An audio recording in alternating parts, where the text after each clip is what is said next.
it to be in the packet, right? Here, hold on. View meeting. This ought to do it. I mean, like I said, especially when you see.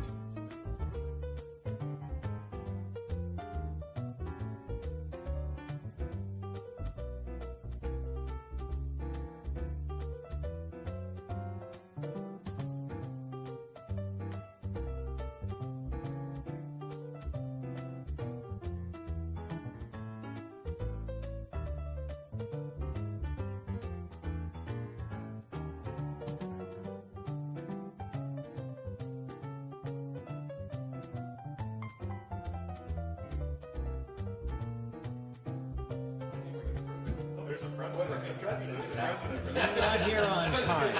I'm well aware of the precedent. Yeah.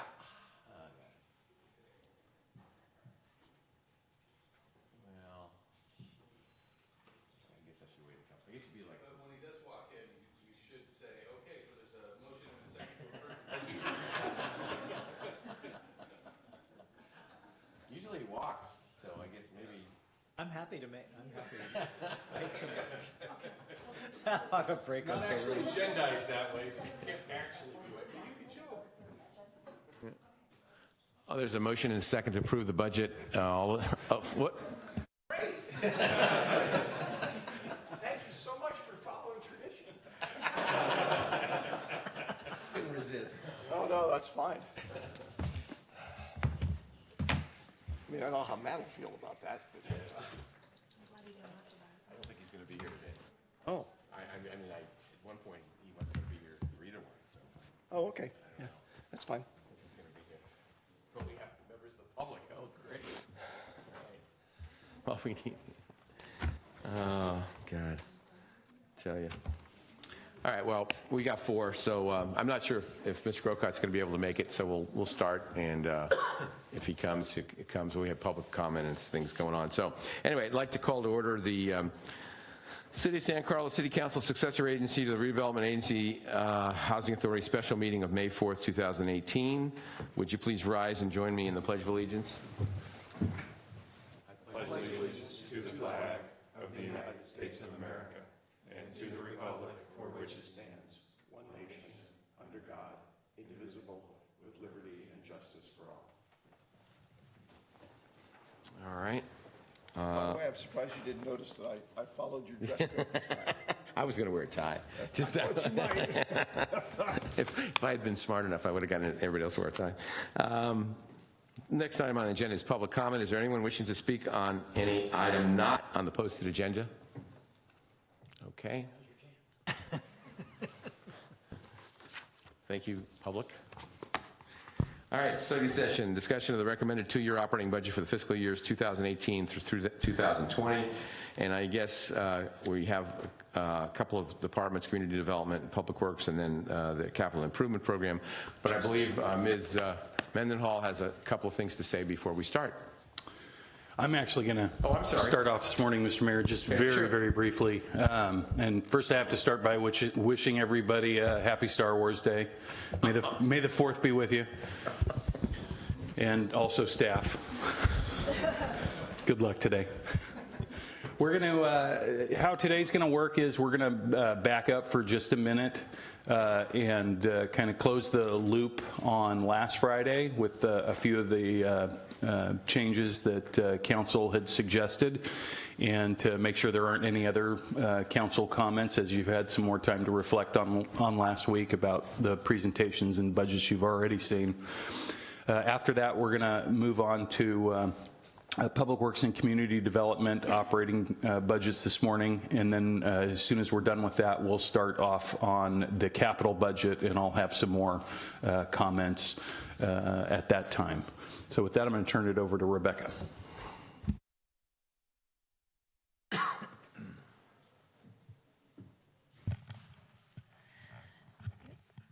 Good morning, Rebecca Mendenhall, Administrative Services Director.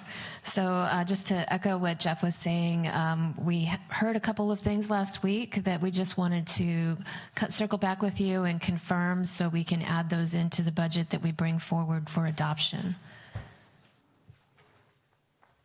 So two of those items are additional funding in the city manager's budget of $10,000 in both fiscal years for the Citizens Academy and $10,000 in both fiscal years for social media funding.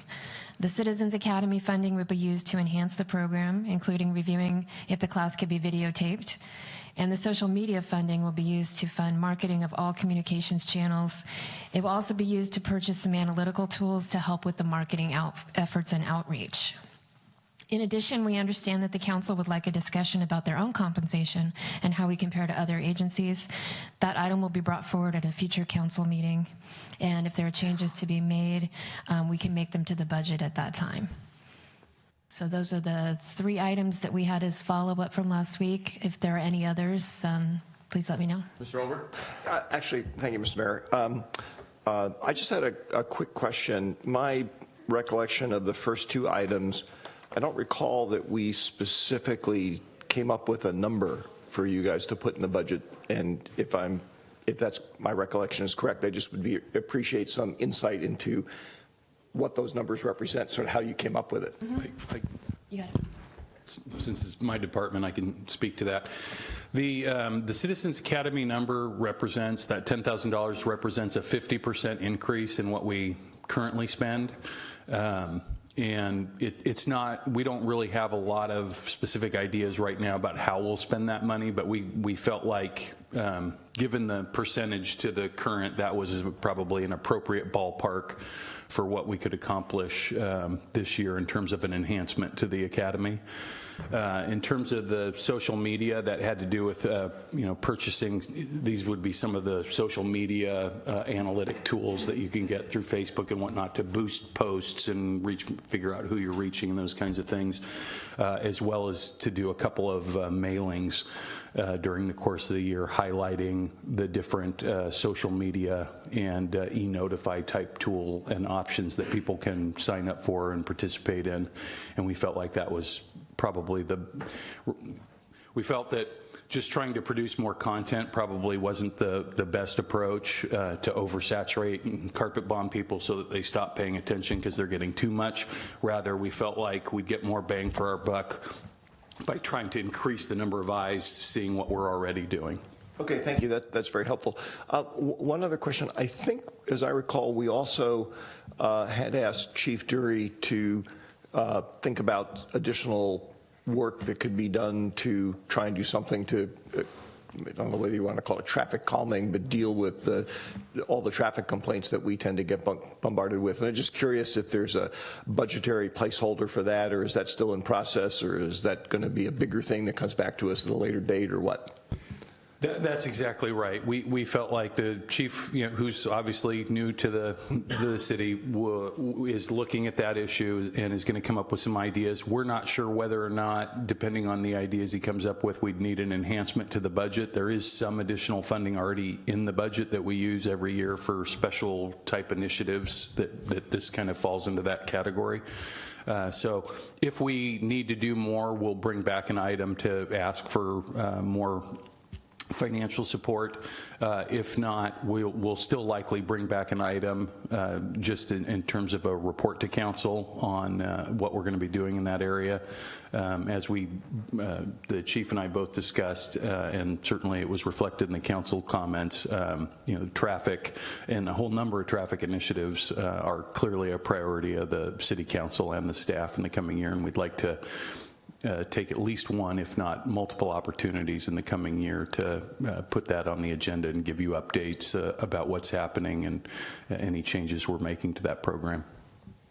Okay, that's fine. Although I'll just make the observation that it is, I think, a fairly important issue. It was one of the ones that there was a fair amount of support from the dais from, and I just would hate to see us. I know we have a lot of money in reserve, but I'd hate to see us not sort of budget it and even on a placeholder basis to put something in there. I'd almost rather earmark something for it and then say, okay, we decided not to spend it because the plans we came up with were different. I'll have a suggestion for you this morning after we get through community development and public works. Perhaps we circle back around to that issue, see where we're at monetarily in terms of the recommended budget that's before you. I believe there already is a small surplus budgeted in, and perhaps we just move that surplus out of the surplus category and just add it to the police budget as a placeholder would be an option for you this morning. Thank you. Are there any other comments from the dais, other items that we talked about last week that perhaps people aren't on this list or anything? We can always come back to it, too. It doesn't mean at this instant we have to have the answer. So, all right, seeing none, I guess we're ready to start community development. Mr. Savay, you have a 4-hour presentation or 3.5? Yes, it is 4 hours, Mr. Mayor. Good morning, Honorable Mayor, members of the City Council. We do have a timed presentation, and we, in the interest of time, we'll run through it fairly quickly. We do have a lot to talk about today, of course. What I'll be focusing on this morning is leadership and management, and I'll be sharing the presentation with Lisa Porras, our principal planner, our building official, Chris Valley, and Martin Romo, our economic development and housing manager. So the division heads are going to cover their divisions. So moving on to our organizational chart, this is our current organizational chart for 2017-2018, and underneath the building official, one thing that's not noted there is that we do currently have a contract with San Mateo County for code enforcement services for 20 hours a week, so I just wanted to make that note there. And we have contract planning services under the planning manager as well. This is the proposed 2018-2020 organizational chart, and just focusing a little bit on the building official. Under the building official, what we're asking for is to move that code enforcement officer from 20 hours a week to 40 hours a week, and Chris will go over that in more detail when he gets up. Currently, under the planning manager chart, we have a full-time planning technician, and we're requesting that this position be made a full-time assistant planner. Now, the planning technician was added a couple of years ago, and it has been very successful for us. It's really worked well, and it's really relieved pressure on the mid-level planners, and that was one of the issues that we were having before, is that they were working the zoning counter, doing all the customer service, and doing project management at the same time. So it's really relieved pressure on those mid-level planners, allowing them to focus on project management, get those out the door. And the thing about it is we spend a great deal of time and effort training our planners, and our clients and the general public get to know the planners pretty well too. With the planning technician, someone who's under contract, for instance, in the situation that we have now, at that level, you're going to get somebody who's just out of school. They have very little professional experience. And so what happens is we end up spending a great deal of time and effort training those people. And as you can imagine, zoning and project management and our process, city process, is very complex. And so it takes a great deal of time and effort to train these people. And a lot of that time is from the mid-level planners, because those are the people who have the experience and they're working there with that person. So what happens is we become a training ground, especially if you're a contractor. You're almost like a free agent. So you can kind of go where the better deal is and get a more stable position somewhere else. That's what you're going to do. And so San Carlos has become a training ground. We are a great place to work. It's a great place to learn, but it's disruptive to us. And turnover is disruptive to any organization, as you can imagine. And it takes months then. Once we get a new person on board, we have to retrain that person. Then it takes it puts pressure on those mid-level planners again. So this is the situation that we'd like to help with, and it would ensure also a broader span of control working with this individual, and hopefully we'll have someone stay longer and the community can benefit from the institutional knowledge that that person builds up over time.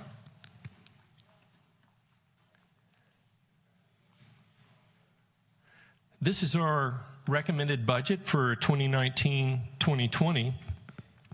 And in 2019, you can see there that, and in comparison to 2020, you can see that our expenses go down just a little bit, and so do the revenues. And that's because we foresee a number of larger, more complex projects like the Black Mountain property and some others coming in this earlier cycle.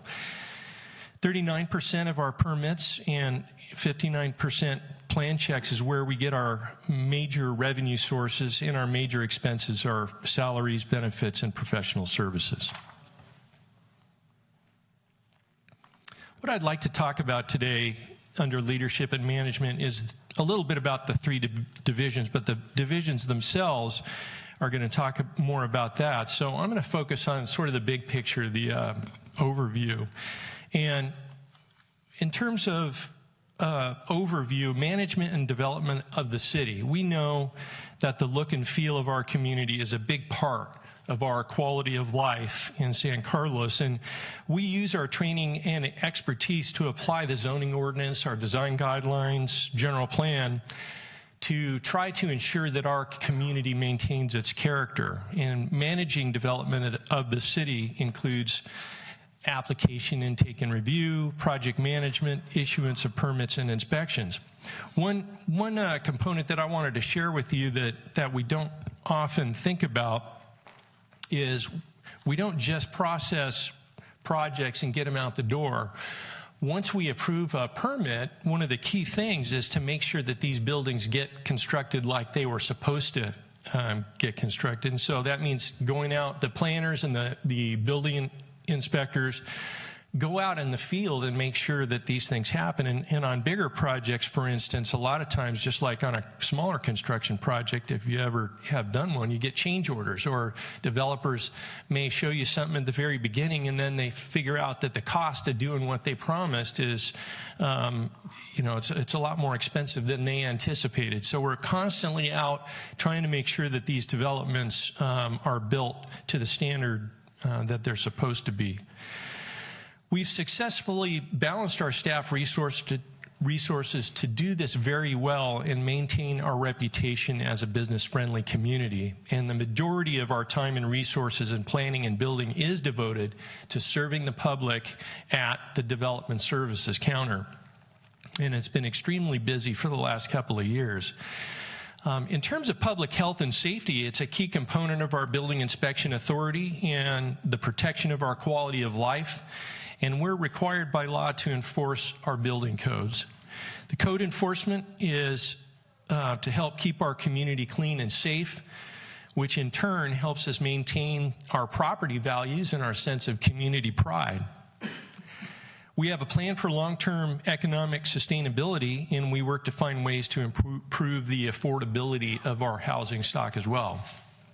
And we also staff numerous commissions and the Planning Commission. So over the next few slides, I'm going to touch on some of the accomplishments that tell the story about the important work that we do, and that is our performance relative to the strategic goals and objectives. Each of these accomplishments requires us to shift gears and access a whole other set of complementary skills, from problem solving to collaboration. Many require entrepreneurial thinking, creativity, and strategic use of our experience and staff resources.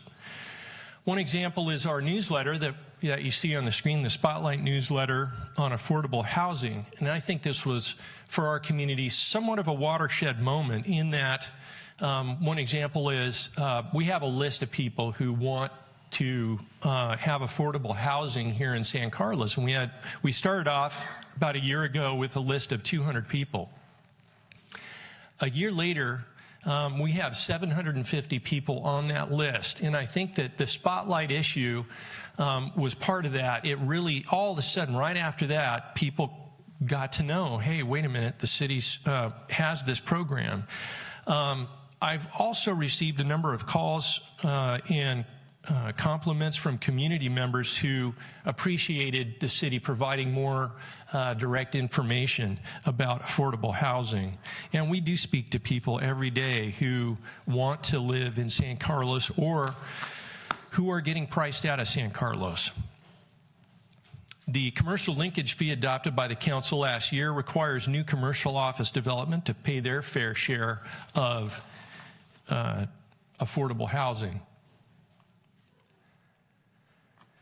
We work to provide you with new cannabis regulations, and this is a very new business platform in the state of California and in San Carlos. And we, as part of that, we didn't just adopt the regulations, we're also charged with implementing those regulations. And so we had to develop a whole process for a regulatory process for implementing the newly adopted regulations and working with the state of California. So we did that as well. As you know, parking in and around downtown has been one of the most talked about issues in our town for decades, and we began our assessment of parking demand and supply by looking at the numbers on the ground and trying to find out how people are using our parking and how well it's managed. Downtown Parking Study provided a great deal of insight to what was actually happening out in the field and a number of potential solutions. In the last few years, the city has made significant progress addressing community concern and the lack of parking supply in the downtown and the surrounding neighborhoods. And we've vetted and implemented numerous strategies, many of them ongoing, to improve downtown parking experience and supply. Along with construction of the Wheeler Plaza parking garage, we've explored sources of funding for new public parking, like an updated parking in lieu fee that we'll be bringing forward to you, and public-private partnerships with Samtrans to relieve parking. And what you see at the bottom right-hand corner of the screen is a parking lot south of Belmont along the railroad tracks that's being constructed now to help get some employees out of the South Laurel area. We're also actively engaged in discussions for an additional parking garage in the downtown core through a public-private partnership. And potential project at Cherry Street and El Camino will be discussed more with you as we work with the property owner.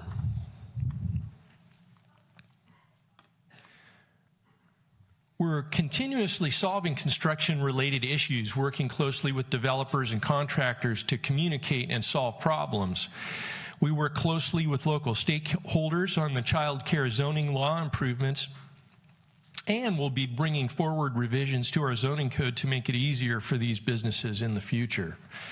Approval of the downtown parking management plan included actions that will improve the downtown parking experience over the next few years through better management of what we have and potential for creating more downtown parking spaces. Following significant public comments and concern regarding lot splits in established single-family neighborhoods, staff brought a zone change to council for consideration and approval of limiting those lot splits in those established neighborhoods. About that same time, people started raising issues about the size and mass of homes in our community, and so the council appointed a 7-member single-family house advisory committee.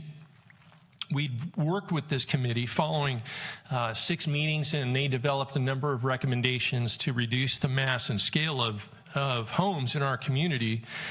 And just this last Wednesday night, we had a community meeting to present some of these ideas to the community, and it was very well attended.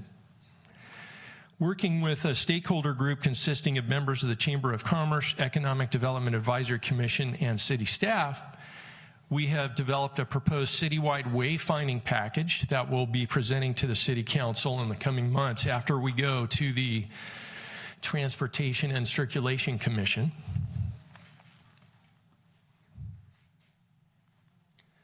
In terms of our key performance measures in leadership and management, These were selected because each of them requires direct oversight, involvement, and attendance by senior management staff. And these measures show a broad span of meetings and tasks requiring in-depth preparation and hands-on expertise on a wide range of complex topics throughout the budget cycle. Attendance of meetings, I think, is really important so we can be up to date on regional policy and legislative development, as well as new sources of state and federal grant funding. Intergovernmental meetings include meetings with Samtrans, Caltrain, and other cities. And as you know, we're part of a larger whole geographically. We're part of a 9-county Bay Area region, and we're flanked by other cities, the county of San Mateo, open space, and a couple of water districts. So we need to be able to tell our story to these entities to ensure fair treatment of our community.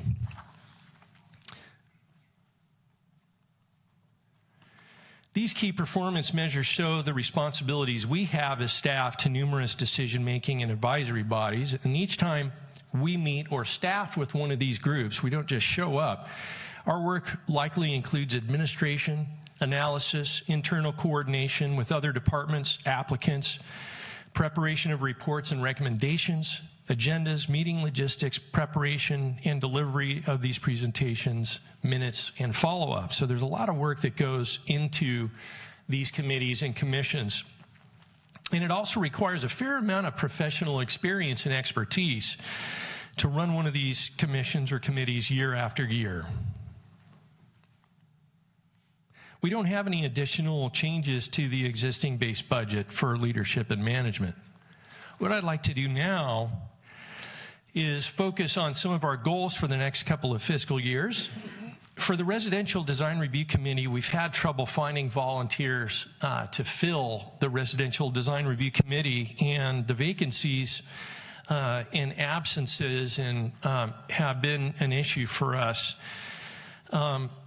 And the Planning Commission is coming forward with a recommendation for a change in the makeup of the RDRC, and that's coming up in just this next month. So we'll be discussing this with you just coming up.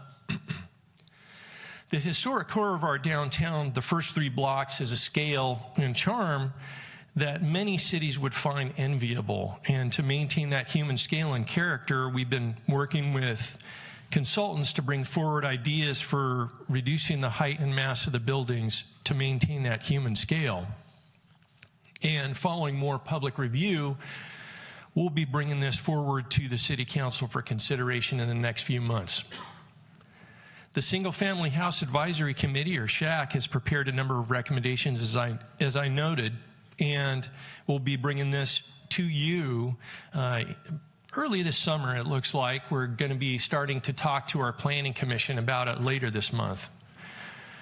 Autonomous vehicles might impact our travel patterns and could potentially have implications for our roadway system, and we'll be bringing this topic forward for you for discussion later in the year as well.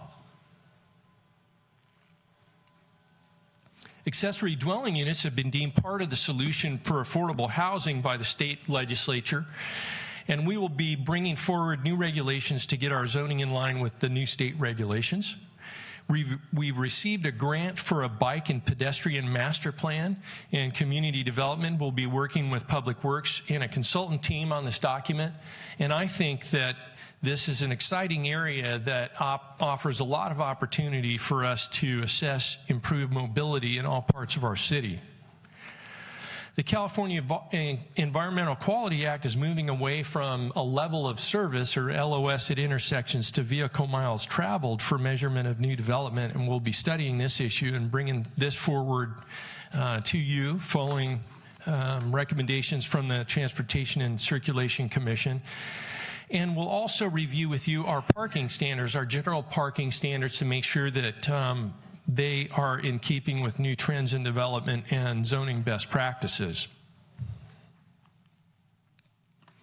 Our public parking area behind Wheeler Plaza, Williams Plaza back there, behind San Carlos Avenue and El Camino, might lend itself to improvements to allow more active public use and aesthetic improvements, and we're studying these ideas and options for this area. As I noted earlier, we have a public-private partnership opportunity for a new parking garage at Cherry and El Camino, and this might inform those ideas and concepts in the next year or so. Charities Housing and the city of San Carlos are teaming up to prepare a 23-unit affordable housing project concept for 817 Walnut, and we anticipate this application from Charities Housing to be submitted this next year.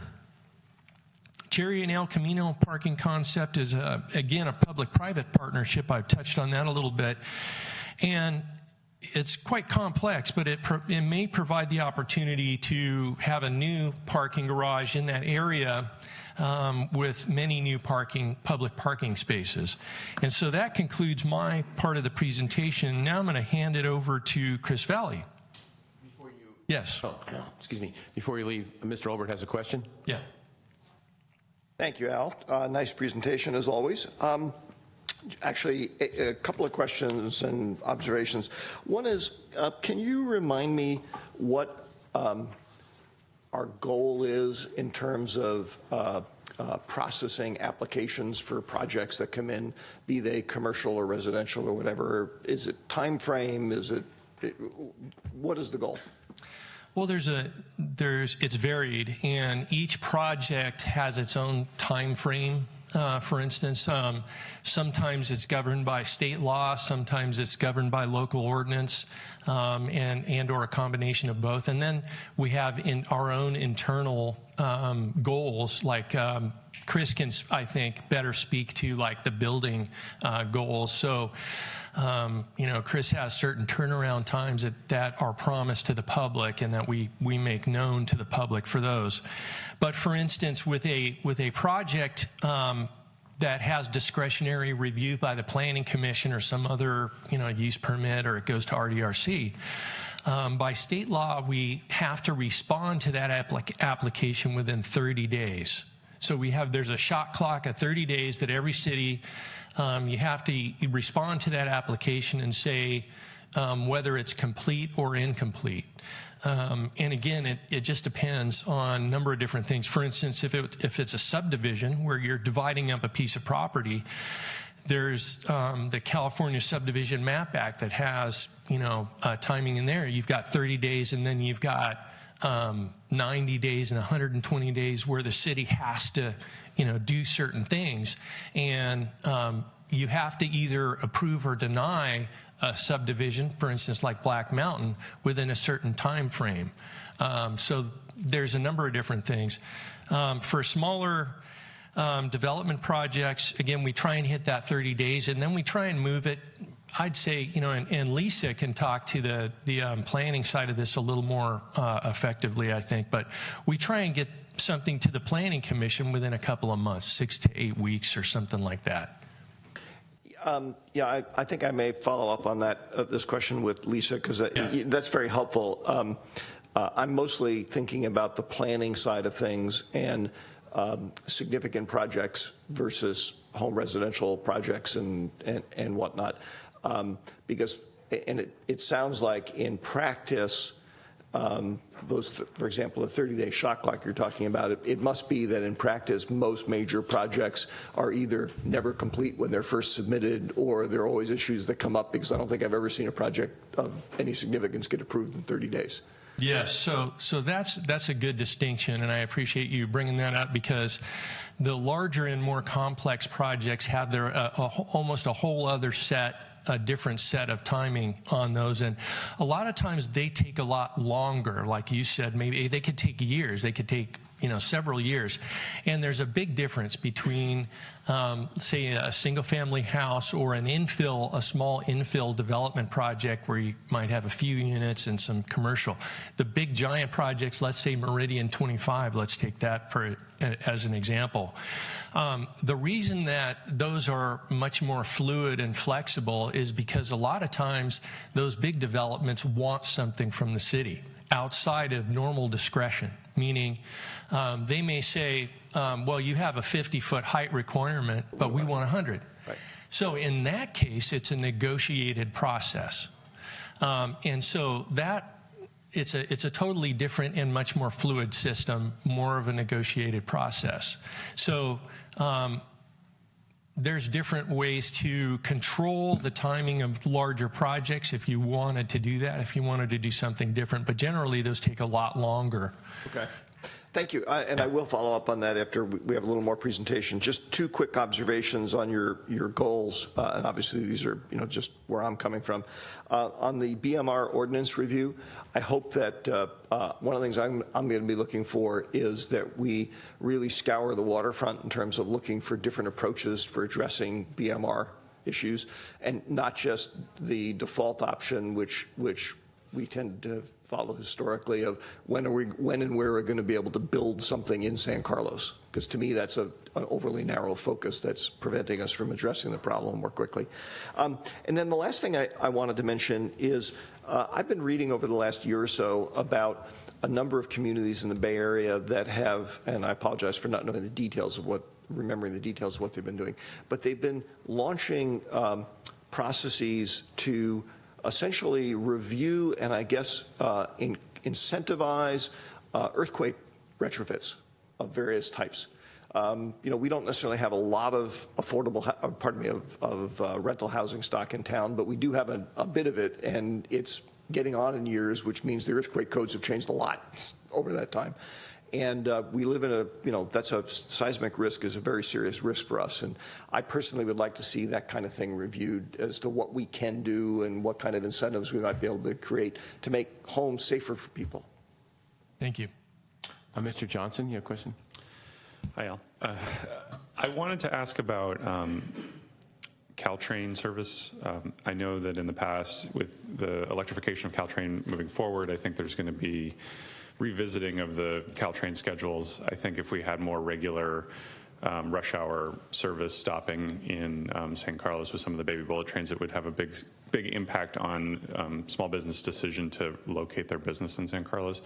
We've talked about this in the past, about potentially hiring a lobbyist or looking at other strategies to try to persuade the decision makers to get more service in San Carlos. So I just wanted to see if that's an active project. Is that reflected? I didn't see it reflected in the goals. And Yeah, that's been part of our ongoing dialogue with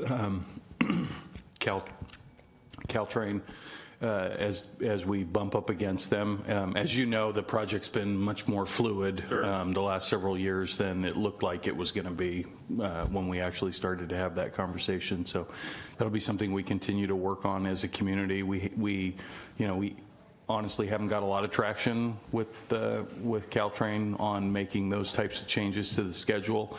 But one of the thoughts that Al and I had last year when we talked about this particular issue the last time was about hiring a consultant to do some of our own analysis on our own station to come up with some data to help inform our position.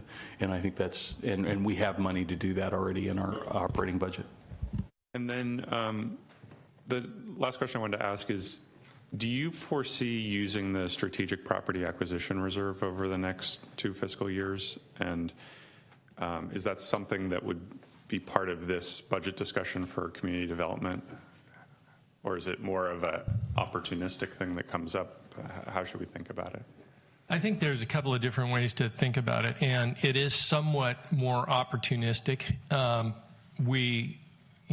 The intent, there's a number of policies that are assigned to it. You can use it for a number of different things.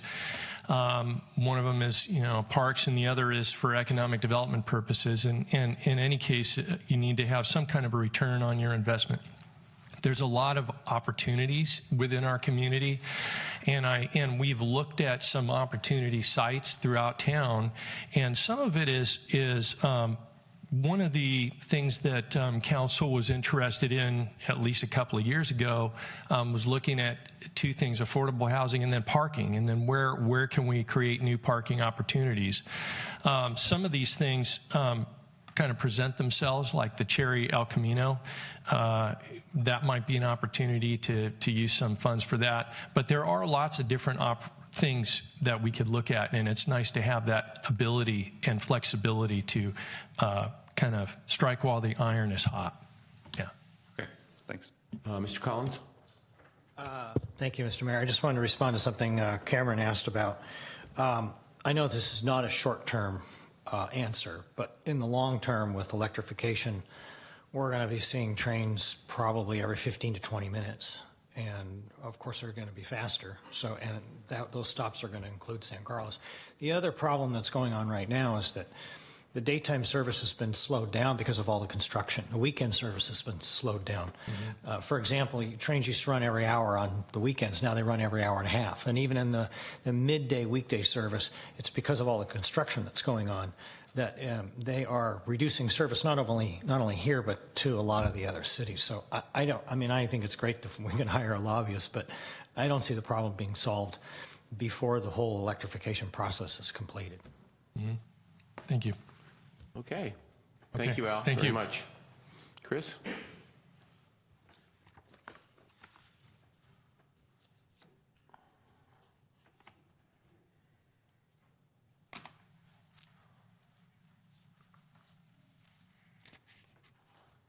Right. Good morning, Honorable Mayor and members of Council. Chris Valley, building official. The budget process can act as a great opportunity to showcase what community development department does well, and equally as important, where we need to improve. Over the last 10 years, the building division has become a more service-oriented component of the community development department. And this change in philosophy was partnered with third-party plan review services, which improved our plan review process and associated turnaround times. We didn't exactly predict the level of development we're experiencing today, but the foundation that we put in place with our third-party review services has allowed us to stay out in front of the application process rather than backpedaling on our heels to keep pace.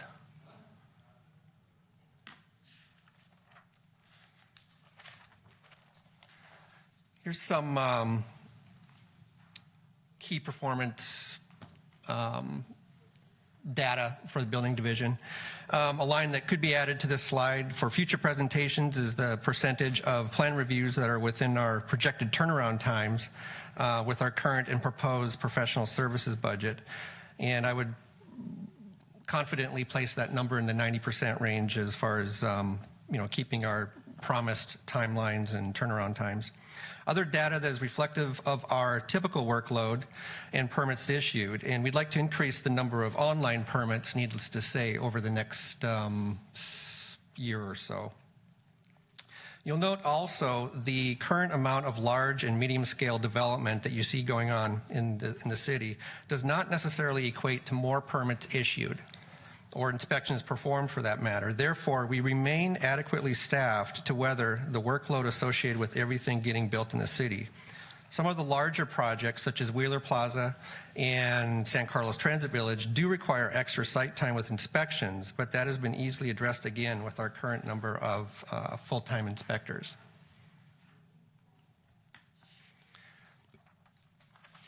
Moving on to code enforcement.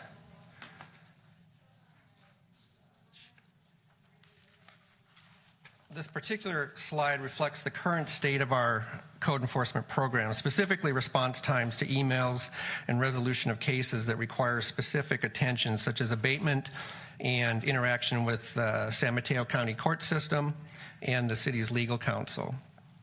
This boils down to an attempt at improving customer service, essentially. The changes and improvements that we made to our plan review process mentioned earlier now need to be applied to our code enforcement program. Both complainants and people that need to address code enforcement with the property deserve the same day or next day response to phone calls and email inquiries.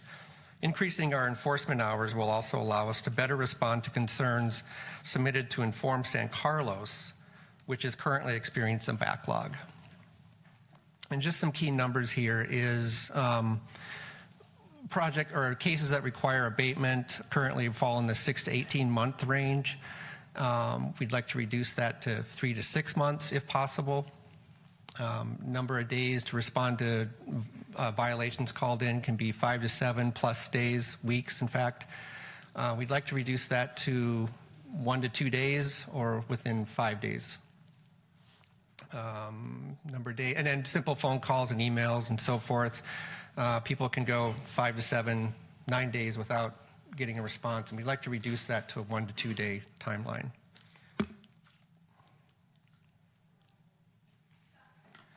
Our apartment inspection program continues to chug along and helps maintain minimum fire life safety and building code items with the city's rental housing stock. Frankly, I believe the city's lack of apartment fires may be indicative of the success of this program since its inception in 1999. Yes. Yeah, thank you. Okay. I was going to ask a question. Let me get a quick one. Could you go back to that slide? Yes. Right here? So in my quick math here, it looks like about 40%. What about the other 60%? Wait, which, am I on I'm the right? adding all the inspections up. See what I'm saying there? I'm not going to stand here and say that the percentage of inspections, yeah, they don't add up to 100. I got that. They're not even close. But No, they're not. So It's a slide that should be revised to reflect all the percentages adding up to 100, correct. okay, so somehow the numbers just didn't get punched They in. don't. The reflective, though, the key message with this slide, though, is that it's that not everything passes the first inspection. It oftentimes takes 2 and 3, Sure. 4 site visits. I get that. Regardless if the percentages add up to 100. But eventually they do, or Eventually- or are there 60% of them that go somewhere else, that go to court or go somewhere else, or? Currently, we don't have the human resources to bring apartment inspections to we haven't had that need yet. Okay. And again, this slide is the emphasis, the intent of this slide is just to show that we don't always pass an apartment inspection the first go around. I get that. It oftentimes takes 2 or 3 visits. I get that. And I understand that the visits don't add up to 100 right now, but that's something that we'll need to. Go ahead, Mark. No, because this is an interesting line of questioning because it's highlighting a way I interpreted these numbers, which led to a question I wanted to ask. Chris, how do we interpret these numbers? For example, let's look at the third line, percent of inspections that pass second inspection, 18%. Mm-hmm. Next line, percent of inspections that require a third inspection, 18%. Is the fourth line 18% of the things that didn't get through the third line? Or is it that basically 100% of the things that didn't get through the second inspections also don't get through the third inspection, which is how I interpreted it? I'm going to answer that question based upon my interpretation of this slide, if you don't mind. And that is a lesser percentage of the apartment inspections require a fourth visit, a fourth site visit. Okay, A majority of our visits fall in the second and third site visit, criteria. Okay. And again, I understand the percentages don't add up to what perhaps makes sense. You know what? I am now thoroughly confused also, so perhaps we can ask you to come back with this at some point. Actually, I liked your question because it showed me that after the third inspection, there's only 4% left. Yeah. I mean, I think that's the way it's got to be. I wouldn't mind, getting an updated version of this. But I understand. This is the question I actually wanted to bring up based on this slide. Sure. Perhaps because I'm misinterpreting it, my read of this was that we have a sort of a non-trivial tale of most things get resolved quickly, but some proportion of things seem to require a lot of revisits, okay? If that were the case, the question that I would ask is, does that mean we need to think about revisiting our fines or the consequences of people not complying with our rules after the first visit or the second visit? You see where I'm getting at? I do. And actually, what you're stating right there dovetails into our request to increase code enforcement from 20 hours to 40 hours. Because you are running into situations with some fraction of Correct. sites. Yes. Okay. Yeah. Then personally, I certainly support you getting more code inspection people there. Let me also suggest that staff may want to look at revisiting fines and consequences. I mean, if there are people who are being recalcitrant, in my mind, the next time they come in, maybe assuming we had the statutory authority to do this, anytime for like the next 5-year period that they want a discretionary permit, it's denied. okay? So there's a consequence to not following up on what we ask you to do the first time. Yeah, and you just mentioned something very important to the request for 20 to 40 hours is to have a better ability to facilitate and administer citations and fines, and to track those and to get to them back. That's, So- again, I support that. Let me just leave you with the notion of there may be other tools in the toolkit that would make that even more leveraged by basically saying, look, if you're being recalcitrant and you're not following what we ask you to do, there's a consequence to that, okay? Yeah. Particularly when we're talking about something that has to do with the safety of somebody's home, okay? That's what really concerns me. So anyway. Okay, Mr. Collins, you had a question? Yes, I don't think I heard this, but when I read this, the first two say percentage of inspections that pass, and then it switches to require, and it'd be good if they were all consistent. Either they all require or they all pass. That might help us understand it better. Okay.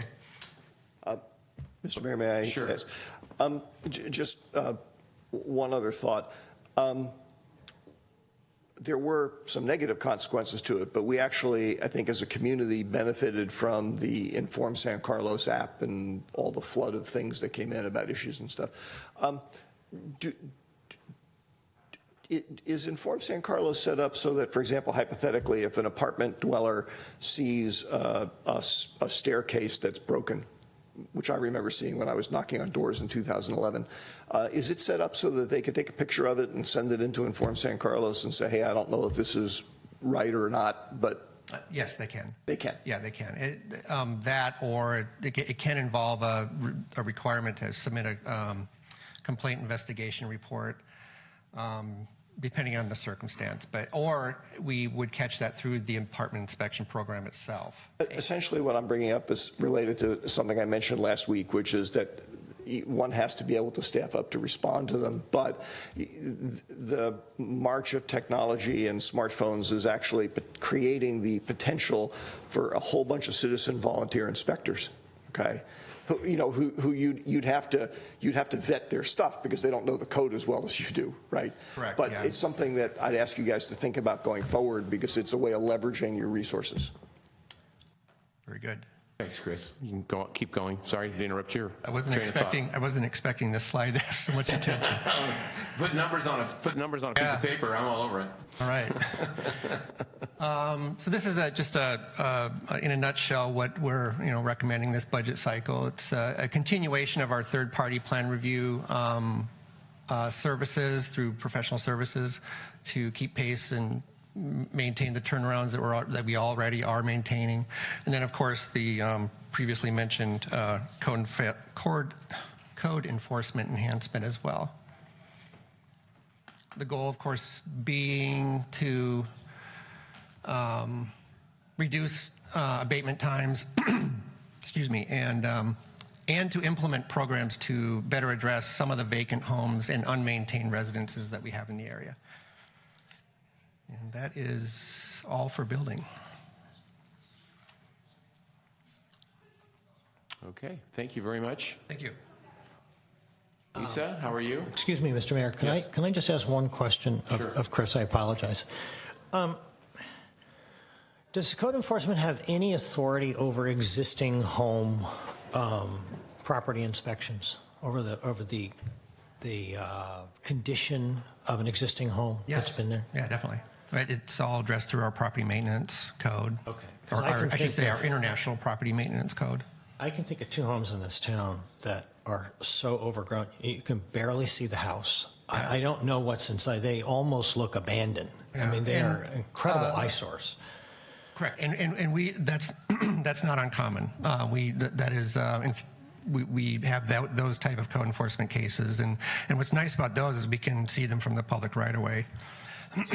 Yeah. I should note that 2 of our rather longer lasting cases have recently been purchased by folks, and they're fixing them up. And so through this development process that's naturally occurring, some of the code enforcement cases are being addressed through that. Okay, could I ask you? Of course. One is on, I think Why Emerald. why don't you get them? Why don't you get, I want to ask you at the break. get them the addresses and. You could use Inform San Carlos if you'd like. Maybe I'll do that. All right. No, I'll ask you at the break. Thank Okay. you. Thank you. Okay, thanks, Chris. Lisa, thank you. Morning, Mayor, members of the council. Lisa Porras, Principal Planner for the city's Planning Division. So let me see here. Usually I'm sitting over there, so this is it's a nice fun change. So this morning I'm going to be presenting the division's primary functions. I know Al touched upon that, but I'll go over those in maybe a little bit more detail. I'm also going to be highlighting some key performance measures that are basically going to reveal the intensity of the division's workload. Following that, I'm going to just touch upon some key accomplishments this year, and then I will be wrapping up my portion of the presentation primarily with our budget request and then touching on some goals for the next 2 fiscal years. So beginning with this slide here, you will see that there are 6 primary functions the Planning Division is responsible for. A major portion of our work consists of development applications that are submitted across the counter on a day-to-day basis. In this aspect, we enforce land use regulations that are adopted by the city, including controls over how land is used and how and at what intensity land can be developed. We also implement the general plan as it is our day-to-day guiding document outlining the city's policies. The division also ensures we comply with the State Environmental Quality Act, otherwise known as CEQA, by determining which projects may be subject to environmental review. And we manage any amendments to the general plan or the zoning ordinance, whether those are initiated sometimes by the city or initiated by the private sector developers, homeowners, etc. Last but not the least of our primary functions is to ensure that the city has a state-certified housing element, and we do this by assessing our housing needs, making sure that our land is zoned appropriately to accommodate the growing housing needs in the region, including how that affects San Carlos. We revisit our housing policies, and then we track the progress of our regional housing needs allocation on an ongoing basis. And although not shown here, we also spend much of our time educating and assisting the public about our policies and regulations for new development. And we also follow what's happening in the profession, whether those are trends or new laws that are coming down from the state. And we also collaborate and participate with our peers and outside external organizations such as 21 Elements, Grand Boulevard, etc. So now I'm going to move on to performance measures. So I have 3 slides that I'm going to be sharing with you. And actually, these 2 sort of go together, but they couldn't all fit on one slide. So this first slide, well, basically, first of all, what these slides attempt to do and why these performance measures were selected is because they represent the intensity of the division's workload. And these measures were selected specifically because they reveal in a quantitative fashion that portion of the division's workload that we really, pretty much don't have control over, and that's planning permit applications. What gets submitted is what gets submitted, and we take those in, and then we're required to process those. So last fiscal year, as you can see, the division processed approximately 251 planning applications. There were quite a few tree removal permit requests, as you can see, as well as plan checking for business registrations. What's not shown in this slide, and I'll just say in case anyone is doing the math, if you look at the overall total as compared to the individual line items, those won't line up. And that's because not every type of permit is included within the rows. There's lots of them. If you look at a fee schedule, there's so many things you can get a permit for. But I highlighted in some of the ones that are kind of, represent the majority of applications, such as single-family design review. You can see there under both last year and then within this current fiscal year. We also do design review for many other projects, a handful of mixed-use projects. The larger projects require design review, etc. But what's not on this slide, which what I was starting to mention, are the plan checks. So plan checks are kind of like the second phase or the second half of the story. So after you get your planning permit, you have your permit in hand, and now you get to work with Chris and his team and obtain your building permit application. application. So there's a whole other required amount of staff time devoted to reviewing the building permit submittal to make sure that it's consistent with and reflects that design review or plan development plan approval that was previously granted, whether that's by the City Council, the Planning Commission, or the RDRC. So there's a lot of work, staff time devoted to doing plan checks as well. And Chris can tell you, I think, the planning staff is assigned pretty much like 300 plan checks per year. And they can range from something small that doesn't need a planning permit, something in the backyard, all the way up to plans such as large and as many as the scope of Meridian 25 project. Whoops. Just a second. Thank you, Lisa. If you can, before you move off those two charts, which were very useful in terms of judging or getting a sense of the scale of the activity that the department's doing. In kind of playing off the discussion, part of the discussion I was having with Al before, is there a way to establish a metric of some kind that would be easy enough to track that would assess, I guess I'm going to think of it in terms of response times? Because I've actually heard in trend-wise things that are, things are better for single-family home projects over the last few years. They've gotten better in terms of responsiveness. Historically, the city had a reputation for that took a long time sometimes. And of course, it always takes longer than people want. I get that. But the idea would be, is there a way to have a metric that sort of says, independent of the volume of stuff that comes in, which varies from year to year, how quickly are we turning particularly the single-family home related projects, applications around? So it's kind of like it's a relationship, right? So it's the planning staff, doing its job and letting applicants know what they need to do, what they need to fix or clarify in their plans. Because once the plans get approved, it's part of the approval, right? So what's on the plans we need to make sure is reflected accurately. But it's also processing times, common sense wise, also are also dependent upon the applicant and how long it takes for them to respond to staff comments. If they're able to, sometimes there's resistance and they want something else, or they're asking about interpretation of a code. But what we currently have right now, and maybe Chris knows if a report can be generated, we're actually going to be getting an upgrade in our permit tracking system, is we are able to note within that permit tracking system the day a resubmittal comes in, and then we can track our 30-day response time. So as Al mentioned previously, on a basic kind of like point of measurement, we always use the 30 days, and that's something that we strive for. Sometimes it goes a little bit later than that, but it's just the day-to-day realities as we need to coordinate with our peers in building and engineering and fire sometimes, and gathering all those collective comments and then sending one letter back out to the applicant.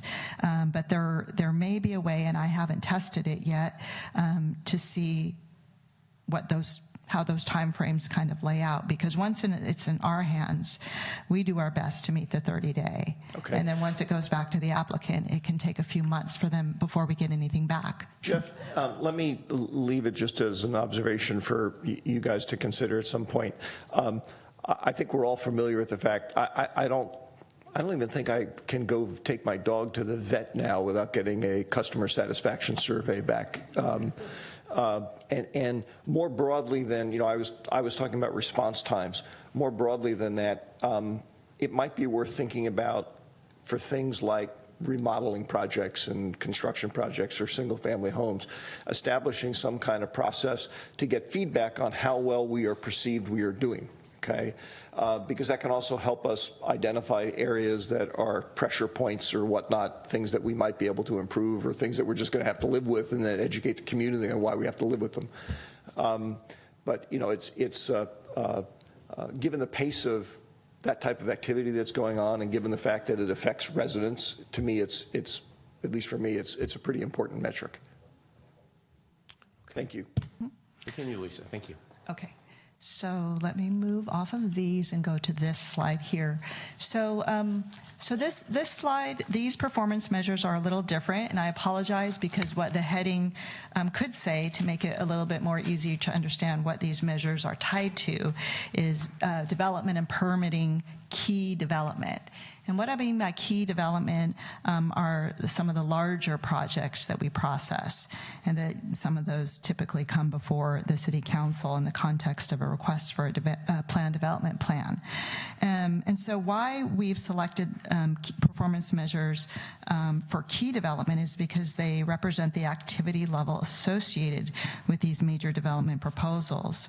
And the reason we highlight these projects in particular is because they require focused attention by highly skilled and experienced planners. They often necessitate more public outreach and involvement, and because they can take 4 times as long to get through the entitlement process as compared to an average project. So last year, we facilitated and offered oversight on 4 major projects. And when I mean sometimes, building gets involved, economic development gets involved, ALA's at the table. So as you can imagine, these large projects request a meeting with the director, and Al reaches out to each of us and our more senior staff to meet with these folks and help them understand the permitting process, and also starting to kind of do that negotiation that what Al was talking about, especially in the case of plan development plans. So these take up a significant amount of time, and our most senior planners and principal planners will end up working on these projects. So last fiscal year, as you can see in the first column on the left, we facilitated and offered our oversight on 4 major projects, and this included Meridian 25 or Windy Hill, the Winding Way application that will probably come before the council this year, and Black Mountain off of Alameda de las Pulgas, as well as 1091 Industrial, which was approved as the new Hilton Garden Inn over on Britton and Industrial. And this year, we're assisting 5 high-level projects. We have assisted and continue to assist, and that includes 26 El Camino Real, which is Hotel San Carlos, and that was entitled to be Hyatt Place in place of the old hotel at that location. The 1091, sometimes these big projects, like Al mentioned before, can take years, so they're reflected in both fiscal years. And we're still working with Winding Way. We have a pre-application for Black Mountain, and we are doing more work on the Meridian 25 site, which is actually going to be going to the Planning Commission and then on to City Council in the next couple of meetings. So moving on to some of our accomplishments, Al touched upon these earlier, and I have a lot of budget requests, so I think I'm going to just sort of move on. But as you can see here, we did formula business, we addressed lot size, there's the 2 new hotels that I talked about, and then we spent a good deal amount of time over the past year working with the 7-member advisory committee to look at development standards in the RS6 single-family zoning district. I have a question. Yes. Go ahead. Thank you. Because we're looking at most of this through the prism of budget, I'm just curious how you managed budget-wise, and maybe this is more for Al than for you, but take it if you can.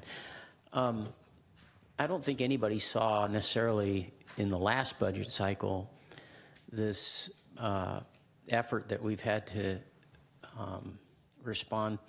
this effort we've had to make to respond to the community's desire to take a second look at the zoning for residential, right? And so we've had to hold public hearings, and staff's had to work on that. How did you make that adjustment? Well, with respect to the financially. financially. So because that was really a citizen-driven effort, we began to hear those concerns. And when we held study sessions, I believe it was in the summer of 2016, with both the Planning Commission and the City Council, it was determined that staff ought to take a look at these. And then with that, we needed to assess what level of assistance we would need to do this work. We sort of scoped that out, and then we came back to council with a request for that. So that was an unanticipated project. There's things that we can anticipate coming, and then there's always the things that we don't anticipate. So that was an unanticipated project where we had to come back to council and request general funds. Did that let me know? Can you remind us how much that was? Yes, it was about $198,000 total. But part of that work not only was to address the single-family zoning district, it was also it also included funds to look at the downtown core. As Al mentioned earlier, we started to take a look at the height limitations in the 600, 700, and 800 blocks of Laurel Street. So the work that figure that I just gave you, $198,000, also includes taking a close look at the height standards in the core, and along South Laurel, where a mixed-use neighborhood zoning district abuts back into single-family residences. So we wanted to take a close look we wanted to take a closer look at the transitional standards, such as the rear yard setbacks, how the back of the building can step down relative to its location next to So single-family. roughly, we had to spend $200,000 that we didn't anticipate, had to come to council, get approval from that, and that had to come out of our general fund. That's correct. Okay, so given that that happened, do we anticipate anything like that in the next budget cycle, number one? And number two, one of the things I'm not seeing in here is, you mentioned our general plan. I know we did that some years ago, and people are seeing the result of that with Wheeler Plaza, with Transit Village, with a lot of sideways buildings going in, single-family homes, 1, 2, 3 single-family homes coming down, and in the place of those, you get things like the project that's behind which plaza is it? Where U.S. Bank is, and then you look behind that and you see this, this big project from the downtown area. We see these projects going on all over the place. We're getting responses from citizens in some cases where they're saying, wow, there's too much construction, there's too much going on, San Carlos is growing too fast. We're going to have to address that, or we may have to. Do you anticipate anything like that we've got to, even if we've got our general plan right now, I don't know when the next update on that is due, and I'm sure you can tell me, but I'm, Sure. concerned about all that. Sure. So with respect to the general plan, our current general plan goes to the year 2030. And when cities embark upon the update of a general plan, it can be anywhere between 5 and 10 years before the life of that general plan. It doesn't expire, but that's what the long-term plan was for. So cities who are interested in updating their general plans kind of look, they kind of scope it out 10 years before, or maybe within 5 years of the general plan timeline. So for this particular budget, because it's going to the year 2020, an update to the general plan is not anticipated. We don't expect any kind of major revisions to any of the elements. The one element that we're required to look at on a regular basis, and that's now, it used to be 5 years, but now it's 8 years, is a housing element. So that's separate. But we don't anticipate any major changes to those elements. There's little areas where we're going to need to tweak, and that'll be coming before you soon. And Lisa Costa Sanders is managing an update to the circulation element with respect to the change from LOS to VMT, levels of service to vehicle miles traveled.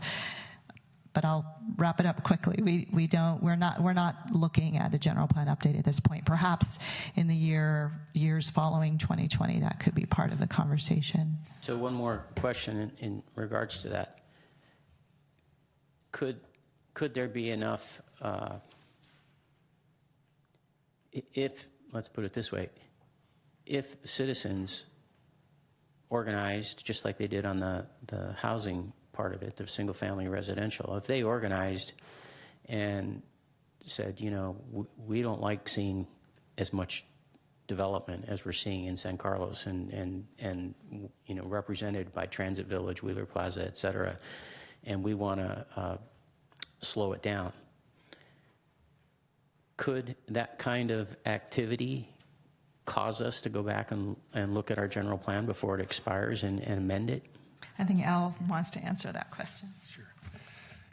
Yes, through the mayor, Councilmember Grocott. A couple of things. If the city wanted to slow development down, there's a number of different ways that you could do it aside from the general plan. There's economic forces as well that kind of are fueling the change, and the physical characteristics of our community are that there's a lot of buildings that are way under what the zoning has historically allowed. Right? There's a large ability to kind of add onto lots. Right? So if the city was interested in slowing a particular type of development down, you could do that without touching the general plan.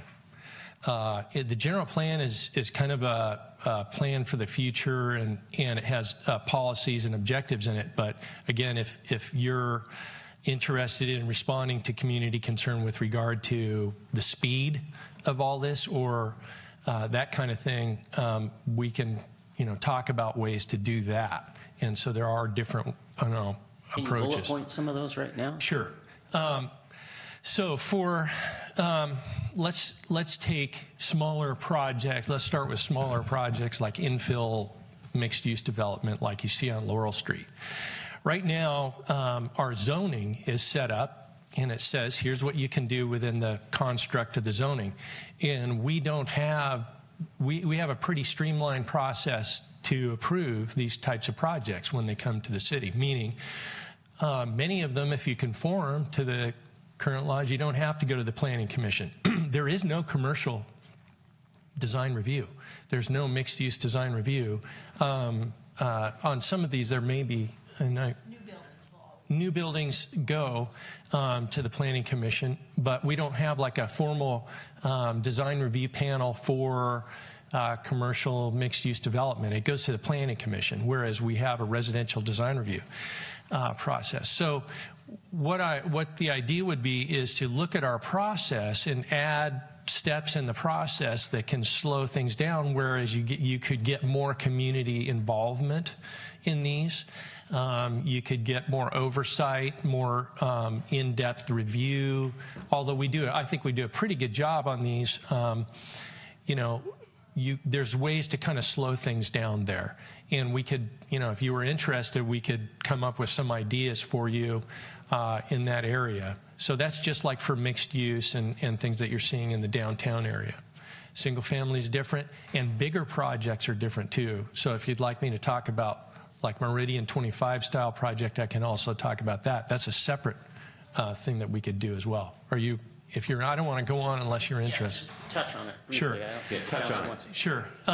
So for larger projects, the difference there is many of the larger projects that we're seeing are going through a planned development process. And for instance, when I was working in the city of Mountain View, we had so many of these, and we didn't have enough resources to work on all of them. So what we did is we came forward with a thing called a gateway or a gatekeeper ordinance. And what the gatekeeper ordinance allowed the city to do is to bring all the projects right to the city council before they were reviewed by staff in great detail or seen by anybody else. And so we would take projects to the council, and the council would determine which projects they would allow staff to work on for a given period of time because of resource issues. So some of the projects, based on their merits, the council would then pick a project that they thought had community benefit or higher merit than some of the others in line, and they'd say, okay, staff can work on these for the next 2 years. But the others, hey, you got to go back to the drawing board, or you got to wait a while until X happens. So those are the ways that cities have been doing it since Mountain View. Since we did ours in Mountain View, Redwood City has adopted that type of a gatekeeper ordinance on the peninsula. I'm not sure if any other cities have that. So, to the council, and I would be interested in looking at, especially what Al just mentioned, and for this reason, if no other, is that currently driving around San Carlos is a nightmare. You get down one street and it's closed off because they've got a crane in the street. You decide, okay, I'm just right here in the downtown. Try to go down Walnut Street in the morning when these guys are working on Wheeler Plaza. I know they put out notices and they try to be very nice about it. They've got traffic control. They do a good job. But the fact remains, it's there. And then if you try to keep going on the same street and you get down to where they were working on, I think it's 777. Now that project's pretty much wrapped up, but there was a time where you couldn't go from one block to the other. And then you try to go over another street and you run into another project. You go over to Industrial Road, you run into the same thing on Industrial Road at times. I mean, it's just all over town. And I think partly what people are suffering from, this is what I hear from folks, is exactly that. I can't get around town very easily at times because everywhere I go, the street's closed off by, a crane or trucks unloading and loading and so forth. Even in front of my own house, I've had trucks lined up to address Wheeler Plaza and the project that's across the street from where I live. So to the council, I guess what I'm saying is this idea of a gatekeeper could at least allow somebody to look at the density of projects going on all at the same time and say, well, we're going to hold off on these projects here while this guy gets his project to a certain point, and then we'll open it up because we don't want our streets jammed up with construction vehicles and projects everywhere you go.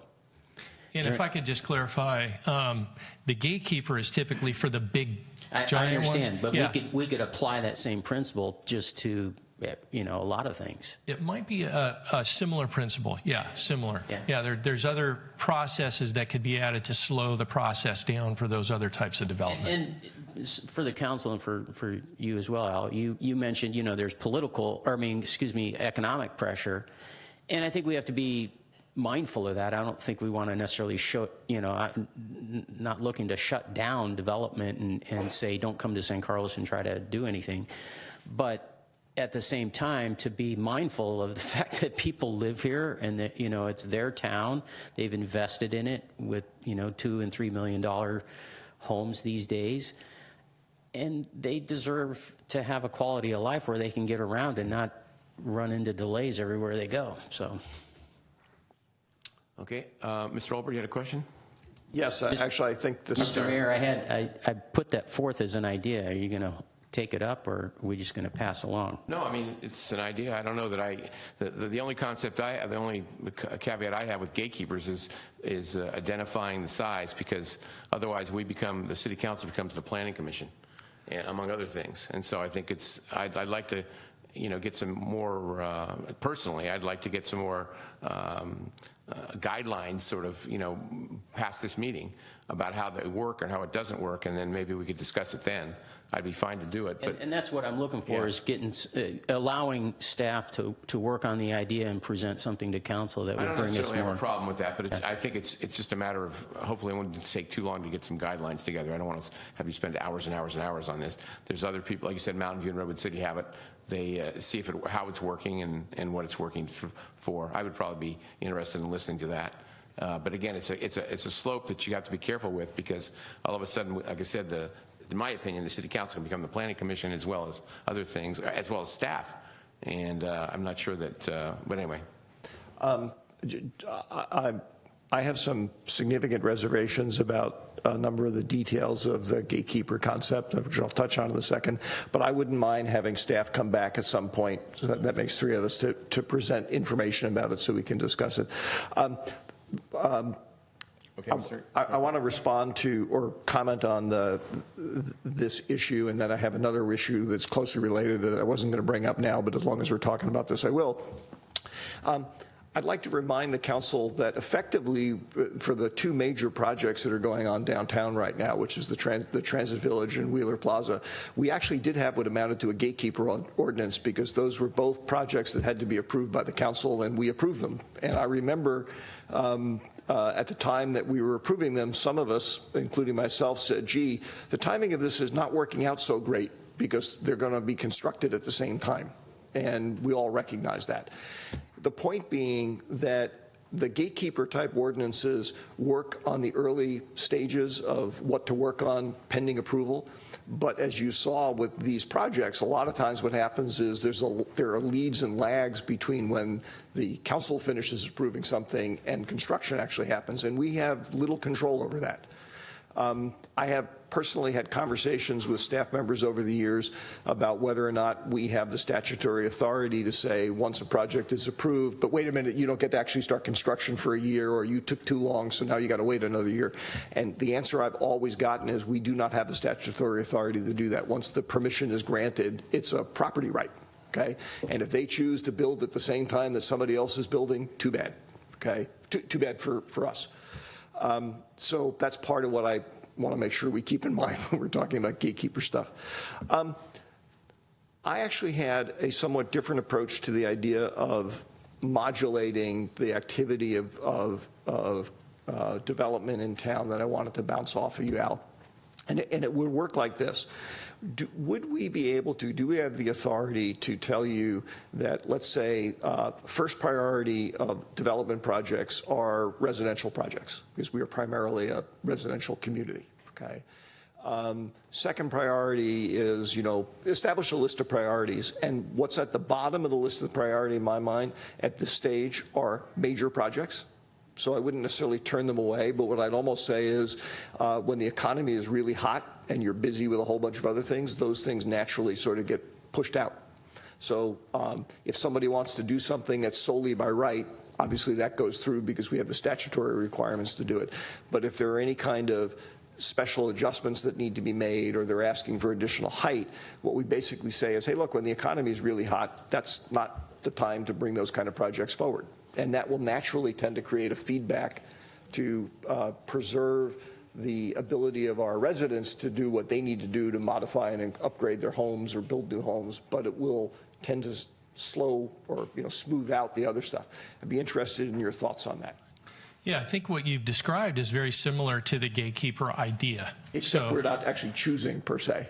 Yeah, but I would say that there's ways to kind of massage the process or add steps or modulate resources. But whatever you do as a city, I would suggest that you make a very bright line for what you do. And meaning, if you are going to tell staff that we want you to work on X or Y, that you do it by ordinance or resolution.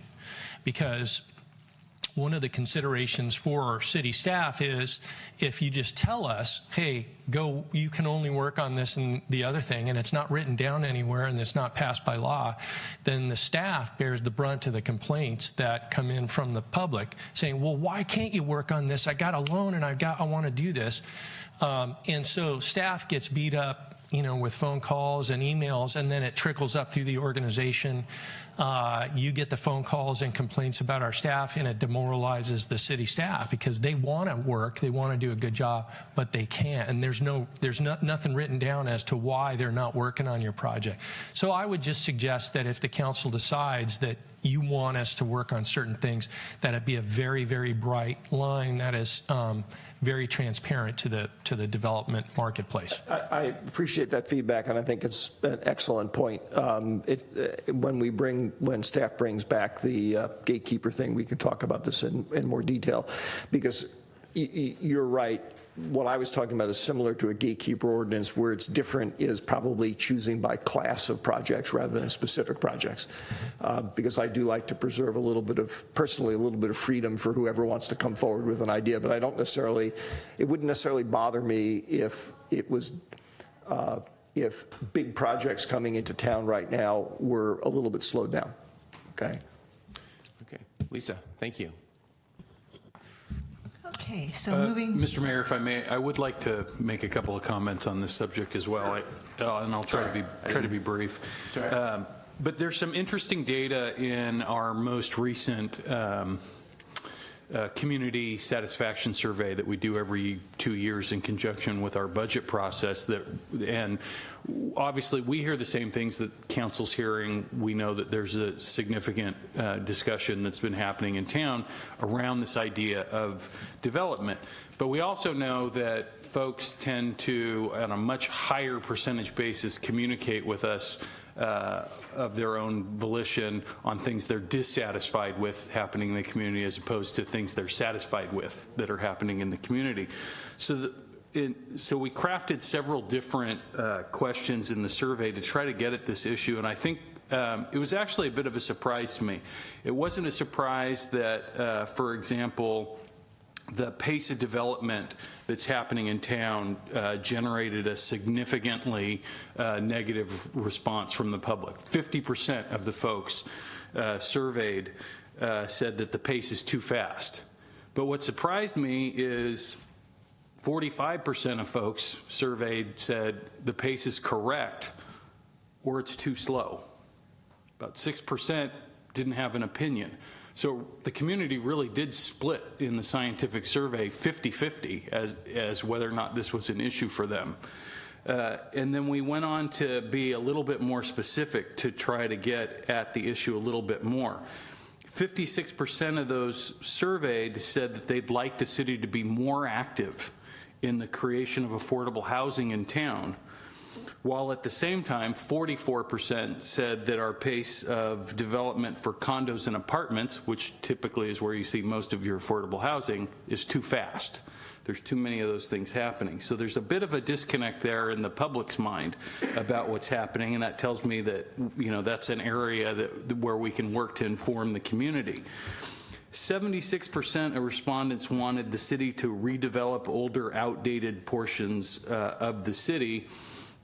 And 50%, sorry, I should have said this just a second ago, but 50% of those surveyed said that the number of condos, townhouses, and apartments that are being built in town are either being built at the right pace currently, which is surprising because this is the fastest pace that it's ever been built in this town, or it's happening too slowly. So while I think on an individual basis, when we're out there talking to folks in the community, we tend to hear these complaints more, but when we surveyed the community and we just tapped people on a scientific basis, the voters in town, it's actually not as one-sided as just some of those interactions would lead you to believe.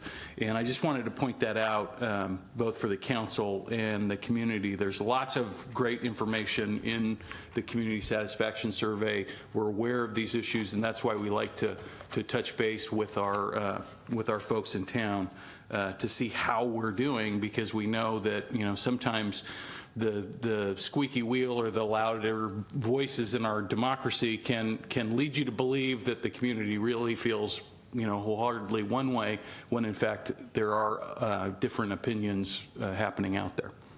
Okay. Lisa, for the third time. Okay.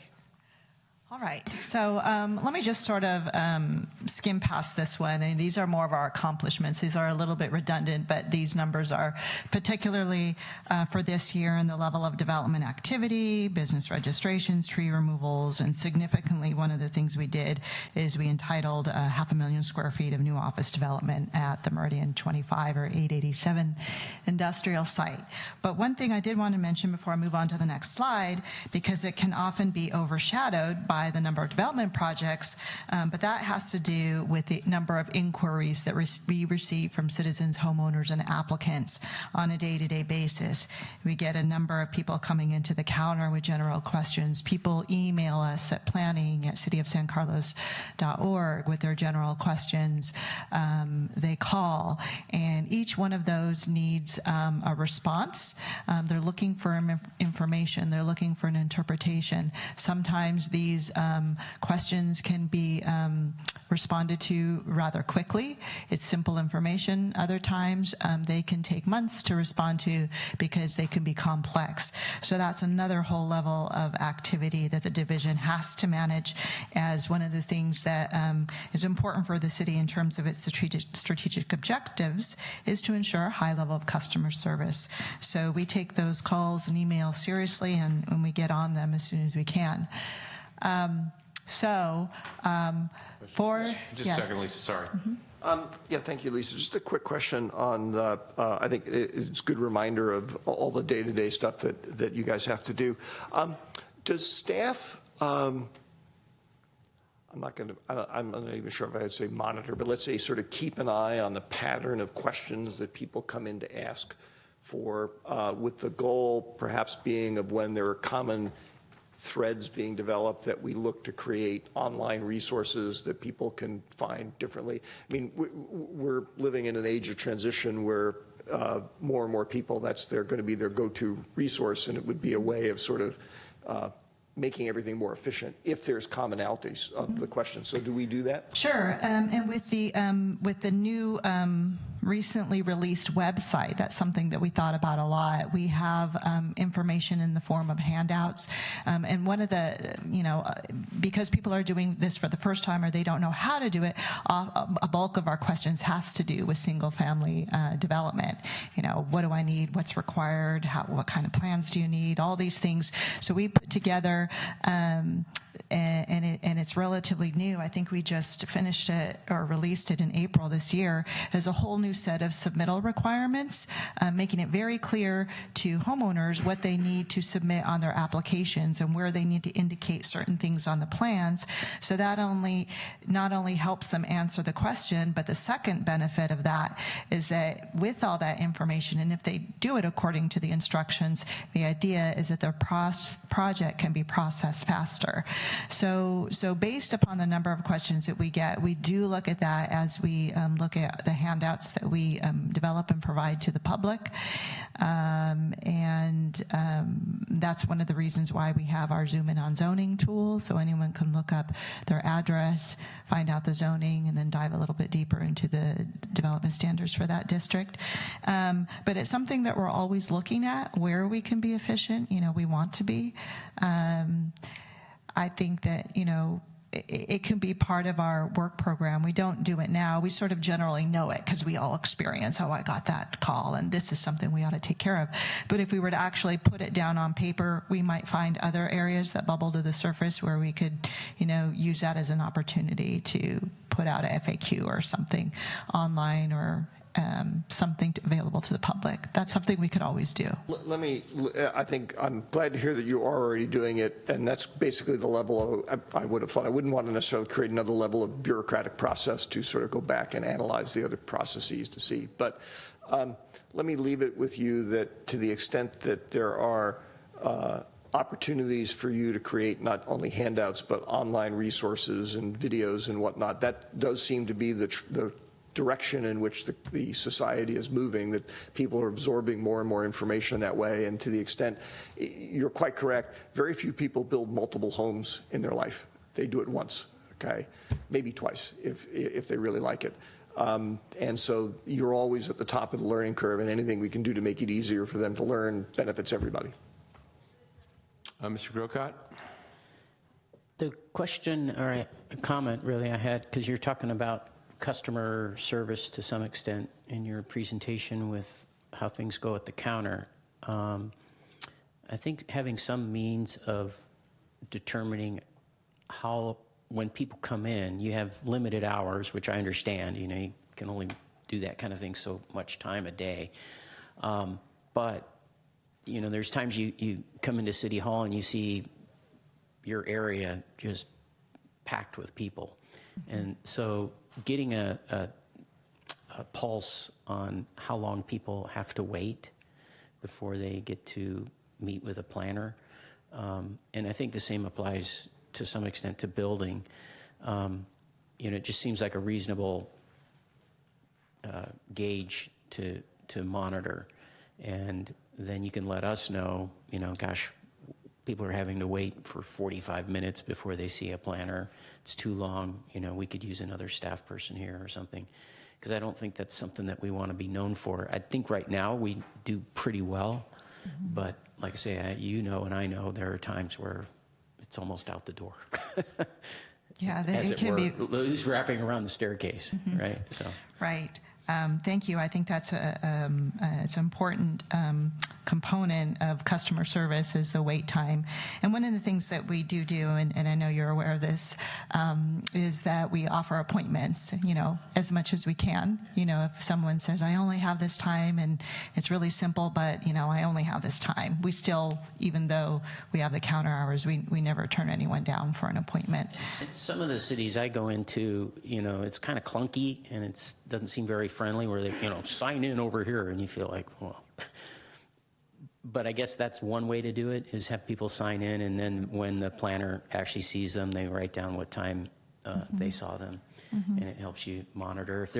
I don't know if there's some other way to do it that's a little less clunky. We've talked about a sign-in sheet. I think we'll probably talk about it. Okay, enough said. Yeah, thank you.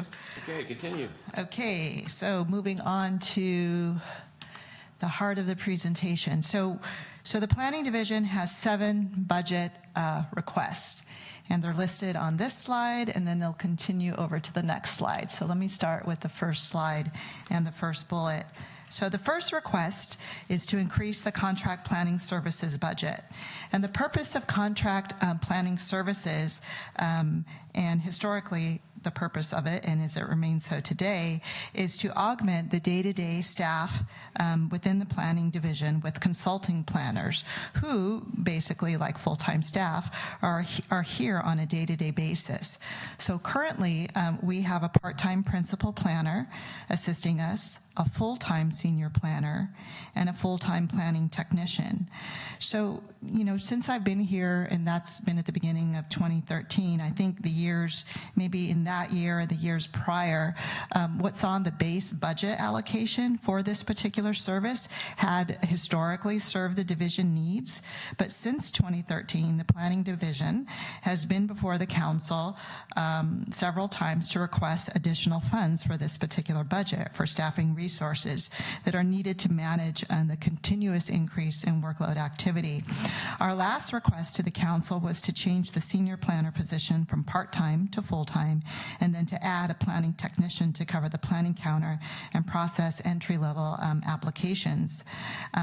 So because we see no let-up in the number of planning applications coming through the division, we are requesting funds to basically maintain the status quo that we have now, but with an addition, and that addition would be to increase the principal planner position from part-time to full-time in order to assist the director with management and organizational needs of the department and for greater span of control over the fluctuating department needs and functions.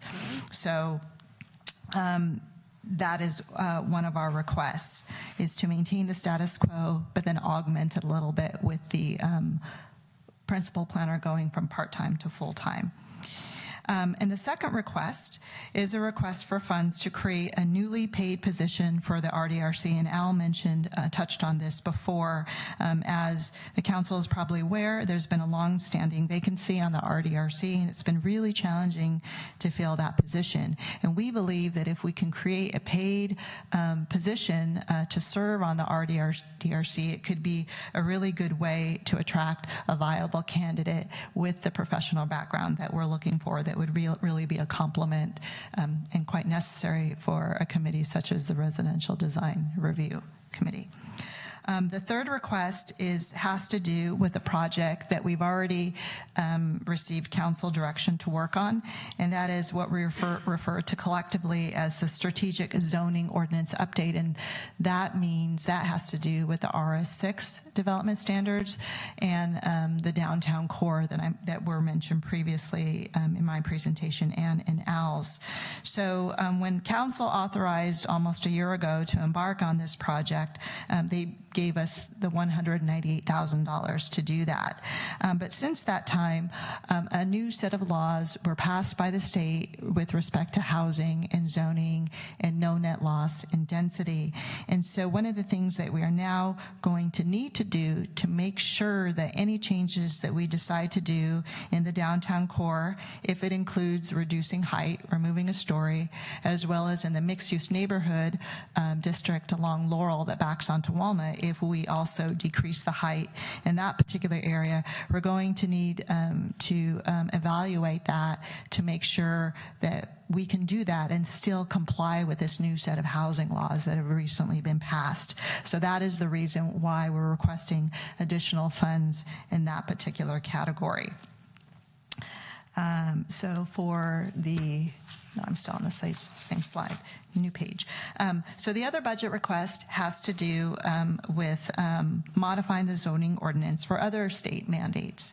And these state mandates have to do with the accessible dwelling unit ordinance that was passed a while ago, but because San Carlos doesn't have quite a few second units, as many as some other cities, and because we're also working on working on the base standards for RS6, we've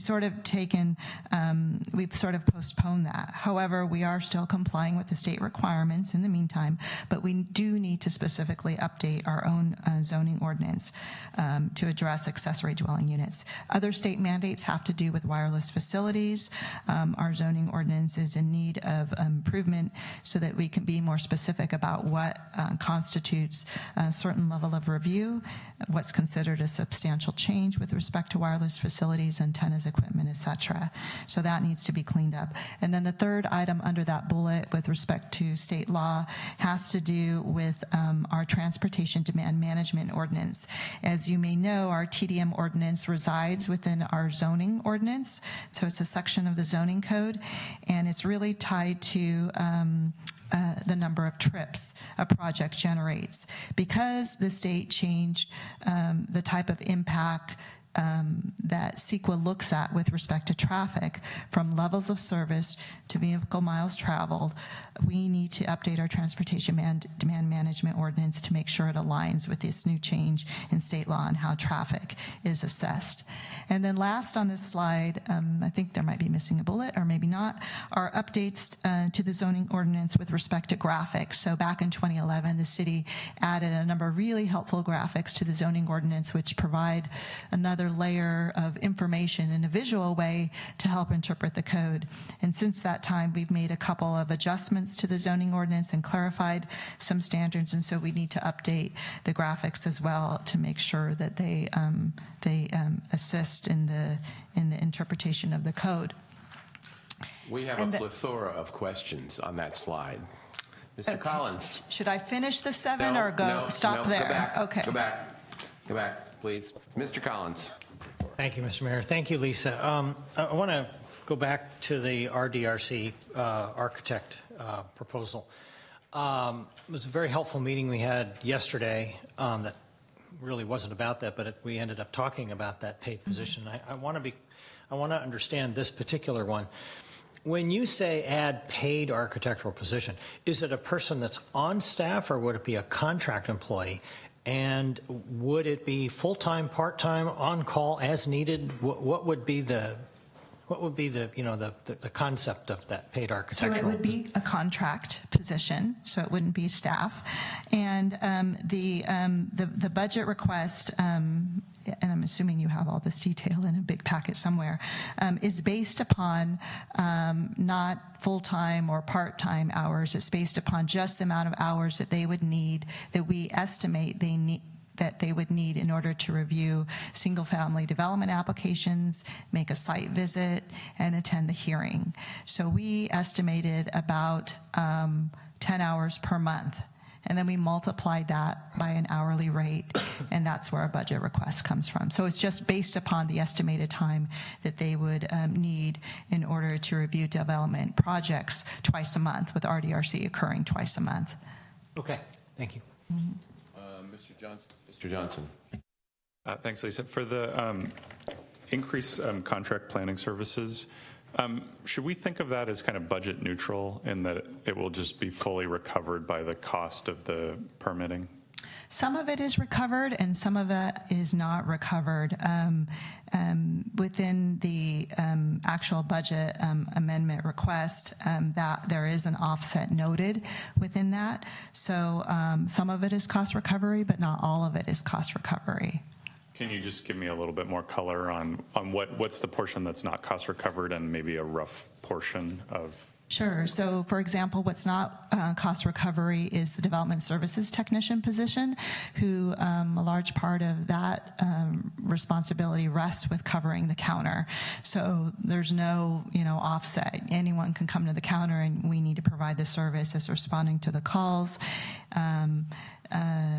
So that would be the primary activity. There's other activity that the contract planning staff engages in.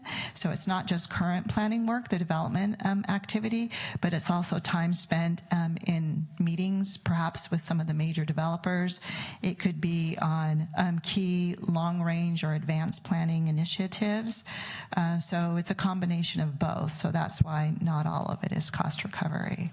Okay. But how much additional funding are we talking about in terms of contract planning services? Do we know? Yes.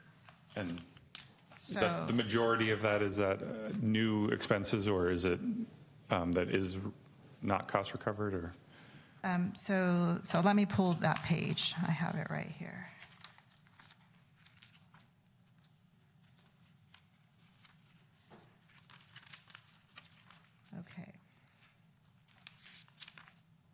Okay, so for the contractor's budget, we are requesting an additional $263,000 for fiscal year 18-19, and then it drops a little bit for fiscal year 19-20. And within the base budget expense amendment form, it goes into detail about what type of positions would be needed for each fiscal year. For example, one of the key details for staffing needs that we're going to need relatively sooner is because one of our regular full-time staff is going on maternity leave. So we're then able to look at the contractor's budget to fill that 5-month vacancy with a position within this particular category. okay, all right, that's fine. We can follow up offline in terms of the total cost recovery piece of that. But so it's about $200,000 a year. It's okay. So yeah, I have the number. So it's $263,000 for the upcoming fiscal year. We are estimating a total offset of about $94,000. Okay. So which would result in $169,000 for the first fiscal year. Got it. And in the second fiscal year, it's $233,000 with a $137,000 offset, and which would result in an increase by $96,000 for that fiscal year. Okay, that's helpful. Thank you. Mr. Olbert? Thank you, Bob. Thank you, Cameron, for asking what turned out to be some great preparatory questions for a point I wanted to make, so I don't have to ask them. Sort of building on the discussion that I had a little earlier, Lisa and Al, personally, I am not interested in expanding the resources available to work on new additional major projects. So basically, if it were up to me, I wouldn't expand the resources that you're talking about for contract review, except as it was necessary to deal with home, residential type projects. So I don't know if anybody else feels that way, but this is a way in my mind of trying to create, as I mentioned before, a little bit of a negative feedback loop. So when the economy is really hot and there's a lot of applications that come in, it sort of naturally stretches them out. And there's other ways of doing that, but that's where I'm coming from. I don't support doing that, and I certainly don't support, to the extent that it's not all cost recovered. On the RDRC element, Ron did mention that we sort of had an ad hoc meeting yesterday of planning staff and Ron and I and Jeff that grew out of the review of all the planning commission applicants. An idea that came up towards the end that I hope that will be brought back when we bring this item forward of the RDRC is not necessarily hiring a dedicated architect position, even on a contract basis, but perhaps what we ought to do is review that maybe in order to attract the kind of people we want as volunteers on this is that we have paid volunteers. Okay, that we offer some level of compensation for the time people are putting in, because it happens in the current economy. The folks, the expertise that we want to get is very valuable, and naturally people are devoting all the time out of their life they choose to do that to make money, and we may need to actually have to step up and pay something to compensate people for going the extra mile there. So I just mentioned that because I think personally that may be a better solution than just having a particular dedicated position. Mr. Grocott? Most of my questions were answered by Cameron asking about cost recovery, but I do think it would be helpful in your, even in your, whatever we call these things, this stuff, to have those numbers more, forward, so that we don't have to dig into the budget for them. I think that's what we're all getting at here, is that it's not obvious, and it needs to be obvious because this is also for the public, and rather than having people dig through a budget booklet, to find it. And it's good news that it's cost recovery, right? That it sounds like what you were saying, about half of it is, it varies from year to year, but about half of it is recovered and half comes out of the general fund. Approximately, yeah. Just to, I wasn't planning to say this until Mark spoke, but if I understood Mark's points correctly, I have a little problem with using frustration to slow down applications. In other words, let's not pay for an extra position so that it slows down the process and spreads things out, because that's a little bit like, to me, driving down the freeway and you run into traffic congestion because there's an accident or gawkers or something, and that just makes people frustrated when you run into stuff like that, versus there's a traffic light and you know what the rules are. It's a little different situation. So I think having something more formalized where we're actually telling developers, look, appreciate you coming in, but you are going to have to wait because we have a queue, and we've got this gatekeeper ordinance or whatever. I think it's better to lay out what the rules are and what the expectations are, rather than let people squander in an area of frustration because you just don't have the staff to get the job done. And regarding this idea of the RDRC and adding an architect, I too am cautious about that, because I've seen that at the county level and some of the other towns and cities, where you have to go through a review board and there's architects on those review boards. They tend to do what designers do and architects do. They try to design the project, and that's not what they're there for. So I think it adds a little bit of confusion to the process. But the thing I wonder about with Mark's proposal, while I don't necessarily mind it, where do we stop with that? Because we could say, well, we should be paying our Traffic and Transportation Commission members, our Planning Commission members, because it's all volunteer. And I wanted to offer perhaps a solution is that you just keep the application open until you get it filled, and in the meantime, ask one of the planning commissioners, instead of having one planning commissioner on RDRC, you have two. Okay. Lisa, why don't we just keep going? Can I please make two brief comments? No. This is a budget review session, and I think we do it once. As long as it's relating to what she's going to say. It's related to what Matt said. Go ahead. Thank you.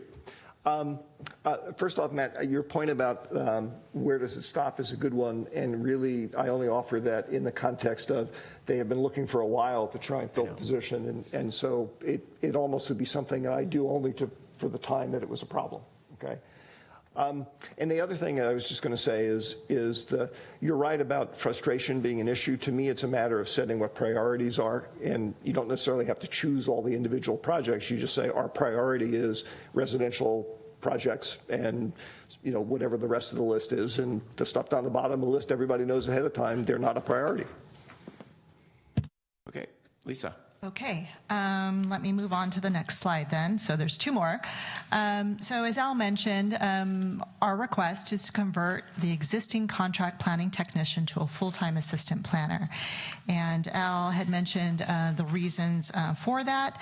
It's to ensure that, sorry, on the wrong one. I don't need my notes.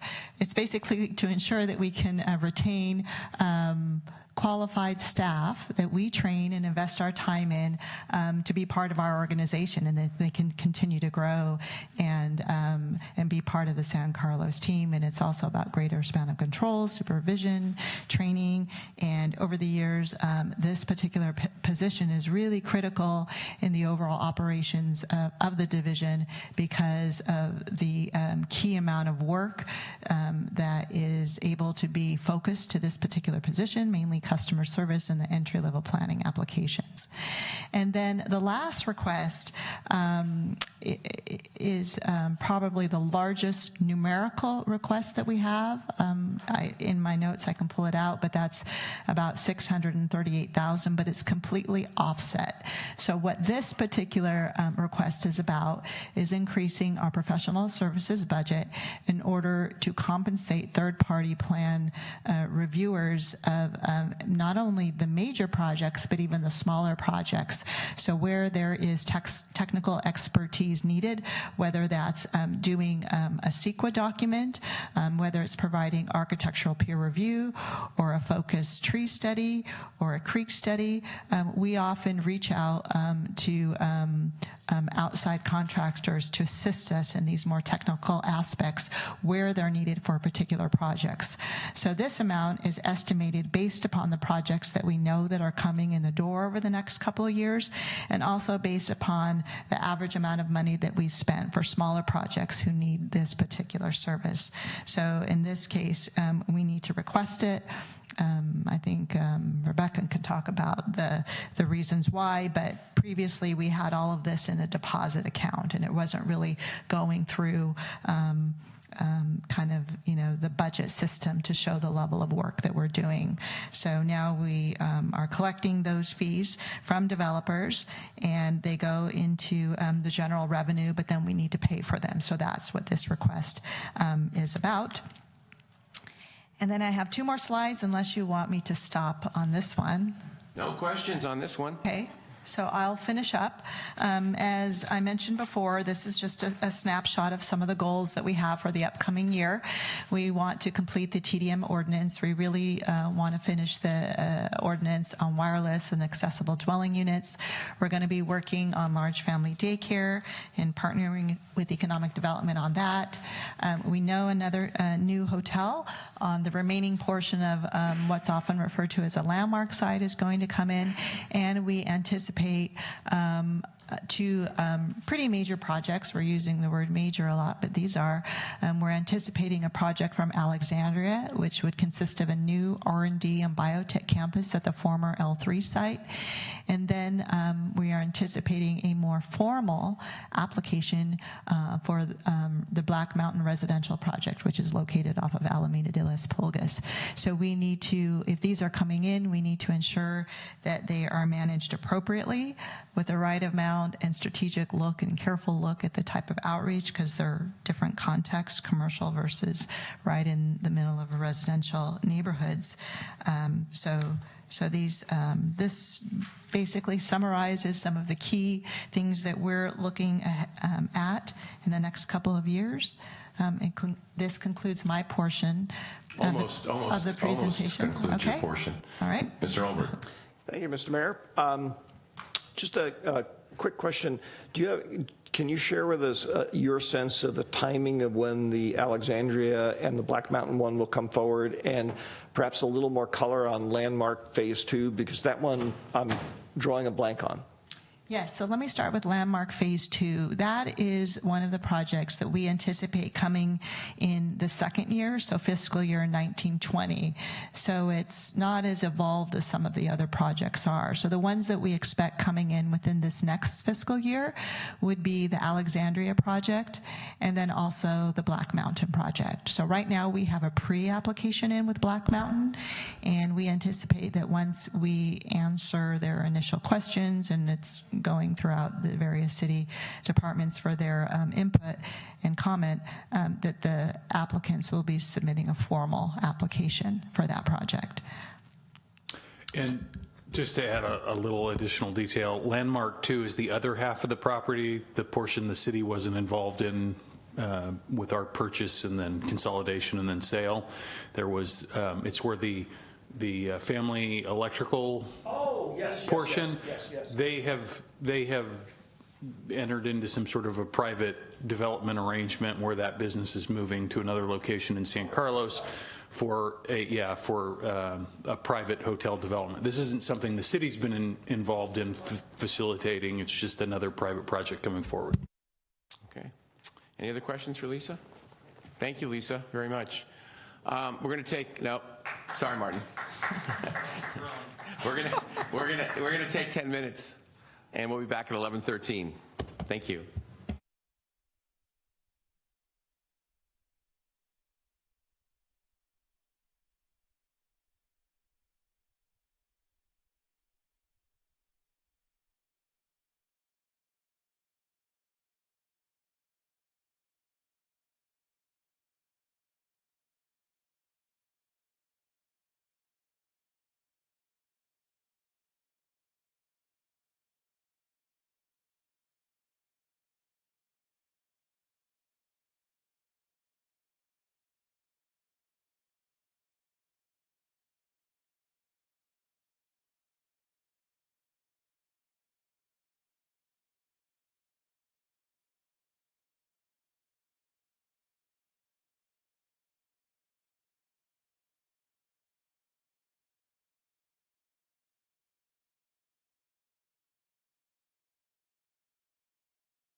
let's start up again, and we'll probably go to probably around 12:30 before we go to lunch. But I move approval of the budget. All in favor? Jeez. All right. No such luck. Okay, Martin, thank you for your patience. So you are up, sir. Thank you, Mr. Mayor. Good morning, Honorable Mayor and members of the City Council. Martin Romo, Economic Development and Housing Manager. So the Economic Development Division provides a series of services to improve our community and to help bolster the general fund. So we do this by expanding the property and sales tax base to improve our fiscal health, retaining and attracting desirable businesses and jobs, and evaluating projects to make sure their fiscal and economic benefits are optimized, and promoting and marketing the city for general investment. So as Mr. Savay mentioned earlier, in fiscal year 17-18, our division accomplished several key initiatives, which included leading the city's effort to adopt and research and adopt a regulatory framework for cannabis-related uses. We spearheaded a study to increase childcare facilities in town, an effort that will be continued this year, and also launched a wayfinding study to enhance the city's signage and branding, additionally a study which will be brought to the City Council within a few months. The division employs several indicators to track year-over-year changes in our city, and these include things like percent growth of new businesses in town, the percent growth of both sales and hotel taxes, and the vacancy and rental rates for different types of commercial real estate in town. And these measures help to provide us insight into what the health and the competitiveness of our local market is.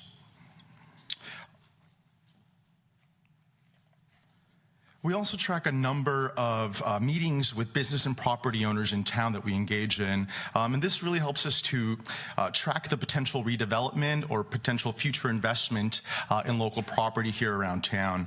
We also track the number of local business group meetings that our division attends, which helps to create an open dialogue between the city and the business community throughout the course of the year. Our division also aims to communicate our efforts to St. Carlins via division-specific newsletters. We briefly touched earlier on the affordable housing newsletter. We're currently working on an economic development specific newsletter as well, and hope to double the number of those newsletters which we produce this next year. We also understand that inherently economic development is a regional activity, and so our division is actively involved in several regional advocacy groups that meet frequently with the different members of the investment community through things like broker breakfasts or the Urban Land Institute and different advocacy groups like the Silicon Valley Economic Development Agency and Plan Bay Area. We also measure the number of new business registrations that are filed with the Administrative Services Department, as these registrations account for new business activity.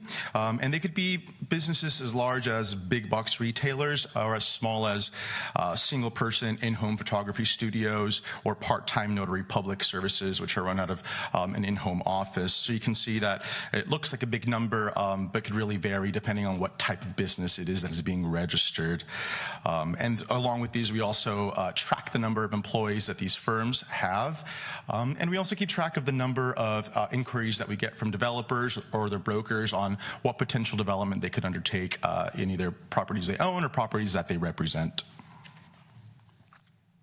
So this division is not seeking any additional changes to the existing base budget. For the upcoming budget cycle, our division has set out a few key goals.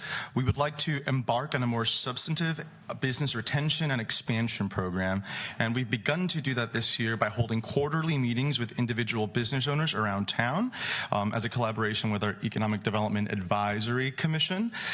We are hoping to establish direct communication channels with the management at different businesses around town, and we want to be able to help them assist with growth as needed. Additionally, we'd like to focus on attracting more revenue-producing businesses in town.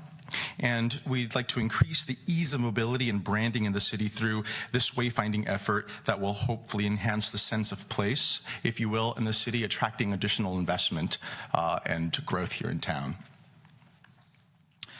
We also aim to conduct an urban design strategy that will help to attract more spending activity in different strategic locations in town, hoping to get people to come out more to different parts of town and keep them around longer by engaging them in different activities and public spaces that will be welcoming and hopefully get them to spend a bit more in those locations.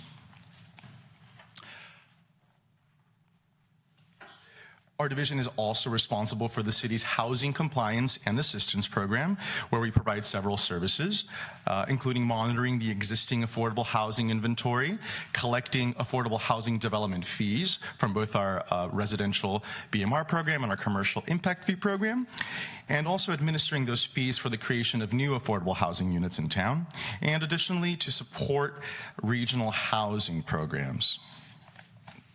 In fiscal year 17-18, we were able to initiate a joint venture with Charities Housing, whom is a nonprofit housing developer, to redevelop a 6-unit city-owned site into what we hope to be a 24-unit, 100% affordable housing development.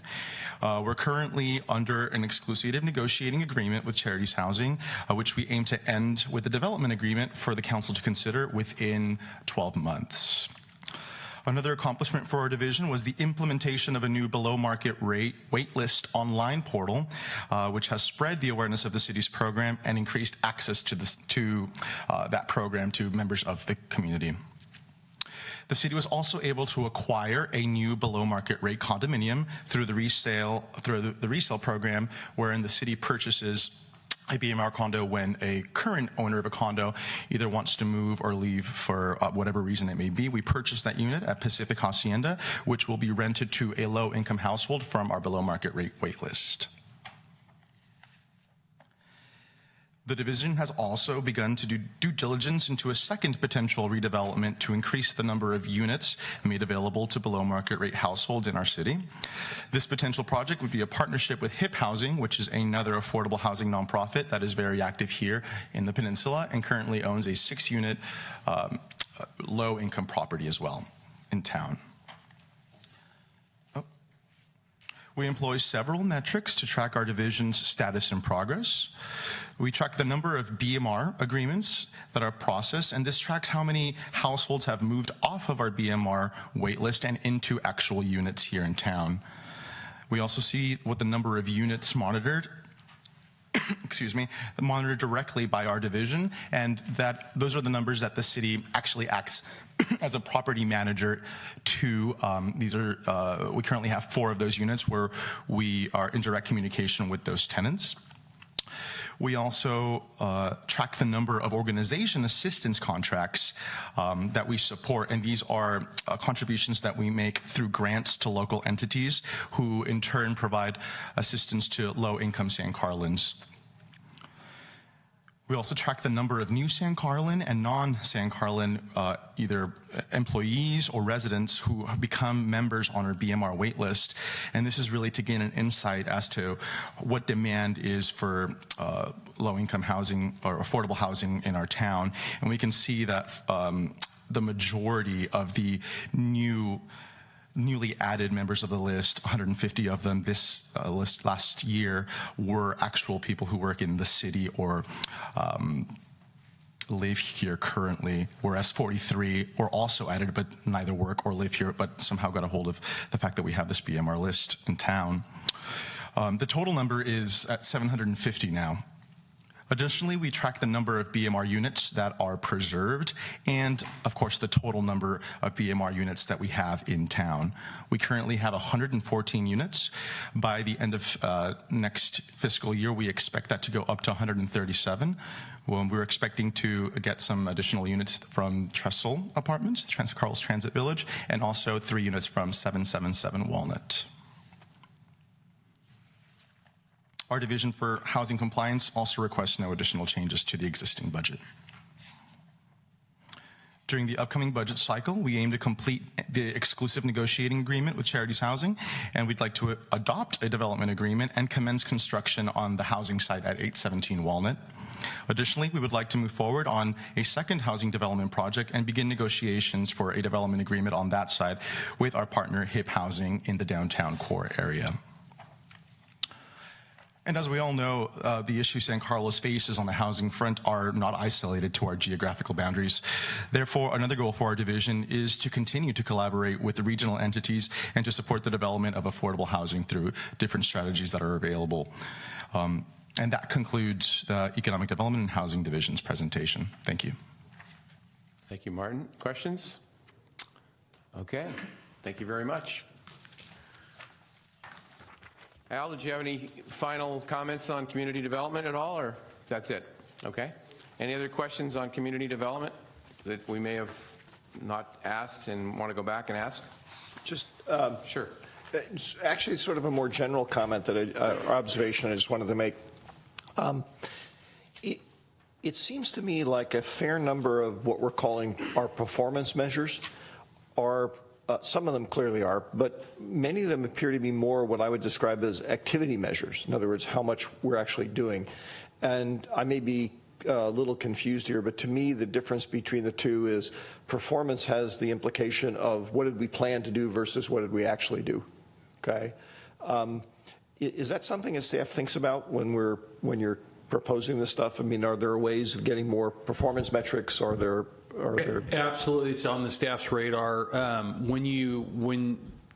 Typically when you begin to transition your budget from a traditional line item budget into what I consider to be a modified kind of performance-based budget, those basic sort of metric or what would be considered to be output measures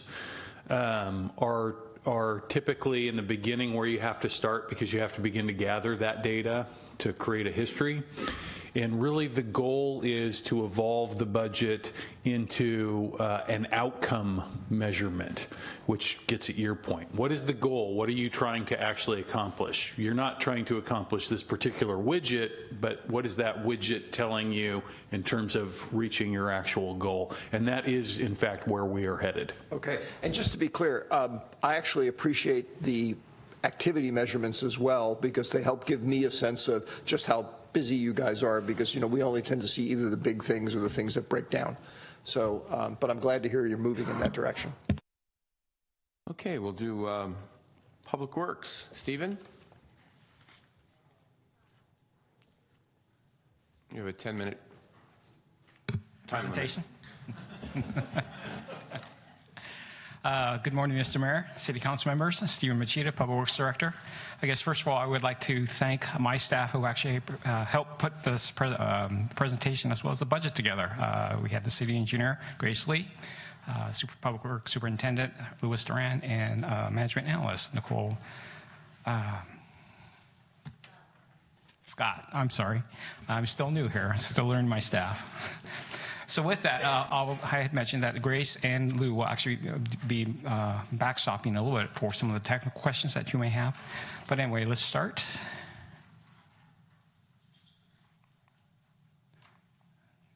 Okay, so our current organization chart in Public Works basically consists of 27 full-time public staff members. As you can see in the engineering side that it's overseen by Grace, City Engineer, we have the Public Works Inspector, Senior Engineer, Assistant Engineer, Associate Engineer, and Civil Engineering Technician. The three positions that have the asterisk, they are actually underfilled currently. We actually were trying to redo that recruitment for the various positions. Unfortunately, we're not successful to hire those three positions, so we actually underfilled them with three assistant level or essentially entry level staff members. On the public works on the maintenance side, we actually have about 20 staff members currently within the public works yard.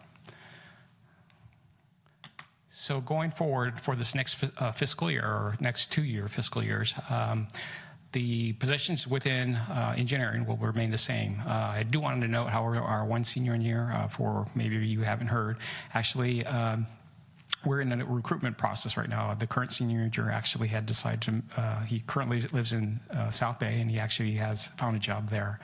Has nothing to do with working in San Carlos. He certainly loves working here. Unfortunately, the commute got to him, and so he preferred to kind of work in the South Bay. So anyway, the engineering side will remain the same. However, in the public works maintenance side, we are requesting one senior maintenance worker. This current position has not been filled. In fact, it had gone away from the budget. We will get a little bit more detail on that position itself, but the reason why we needed that is because it has been underfilled, and we have found that we are kind of losing ground as far as performing the services that are needed to maintain our facilities. So of the recommended budget, as you can see, approximately our revenue sources are 60% out of the various other city funds, with 18% from plan check fees, 11% from licenses and other permits, encroachment permits and such. Our major expenses really are from salaries and actual professional services agreement, typically our plan check services, other outside traffic studies, analysis, and things like that. As I mentioned, our department expenses is about 6.6, and we are projecting about 3 or a little over 3% increase to the fiscal year 1920. So our major services, and this is kind of what we do. Basically, we deliver the capital improvement program and engineering services. As probably most people are well aware, Public Works actually delivers all these projects that you might see around town, especially as it relates to our streets, our utilities, such as underground sewer, traffic signals, some of the traffic calming issues that you have seen in the past. And, those projects, as you know, and as you have kind of previously talked in the CDD portion of the project presentation, there's a lot of activity. And so basically, the work that we do, we have to kind of coordinate really in conjunction with not only with what's going on with land development, but also with our other partners in the utilities like PG&E, Comcast, all their telephone services as well. We do also do the developing and permitting review, basically anything that comes in from planning department. We look at the engineering side of it, if you will, and see how it works and how it complies with our standards within our community. The next two bullets, the traffic engineering and traffic operations, they're pretty close. They're not exactly the same, but they're pretty close. Basically, engineering kind of evaluates all the the geometrics, if you will, or the lane widths, the operations of, or excuse me, the size and shape of intersections that we may have, the coordination of how Caltrans facilities coordinates with our local streets. And then traffic operations, that really kind of looks at when we do make the changeover, we do make the proposed changes, how is it going to operate? How is it going to affect the existing street or surrounding streets? One of the big components in Public Works is also kind of looking at safety. Whatever we do, typically we always consider safety first. And so certainly what we have seen in the past is a more focused effort on kind of not only moving cars, but also moving pedestrians as well as bicyclists. And certainly, as you had heard, we are embarking on a pedestrian master plan, and certainly that's going to be a citywide effort to really kind of look at how we can move people, not only in vehicles, but certainly with bicycles and pedestrians. We also manage the Transportation and Circulation Commission and the parking and the sidewalk program within our community. So some of our accomplishments that we did for 17-18 is we completed the design for the Holly Street overpass, interchange, and pedestrian overcrossing. And certainly we have submitted that to the California Transportation Commission for actually funding. And so that project is actually moving forward. We'll continue to reduce our sanitary sewer overflows. As the council is well aware, we're under a consent decree, which has now been lifted. But a lot of it is a result of actually reducing our overflows.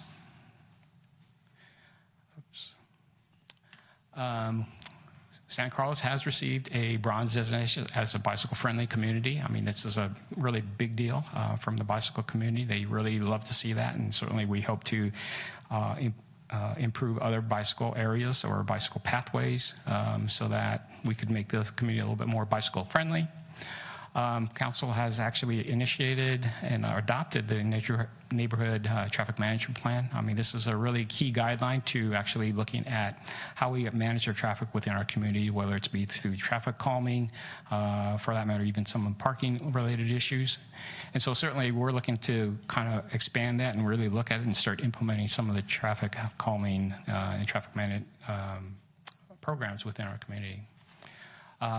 We also adopted the San Carlos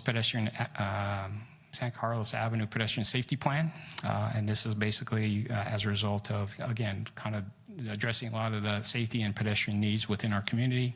And we completed the 2017 phase of the 5-year pavement plan throughout our community. And I'll go a little bit more detail in the CIP slides of why this is really important that we kind of continue on our pavement plan. So continue on the accomplishment, install trash capture devices over 150 drainage inlet, and really this is to reduce the stormwater pollution.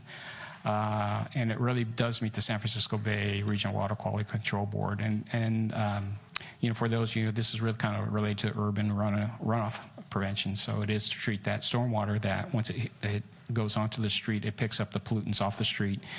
And we need to treat that water prior to it entering into storm drains and or our creeks or bay. And we typically do that either through like a bioswale or bioswale treatment facility. And, we have a few of those around town, but we certainly expect to see a little bit more going forward. Mr. Olbert, you had a question? Yes, thank you, Bob. Thank you, Steve.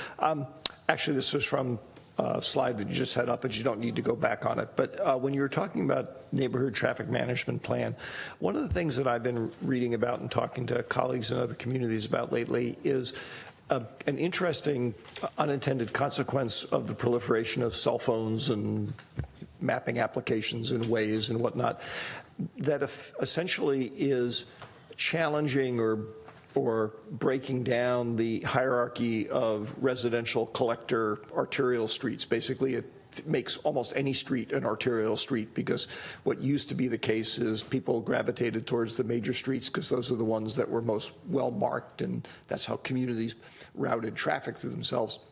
With a smartphone, that's no longer the case. You can go up any street and it'll connect you to wherever you need to go. So my question is this an issue of, and I don't know what the response would be. I've heard that Waze, for example, is considering working with local communities to deprioritize certain types of streets. Is this something that's on staff's radar, and are you doing things to work in that regard to try and respond to the proliferation of this stuff, and do you need resources to be able to go after that? Well, certainly that is something. I haven't specifically talked to staff about this, but certainly it is on my radar. Having actually come from the city of San Mateo, we had actually kind of contacted Waze, really, and try to have them eliminate some of the routes that they're suggesting their users kind of go on. And certainly those aren't, as you had mentioned, those aren't the best routes because they are local streets and they do impact the local residents. What we have heard from Waze, and certainly I would like to explore this a little bit more, is to actually get it into a discussion. But what we heard from Waze is that if in fact you put, meaning the city puts up some type of regulatory sign such that it prohibits certain left turns during certain hours, eliminate certain movements, if you will, they will not allow or they will not direct traffic to those areas. So certainly that is one possibility we can do. One caution I would like to say is you can't put all these signs up everywhere because it becomes more, there's just too many signs. It's very hard to enforce. So you have to use them correctly, but certainly that can be done. Well, I'm glad to hear that it's on your radar. I figured with your background in San Mateo that would be helpful in this regard. But again, if this is something that becomes a resourcing issue, I hope you'll also bring it back to the council's attention as well. We'll do.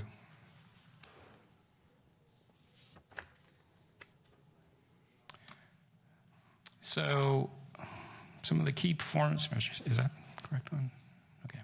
So some of the key performance measures in engineering are kind of the number of reports we're taking to council. And basically what we demonstrate this is how we're going to communicate to our council and get feedback and have you provide us direction of, what if we're doing things correctly or if you want us to change course. And so we anticipate approximately about 60 reports taken to council. The number of non-CIP related public information notices created, and we anticipate there are going to be 7. Some of these notices, might relate to what we do in public works, and I kind of want to look a little bit more of some of these notices, but certainly I see there's some opportunity there, whether they're actually mailers or through Facebook or social media, actually provide a little bit more information to our community so that they certainly would know, or perhaps even use a little bit our kind of new website to actually inform certain construction things that we do within our community and time schedules and as such. Certainly we look at Inform San Carlos, and certainly that is something that we are also encouraging people to use. I think that's very, very, very beneficial. I know the work orders go directly to our maintenance folks, and they're able to respond to it fairly quickly in that regard. And then the number of programs managed, we anticipate 14 to 15, and those type of programs typically, as I mentioned earlier, this might be related to the urban water management, urban water runoff program, where we actually have to do a lot of reporting back to the water board. We have to do some inspections. We also have to report back to the Regional Quality Board related to our sewer system health, if you will, and the type of programs we do if we have any spill in the previous months.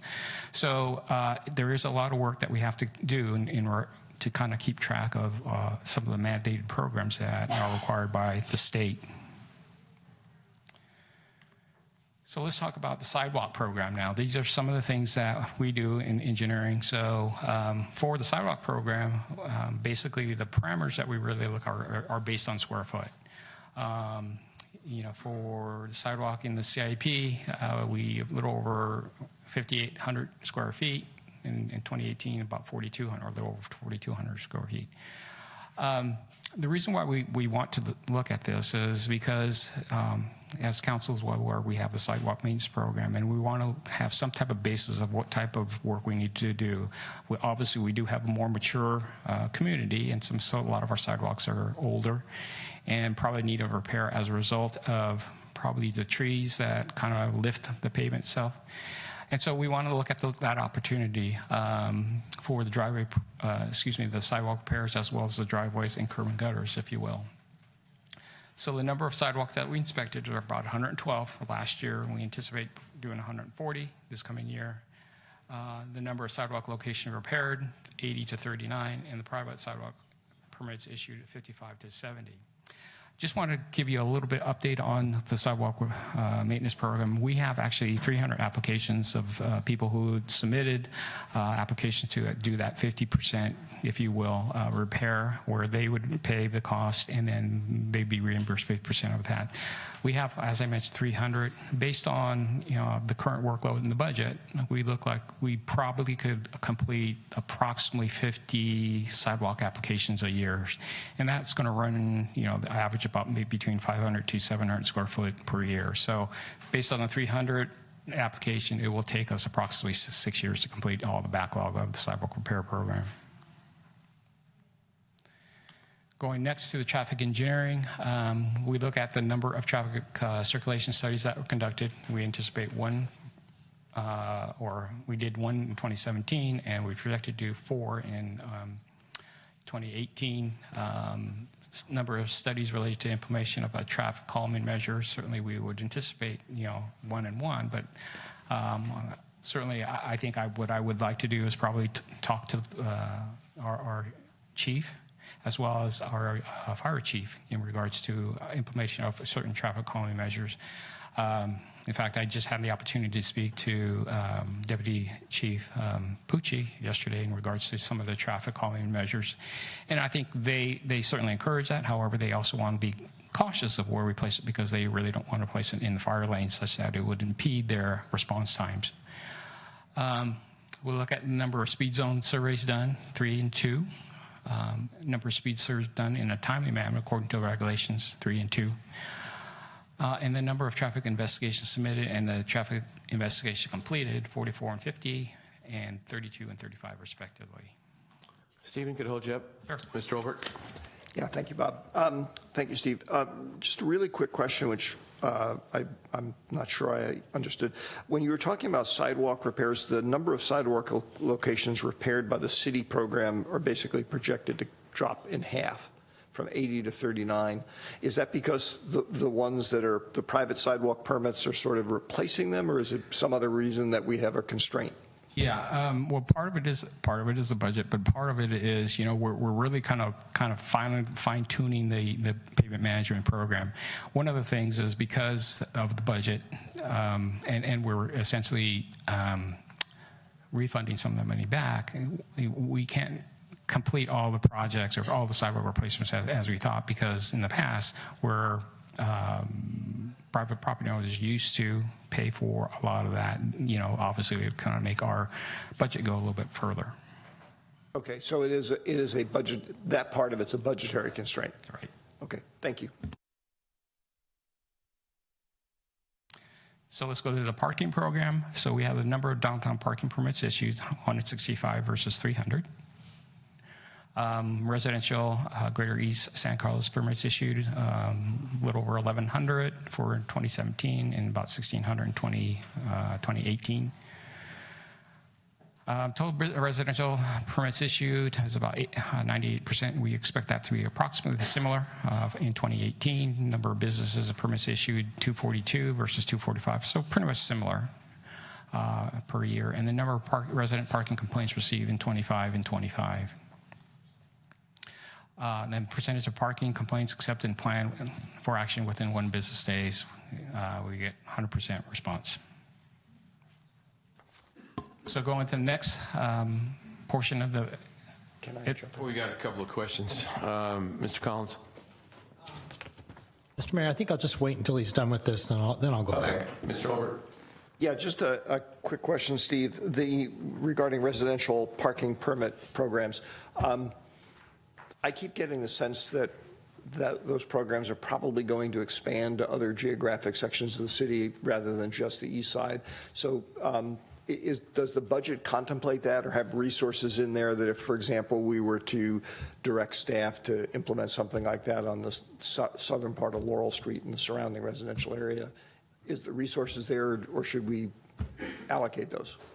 I truly believe, first of all, I think you are correct. I think once you start implementing a parking program, they generally tend to expand. If, in fact, that's the direction of the council, that we wish to expand that program, certainly I anticipate that we would need additional resources, but certainly more budget. Just as an example from my experience with San Mateo, I started off with the residential parking plan started off with one zone. It was actually a no-fee permit. And that has carried over actually through time. And so now they have 16 residential parking zones, still no fee. And so I think before we go down that path too far, I would certainly want to kind of meet with my staff, meet with the city manager, and actually present some recommendation or work plan if in fact we were going to move forward with a expansion of the parking permit program, that we would need to look at least at some cost recovery. Okay, thank you. Mr. Grocott? Yeah, I want to wait. Okay. To the end. Okay. Go ahead, Steve. Thanks. Okay. So administration capital improvements. So the number of projects that we have is about 40 for each year. Capital invested 41 million, approximately the same. Well, actually the same for, and that's really kind of based on our Holly Street. For the most part, it's that budget. The project's scheduled for completion is 10 and 19. Now, you may ask, well, why do we have a number of projects at 40 and, less than half, certainly, than the project completed in a fiscal year? I guess I would like to remind that, sometimes capital improvement projects don't always follow fiscal year timing. In many cases, a lot of these projects actually go from year to year, and there is always some carryover. So at any given moment, we could be working on 40 projects during the year. However, we may only be delivering 10 to 19 projects or more, certainly, in any one given fiscal year. So the number of projects that we finished on time and the project complete with budget were our 100%. So our recommendations for engineering is we actually requested an increase in the municipal regional permit, or MRP 2.0, for the industrial and commercial site stormwater inspection program. And what this program is I had mentioned a little bit earlier, the urban runoff program. The Water Board actually kind of administers this program, and they want to ensure that, as I mentioned, the water that hits the street on the ground and picks up the pollutants actually is treated. Well, each revisions of the MRP, or municipal regional permit, it actually tightens up the regulations. And so what this 2.0 is going to require additional audit, additional reporting requirements, additional inspections, and it's just something that we really don't have the ability to man, or resources to man, to do this required or mandated work that Regional Board is asking us to do. The second bullet is increase the third-party plan check and support. As you had heard earlier from CDD, they anticipate a certain amount of new projects coming in. Third-party plan check, we use outside consultants to actually do our plan checks as well as development conditions review. And this position, is cost neutral. So basically, developers that come in, they actually pay for this service so that they can get their reviews processed in a timely manner. So some of the goals that we have is we want to build consensus on infrastructure and maintenance of our priorities, enhance pedestrian and bicycle accessibility and safety, complete our major infrastructure and transportation CIP projects, and implement the neighborhood traffic management program. We also wish to work with the partners in our school traffic issues, inform and educate the public about various traffic options, assist our other departments' strategic plan goals and objectives, and identify critical traffic bottlenecks. So if you really look at our goals, they really are kind of in alignment with, the strategic goals of the community. Basically, either we're addressing kind of the infrastructure, whether it be the urban runoff, whether it's our sewer main replacements, whether it's addressing certain traffic or transit or traffic congestion issues within our community, or safety issues as it relates to school, safe routes to school, and other things. So we really believe that our goals are consistent with the council's direction as far as your strategic goals setting. So, Can we stop for a second? Sure. Mr. Collins. Thank you, Mr. Mayor. I wanted to go back to there was a mention of the San Carlos Avenue safety or pedestrian safety improvement plan. Yes. And I noticed that we secured $1 million in grant funding for that. Yes.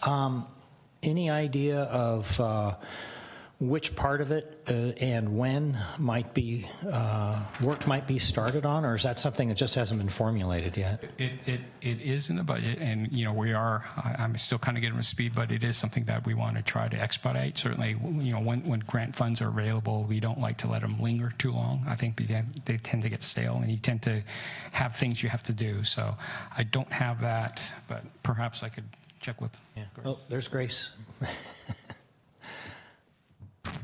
Good morning, Grace Lee, City Engineer. For the San Carlos Avenue project, we got $1 million, and that's for our first phase section. The first phase is in front of Arundel School. We'll be eliminating the mid-block crosswalk and adding a traffic signal at Phelps, as well as connecting the sidewalk on the school side all the way down to Prospect, so that there's continuous sidewalk on that side of the street.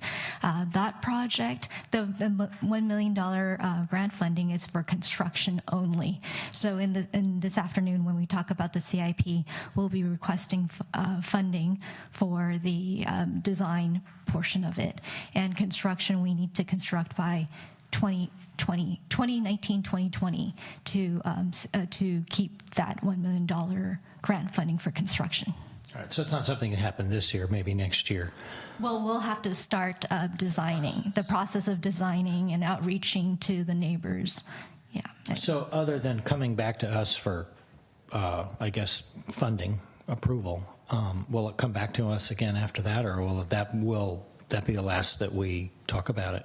We'll definitely have to come back to council to, depending on the contract, consultant contract amount, coming back to approve the contract amount and coming back to approve the design of the project. So there'll be opportunities that we're coming back to council. Thank you. Yeah. Mr. Grocott?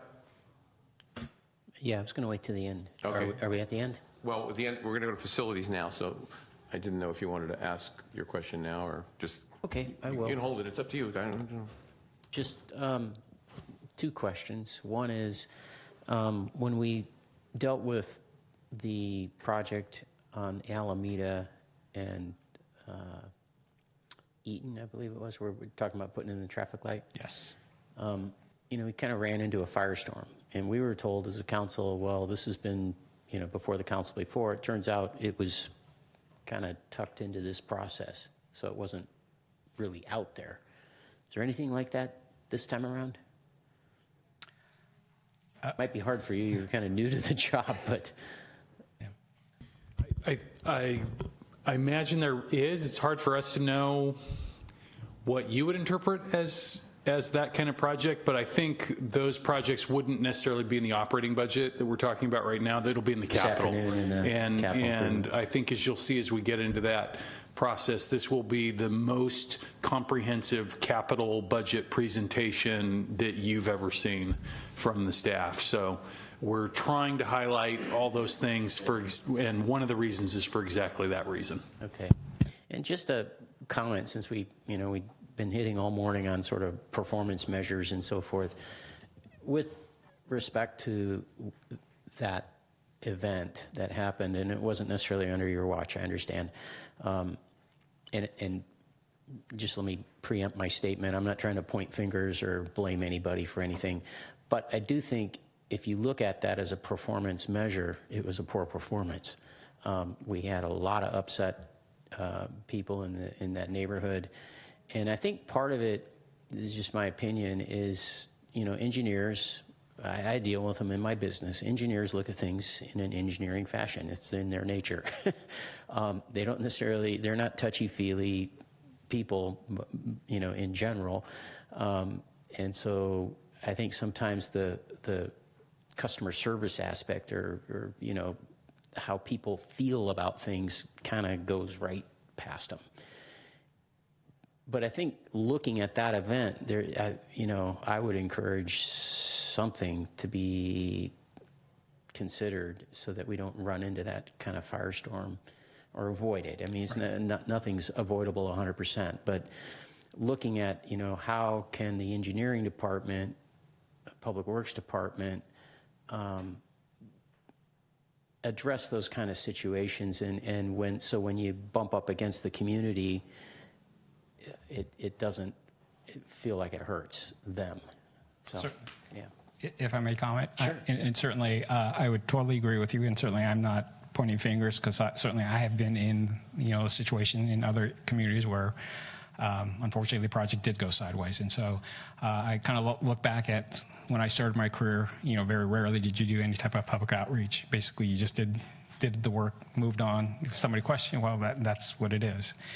But as my career has kind of matured and grown, I've seen that more and more of the community, certainly residents, are expecting a lot more communications with, with the city. They really want to know what we're doing, why we're doing it, how is it going to affect them. And so certainly I've had this discussion with the city manager, and certainly I think I have a few ideas why I would totally agree that, as a public servant, I do need to be out there a little bit more and provide a little bit more guidance, a little bit more information to our community, and not take that, quote, engineering position, as you said, and be a little bit more upfront and be available to the community such that they are well aware.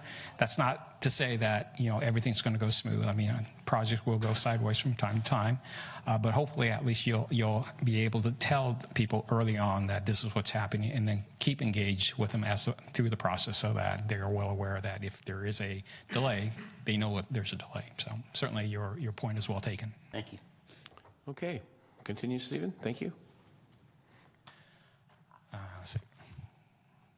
Okay, so the facilities maintenance overview, the major services, we manage all the maintenance service for all the city buildings, but we have 9 respond to service requests from all the city staff and respond to service requests from the public. So basically, the last 2 bullets, I really consider they're one and the same.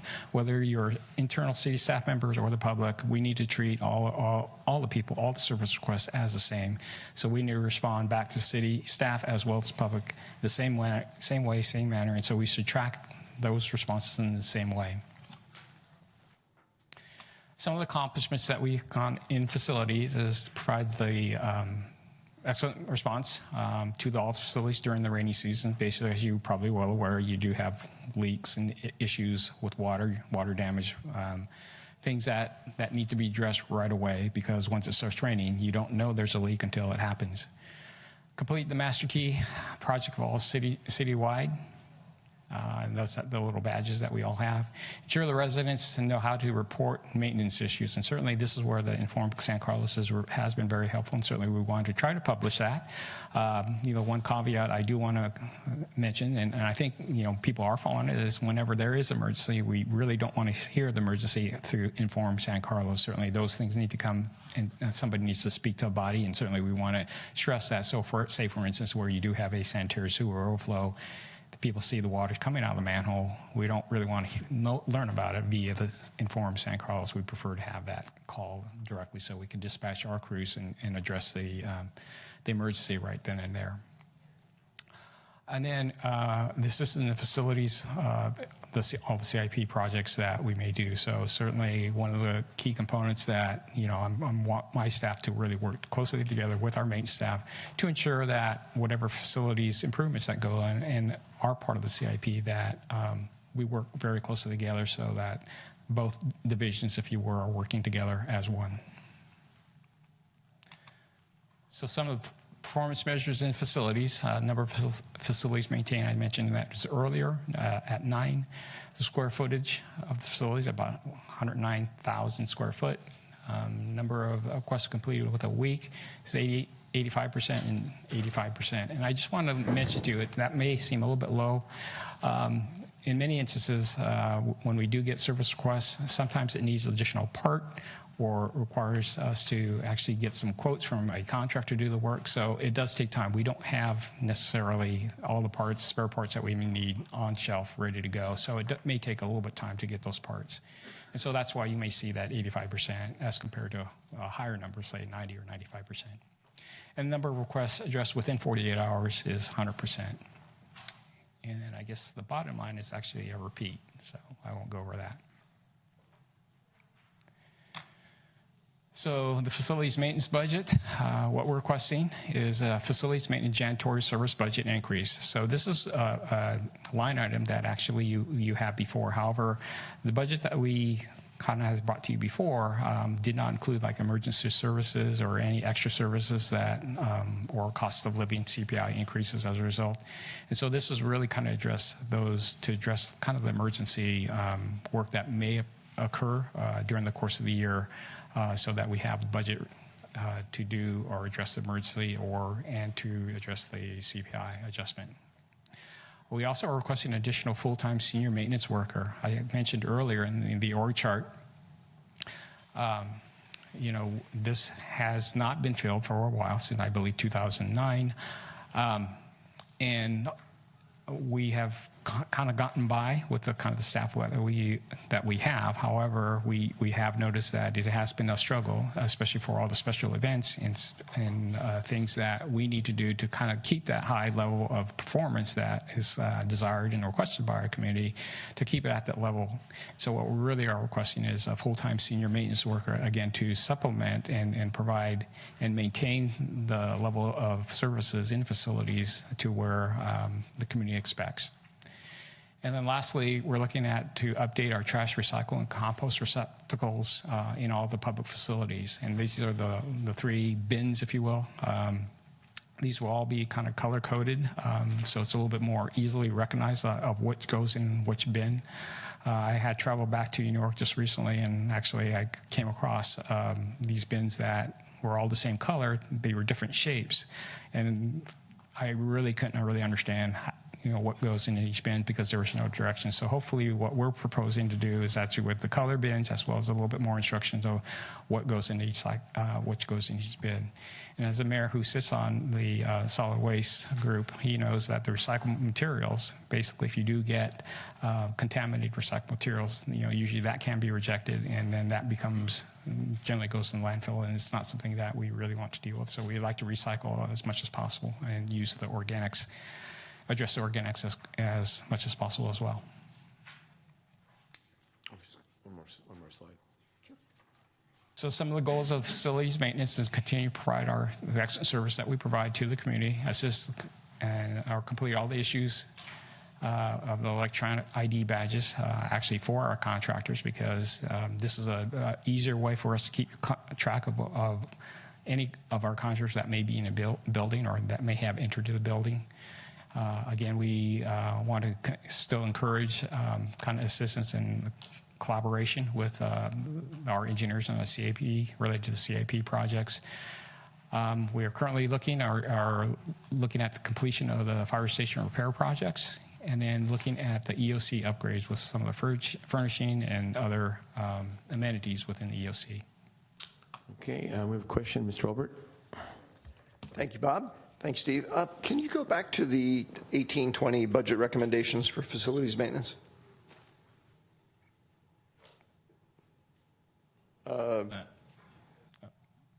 Sorry. That's okay. We'll get there. There we are. Oop. I can't talk quite that fast. Anyway, so just a few quick questions. On the first item, the janitorial services budget increase, you mentioned that the budget or the material that had come forward before did not have, I think you said, resources for emergency issues and CPI adjustments. So I just wanted to make sure, have we assessed how those got left out? Because those are fairly important in that kind of contract. So right, I think when we actually looked at this, the scope as well as we request our contractors to provide service, cost of service, but we're not really envisioning that. Okay, this is a multi-year budget, or how do we address like emergency? Because we would normally come back to you, or we would look for other budget funds to address emergencies, because as you know, when they are emergencies, we need to address them pretty quickly. So rather than try to find money in our regular budget, or really certainly come back to the council for additional funds, we want to kind of roll this in, and kind of going forward, we want to roll these emergency component, if you will, as well as the cost of living increase when it's a multi-year contract. okay, so sort of an adaptation to a learning adaptation to a multi-year budget. That's right. Make adjustment. Okay. The additional full-time senior maintenance worker, I certainly want to keep things maintained. But in my private sector experience, one of the things that always happens when you have restructuring, particularly a significant one like the city went through, things tend to creep back in. And what I really like to get a sense of is what did we either learn or has happened in the evolution of the services we provide or whatnot that has caused what we thought was going to work, which was to get rid of the position, to now it no longer works and we need the position back. I know it's kind of open-ended, but was it like a lot more of external projects or increased demands from the community or economic growth, whatever, but I'm trying to get a sense of that. And I can see Jeff getting ready to punch his button. So if you, I was going to let you handle it and only jump in if you needed my help. It's my understanding we actually had some cutbacks, and so this position was actually reduced and removed out of the budget. However, as a result of because the economy is very strong now, and certainly we do see a lot of special events and a lot of kind of desires to have to use the facilities and to actually set up and take down and address a lot of the things that the community wants. What we're finding is we don't have the number of people, so what we do have to do is actually bring in other people, in our crews to kind of address that. Some of that is related to overtime and some of the things that, we prefer not to do. However, again, we have a job to do. So are the special events, and we touched on this the other day in a different context, are the special events community building special events, or are they things like Art and Wine Fair that are basically fundraising activities for third parties?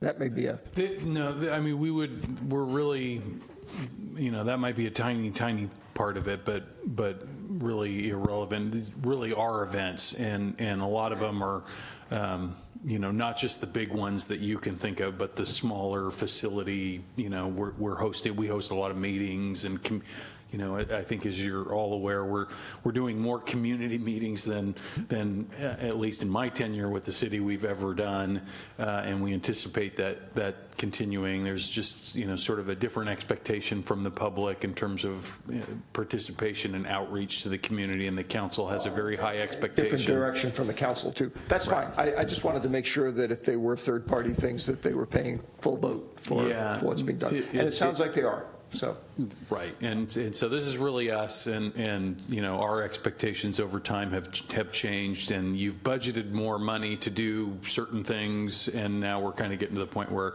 we don't have the bodies to fully implement the council's vision. It's funny how you always need the cleanup crew and everybody forgets them. Last question is just regarding the trash recycling and compost receptacles, and I actually like your idea because I find some of them kind of confusing too. Would the scope of this involve replacing the bins that I think Rotary donated to us some years ago on Laurel Street, or is that not? These are intended to really only be in public facilities, so city halls, Okay, thank you. I would just recommend that use the same colors that we have on our regular streets. So blue for just free advice, and then I don't have to think about the colors. Please proceed to Fleet.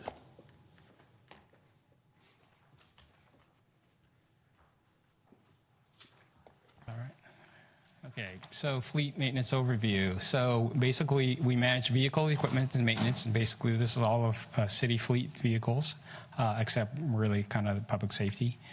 Operate corporate fuel station and dispose of surplus vehicles and equipment. But basically, as I understand, the fleet maintenance is really kind of pros of kind of one mechanic, and he has to do quite a bit of work to maintain not only our fleet, but also some of, in times of need, he also services a lot of our pump stations or pumps that we have as a result of, just him being available and being able to do that work. And so, certainly what we have found what we really have tried to do is try to keep him busy, although we don't want to have him do projects such that it will create a bigger backlog. And say, for example, we don't want to have him to rebuild an engine because that will take a very long time. It's just himself. We would prefer to actually have that go out to a regular shop. Whereas, Lewis, he can actually do the work, like say change the oils, maybe change tires, replace tires, something that's fairly quickly and he could do, and then kind of move on to the next project. So some of the accomplishments that we have achieved is that we had 0 fuel station violations, which is certainly an excellent thing to do. In many instances that I've known that a lot of the cities are actually going away from their own fueling stations. And so actually achieving a 0 fuel station violations is, really great. Completed the design and purchase of the Public Works mutual aid trailer. And this is part of your safety program. So this is something that, actually I've seen, and it's quite unique, where basically it's already stocked, ready to go. And at a moment's notice, we can actually hitch it up to a vehicle and move it out to anywhere within the San Carlos site. It does have all the required tools that we believe is necessary for probably, I would say, 95% of the work that's really needs to be done. And then certain instances, if it's a major disaster that really hasn't affected San Carlos, where it is available, we can actually roll that out to perhaps a neighboring community that may need some of our assistance. So this is part of the kind of a safety improvements or safety issues relative to the strategic plan. We're adding a recycled water truck to our fleet. This is kind of under council kind of direction where we wanted to actually provide recycled water to our community. So we're actually looking at, having the water actually trucked and be available to our community. And then we completed the purchase of a utility brush chipper, and this is actually just allows us to kind of address a lot of the fallen branches and things that are in the right of way that we don't really need to have a contractor come out here. But basically, it is, it is one of those things where it's after hours. Sometimes it's very difficult to get your contractor out there that night. Whereas if we have our own brush chipper, we actually could be there that night so that the following morning it's not affecting traffic. Performance measures, the number of inventory vehicles and equipment is 188.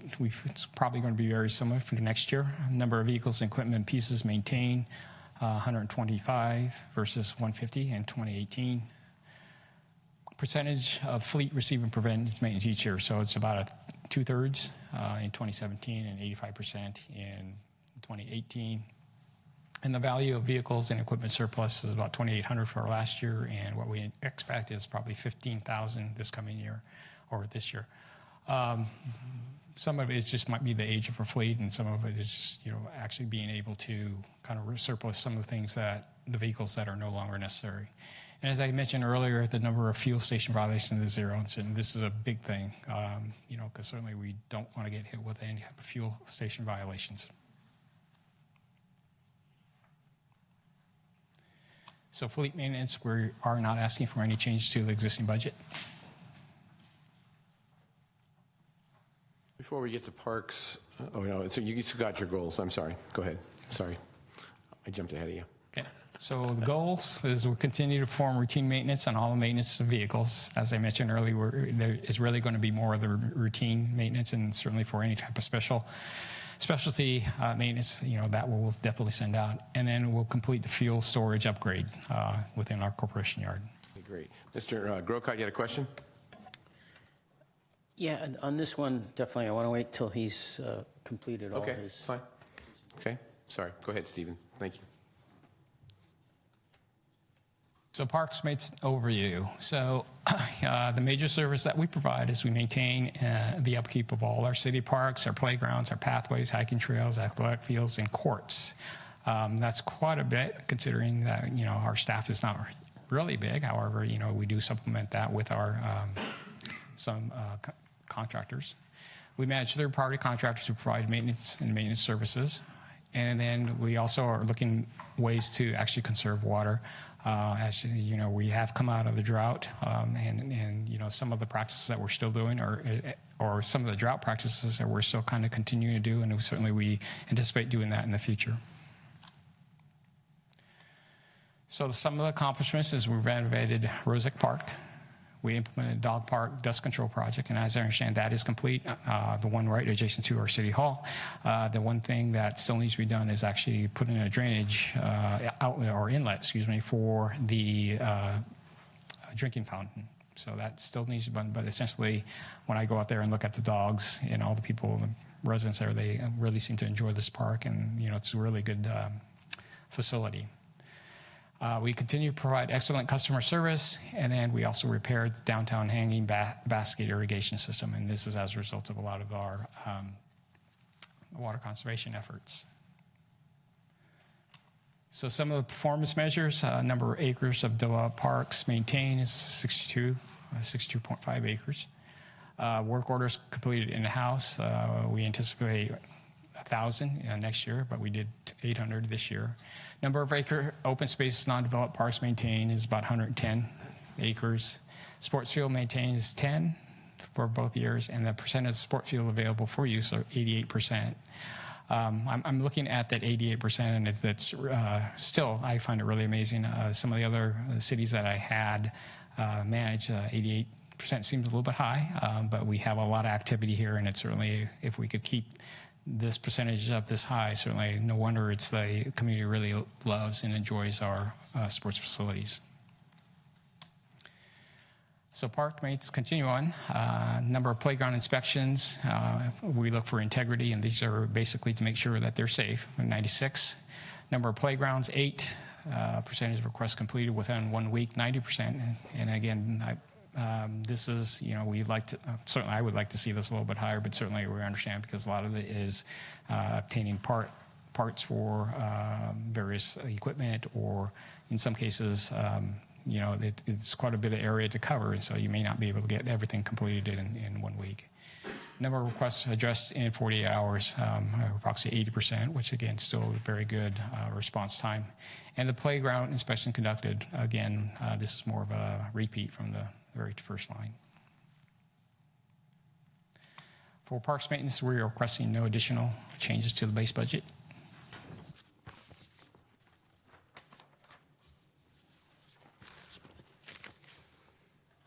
So the goals, as I mentioned, we still want to continue water conservation. You know, a lot of that is making sure that we are using the most efficient means and most efficient facilities and the way we apply water as much as possible.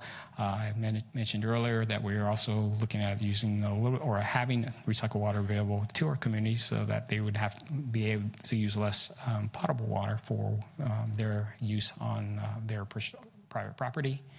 We want to complete a drinking fountain installation in all our parks, complete the bench parks installation in our parks, and then continue to respond with our excellent customer service to the community. Okay, we have a question, Mr. Johnson. Thank you. Thanks, Steve. I just had a question about benches. So I know we have this program where residents can purchase a bench. It seems that program's been very successful. I am tending to feel like there are more benches around town than our city can accommodate, and I don't know how. I see Amy in the back. I don't know how you guys feel about that. I see we're running out of room for benches, and I wondered is this complete park bench installation program talking about that program? So it's two separate programs. One was purchase and replacing some of the old outdated benches around town, including Laurel Street and in our parks. And then our Parks and Recreation Foundation does have a program where you can purchase the bench in memory or honor of someone, where the funds then go to the foundation, who in turn support our parks and our parks around town. So It's kind of two separate programs, but there will be a point where we kind of have exhausted all of the efforts to use that as a funding mechanism for the foundation. Where then with them, we'll just have to think of new ideas. Yeah, in my personal opinion, we may be there, but that's just one opinion. And then I do want to make sure that on your list of benches to replace is Big Canyon Park, because I went for a hike there the other weekend, and both of those benches are in bad state. So I just met with an Eagle Scout who's going to replace two of those benches and renovate one this summer. That's a great project. Yeah. Thank you.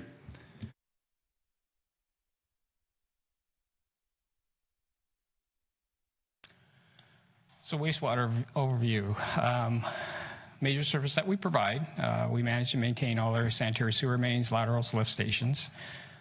And this, as you can see in the top right-hand corner, basically that's an installation of a new sewer pipe, but basically once it's in the ground, we actually have to maintain everything once it's in the ground, you have to maintain it.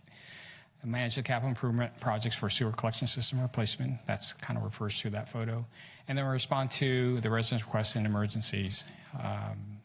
Basically whenever we get a request, but whether it's slow drains, something, in many instances, rather than we actually go out to the site if they see that slow drain, or if they suspect there's water in the street that is kind of unaccounted for, we want to know and find out if there's an sanitary sewer flow.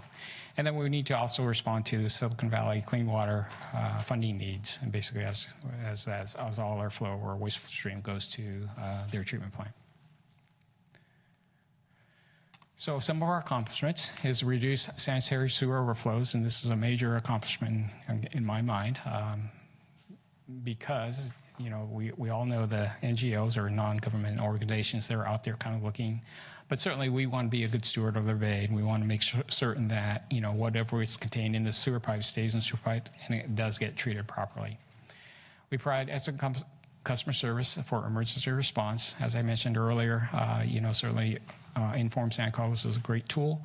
However, when there is an emergency services or response that needs to be done, we hope that the residents actually call us directly or call the PD directly, so that we can dispatch our crews very quickly and address any type of situation that might occur as a result of the sanitary sewer overflow. We continue with a cause determination of a program sewer blockage and report findings to engineer to repair. So this bullet is, I believe, is really critical. But actually, all three of the bullets actually kind of leads to the fourth bullet, is the consent decree terminated due to the reducing of SSOs. So the top three bullets actually, I believe, really is part of the whole program of why the city was able to be lifted, or the consent decree was being able to be lifted. Managing the sanitary sewer flows is great, but actually doing any type of follow-up, doing a, why did this happen? And then kind of sharing it with Public Works Engineering to really determine why it happened. Is this a one-off, meaning was there a major blockage for whatever reason, and that's probably will never happen again, versus is this a situation that is a continual problem or chronic problem such that our maintenance crew actually has to address this on a weekly or every other weekly basis, where perhaps if we make one type of improvement, that we can actually eliminate this as a hotspot or a chronic problem for it. So, I think the staff should be very, very proud for all the efforts that they did to actually put in place a lot of these measures such that the consent decree was lifted. And certainly that's something that to be very, very proud of. So number of sewer line points that were repaired is 41 versus 28 that we project. And that's going to be, a lot of it is going to be determined on, if we know about those point repairs. And in many instances, we'll determine that via our closed caption TV. Basically, we're able to go and look at the status of the pipe, if you will, via a camera that we put in the pipe itself. So the linear feet of sewer pipe that we clean is about 2/3 of all our system. And we continue to do that next year. Number of emergency responses is, approximately about the same, about 300, 370, 380 responses. What we have seen is the number of citizens' requests where they may need some assistance or they have responded to some type of sanitary sewer flow is 75. And the number of sanitary sewer flows per 100 miles of sewer line per year, and this is a metric that the Water Board typically uses. Actually, I have managed 3 other sanitary districts, and typically I have gone through audits with the regional board. They typically don't like double-digit numbers, and so for us to be in single digits, certainly it's one metric that the Water Board learns or tries to find out how well the sanitary sewer system is being maintained, and basically looking at the amount of cleanings that we do, the kind of sanitary sewer flows per 100, really kind of, to me, demonstrates that, the staff as well as council has really taken a focused approach to actually completing a lot of our, or addressing a lot of the shortcomings of our sanitary system problems in the past. So number of sanitary sewer lower lateral spills, there's 1 and 1. And a lot of this, we won't know that unless we have a property line clean out. And I know that was kind of discussed at the last week's meeting, where if you have a sanitary sewer clean out right at the property line, sometimes we will see kind of a spill coming out of that. But if you don't have that, we would never know. And then this last line, the number of capacity assurance projects completed, 2 and 0 for next year, that's a little bit misleading, but it is a positive thing, because basically of the 11 mandated capacity assurance programs or that we were required to do, we actually finished it up in 2017. So the mandated ones, we have 0 for next year. However, I can assure you that we will continue to do various capacity assurance programs to look at the ability to continue the kind of the good effort that we've already established in our community. And for wastewater, we're not requesting any additional changes to the base budget. So the goals is we want to continue to provide excellent customer service and for all our customers, as well as in emergency response. Again, this is kind of we're kind of chasing our tails a little bit, where we want to further reduce all our SSOs and backups. One of the concerns we always have is you never know when you're going to have an SSO, but we just want to further reduce SSOs as much as possible. And then we also want to kind of increase the number of mainline CCTV or closed caption TV inspection and evaluation. And that is something that we actually have in our sanitary sewer management plan, where we actually are required to actually CCTV our sewer mains. And again, that shows us, how bad they are, if there's any additional roots or grease trapped within the mains. And it allows us kind of a preview of how we can actually manage and maintain our sewer system. Okay, if you hold on a second. Mr. Olbert? Thank you, Bob. Steve, about the wastewater system, as you were going through there, it suddenly clicked for me. We have been, there's certainly a trend, and we anticipate that there are going to be more and more restaurants on Laurel Street in sort of our traditional downtown area. And I remember some years ago asking Jay Walter one evening when I was walking back, and I saw one of our crews doing maintenance on the sanitary sewer lines, and I asked him if there was some kind of problem. He said, no, it's just regularly scheduled maintenance because that area with all the restaurants, there's traditionally been backups, and they're trying to get ahead of it. Since we're going to have more and more restaurants, I think, do we need to look into having, I don't know, some kind of more proactive system where we require the restaurants to chip in to help clean out the sewer system? Because otherwise I could see we're just going to have a bigger and bigger maintenance budget that really has nothing to do with a problem with the system per se. It's just that the people that are using it in a way that was not anticipated. Certainly, we could certainly request the residents or more of the restaurants to actually chip in. One of the requirements, however, is whenever a restaurant goes in, council may be aware of the acronym FOG. It's typically fat, soil, and grease. And typically what we usually find around restaurants is the kind of the buildup of fats, oils, and grease kind of as a result of the cooking that they use. And it tends to kind of clog up those sewer mains. So basically, I know my presumption is Jay was actually being proactive, trying to, making sure that there is no backups as a result of the fog that might have built up in this main.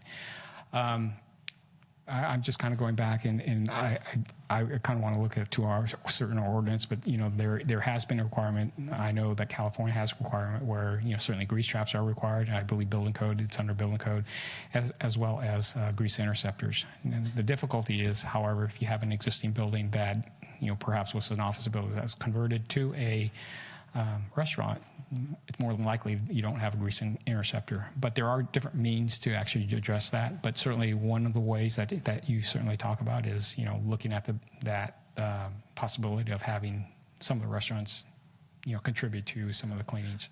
For what it's worth, there's also the issue, as I know you're familiar with enforcement. In other words, that people sometimes put things down the lines that they're not supposed to, and that has been an issue downtown. Let me just leave it that as a issue for the future, because of the trend that is happening and that I think we all recognize is going to continue to happen.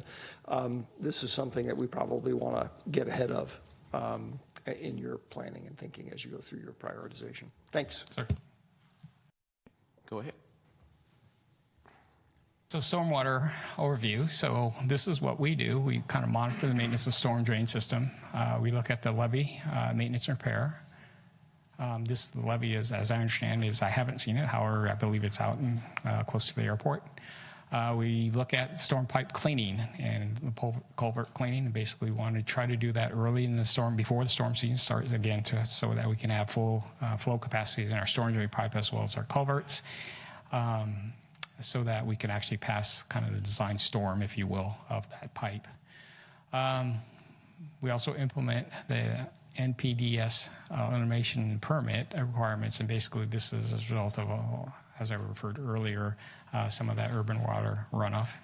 And then we also need to monitor our creek. Basically, I've had several discussions with the city of Belmont in regards to Belmont Creek, and certainly there is a concern of certainly flooding from the creek, and so certainly we need to take a little bit more active approach and kind of monitor the creek, and when the rising level of storms actually happen and when the creek is intended to overtop. So the accomplishment is we installed over 180 trash capture devices, and these are devices that you may have seen. They're typically installed in our catch basins. But basically the intent there is to collect, the pollutants before they enter into the storm drain pipe. They do need to maintain. However, it is part of the requirement. It is a state mandate that we do some type of trash capture device. We updated the business inspection plan and enforcement response plan. So this is part of the requirement that the state board has put in us, where we do need to look at the inspection and enforcement. So we improved the business stormwater inspection program, and so this is something that we need to expand on because, as I mentioned earlier in the presentation, the MRP really does talk about being a little bit more proactive, and some of it is as it relates to the existing businesses and what we do and how they operate. We need to actually look at it and do a little bit more inspection, and that's one of the reasons why we want to have some additional monies to do this work.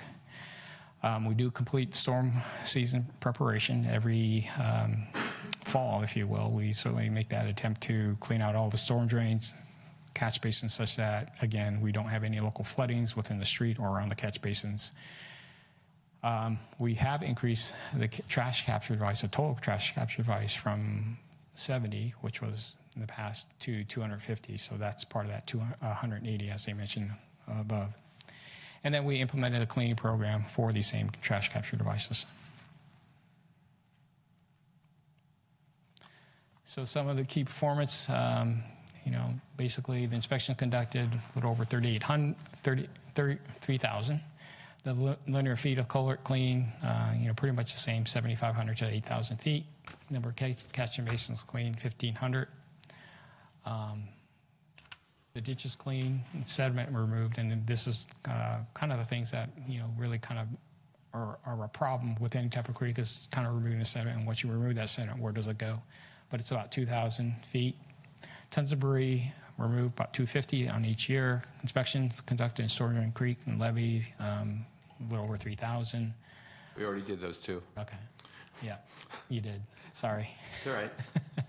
A linear feet of storm drain installed, about 130 last year and 1,000 feet this year. Number of inlets replaced. This was a result of a lot of these things that, probably just old and just not functioning properly. And then percentage of MRP, or this is a municipal regional permit, internal deadlines met. And this is one of the things that we were talking about earlier, is these are the reporting requirements that we need to do each year to the board of how our program is functioning.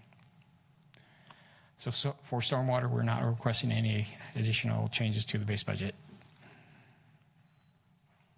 So goals is we'll continue to complete the annual storm drain projects.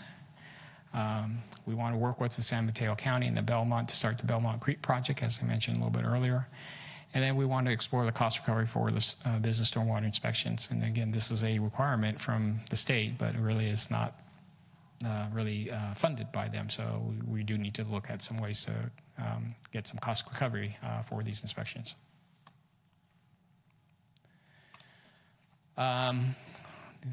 We have the storm drain master plans. We want to start really looking and prioritizing those projects within the storm drain master plan to do the work, and start planning of when we could start designing and implementing those projects. Create and implement a compliant cleaning program for all trash capture devices. And again, because these devices are so small, a lot of times they do take a lot of effort to clean, or sometimes to replace that filter media. But it is, as I mentioned, it is a requirement. And then develop a plan for sediment removal at 3017 Britton Avenue, the culvert itself. So again, as I mentioned earlier, a lot of the sediment removal, it does become a problem because, number one, you have to remove it, and two, you have to dispose of the sediment somewhere. And then replace the 40-foot storm drain at Upper Arguello Service Road. Okay, if we hold on a second, Mr. Grocott. Okay, that's fine. Mr. Olbert? Yeah, thanks. Steve, I think this is a stormwater question, but maybe it's actually wastewater, but either way.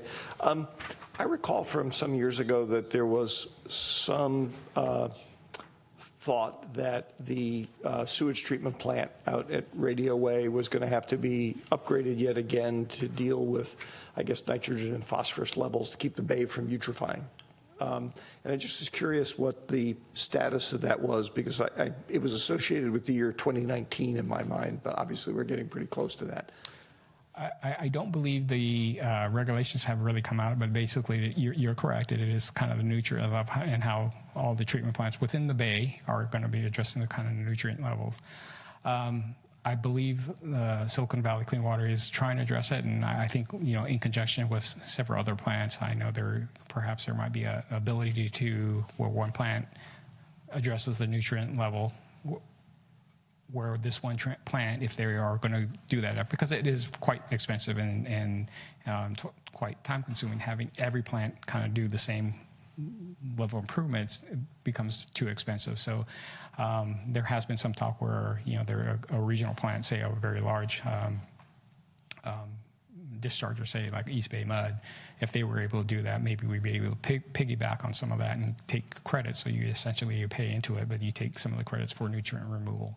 Oh, I see. So in other words, it sounds like it is still an issue. It is still coming towards us. It may not be next year, but it is definitely still coming towards us, in one way or another. Costs are going to go up. From what I gather, yes, I believe that is the case, and certainly nutrient removal is is something on the water board's kind of radar, if you will. Okay, thank you. The next section is streets, and sometimes we have lots of questions on streets. So why don't we stop here and take a lunch break, unless the council doesn't want to do that, and we'll come back in 30 minutes. So that would be 22, what? I do my math here. 10 after? Yeah, 10 after 1. Okay? We'll do, extra 2 minutes. Yeah, extra 2 minutes. Okay, thank you. Lunch is upstairs in the enterprise room.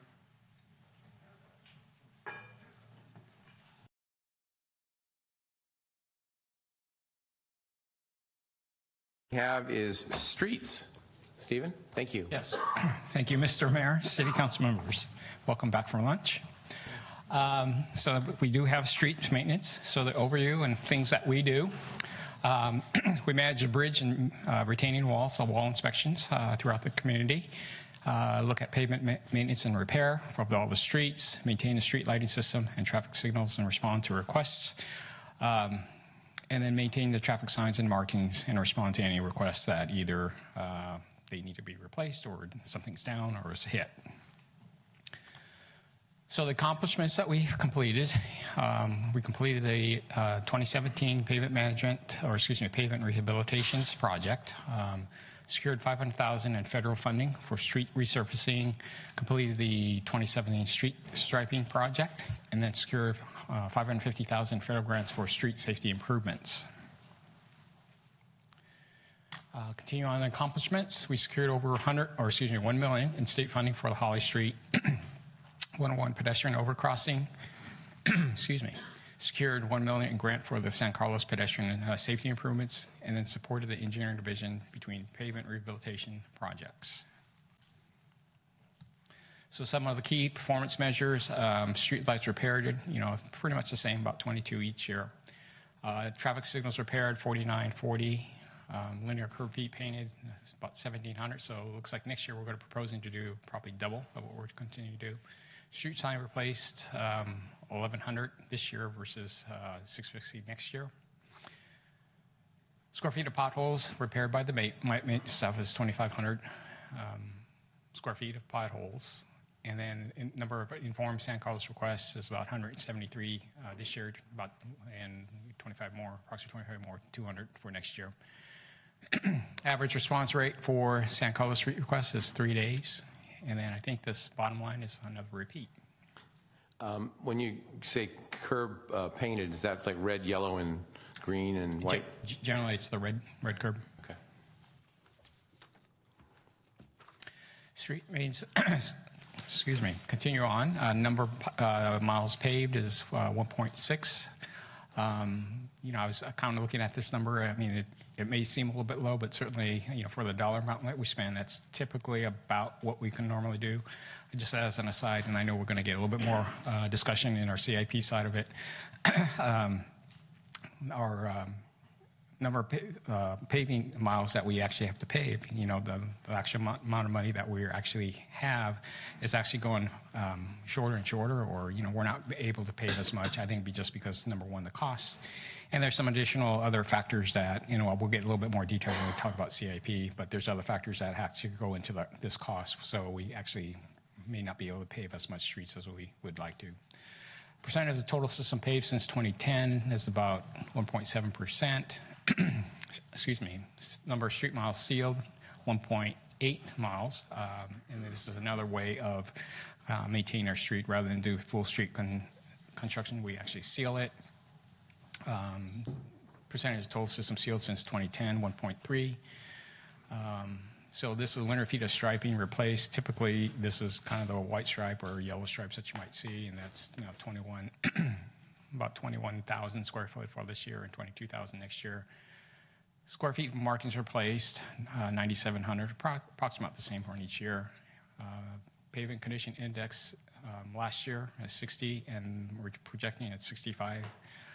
Just kind of give you a frame of reference, so council probably already knows that PCI index is a kind of gauge on how well the streets are doing. Typically, what you'd like to try to at least achieve is like 70, so we're a little bit below that, but certainly we're not that bad. And then street resurfacing budget, 1.4 million last year, and then projected to do a little over 1 million this coming year. Sure. Some of it is, related to gas tax. Some of it is related to, as I mentioned, sometimes we have to do some other things as a result of doing the street repaving. For instance, I know that there had been a state law where in 2016, and where if you were to rehab an existing street that does not have curb ramps at the curb returns, that needs to go in at that time. So instead of focusing solely on the streets, you're actually focusing on the streets plus conversion or retrofitting of the curb ramps at each of the curbs. So the budget recommendation is we're requesting to increase professional service for the maintenance work, and this is really kind of very similar to what we had talked about before, where for street we didn't include like a component or a budget item to address like emergency services or emergency work that actually has come up as a result of something, whether it's like a flood or tree down or something that had to be addressed really quickly. So this is really kind of address that emergency component. And then again, we also want to address the CPI or the consumer price index over the time of the budget or over the time of the contract. And then the second bullet is we are requesting an increase in budget for the new Wheeler Plaza parking garage. As you are well aware, the garage is coming online.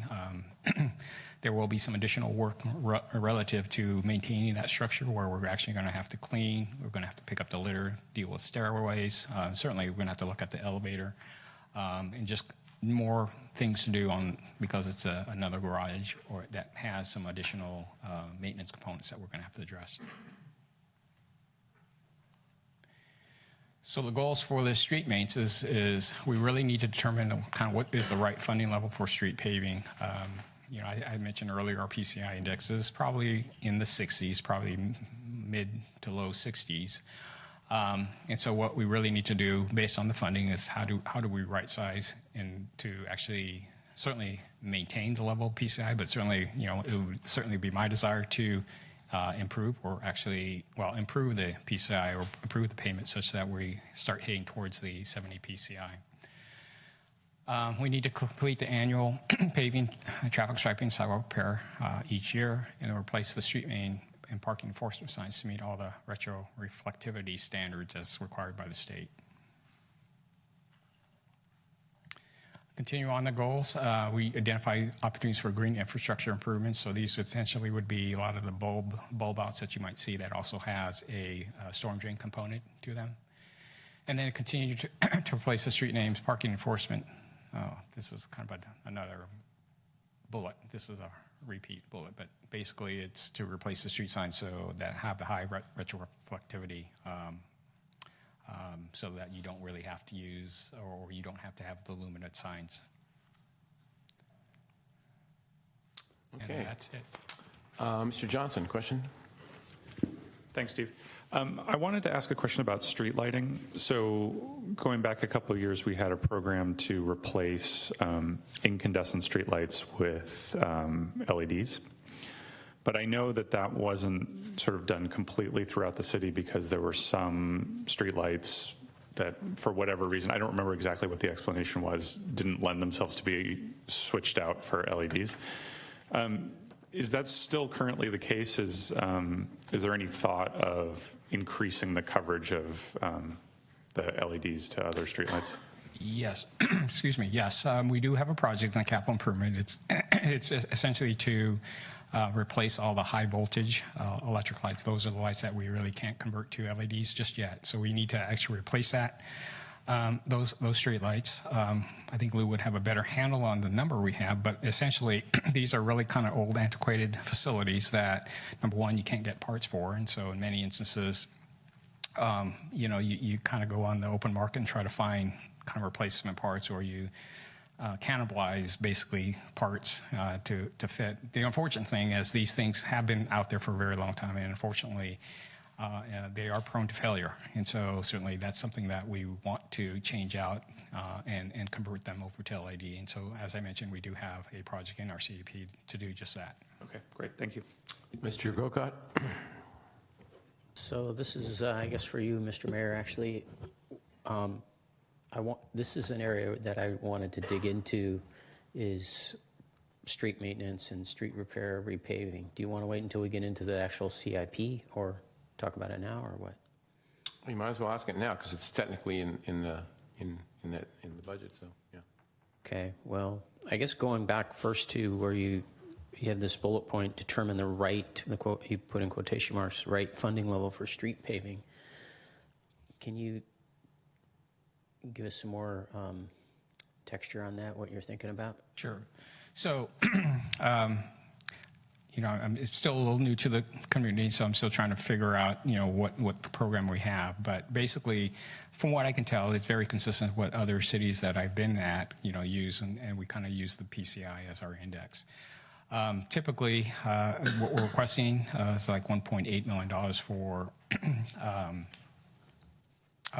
street rehab work, and that's what we're requesting to do for this coming year. The way I see it, that's probably will maintain the level of PCI, so it's going to be right around, let's say, 63 to 65. So by spending this amount of money, we're not really improving the streets. I mean, we are, in the sense that we are replacing those areas that are being rehabbed, but the overall street system is not really being improved.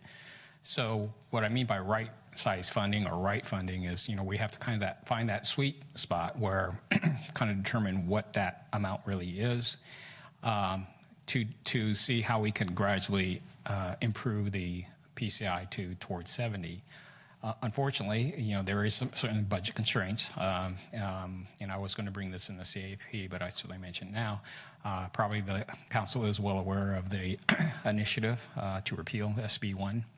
I believe they have enough signatures, so I believe it will be on the ballot. If, in fact, the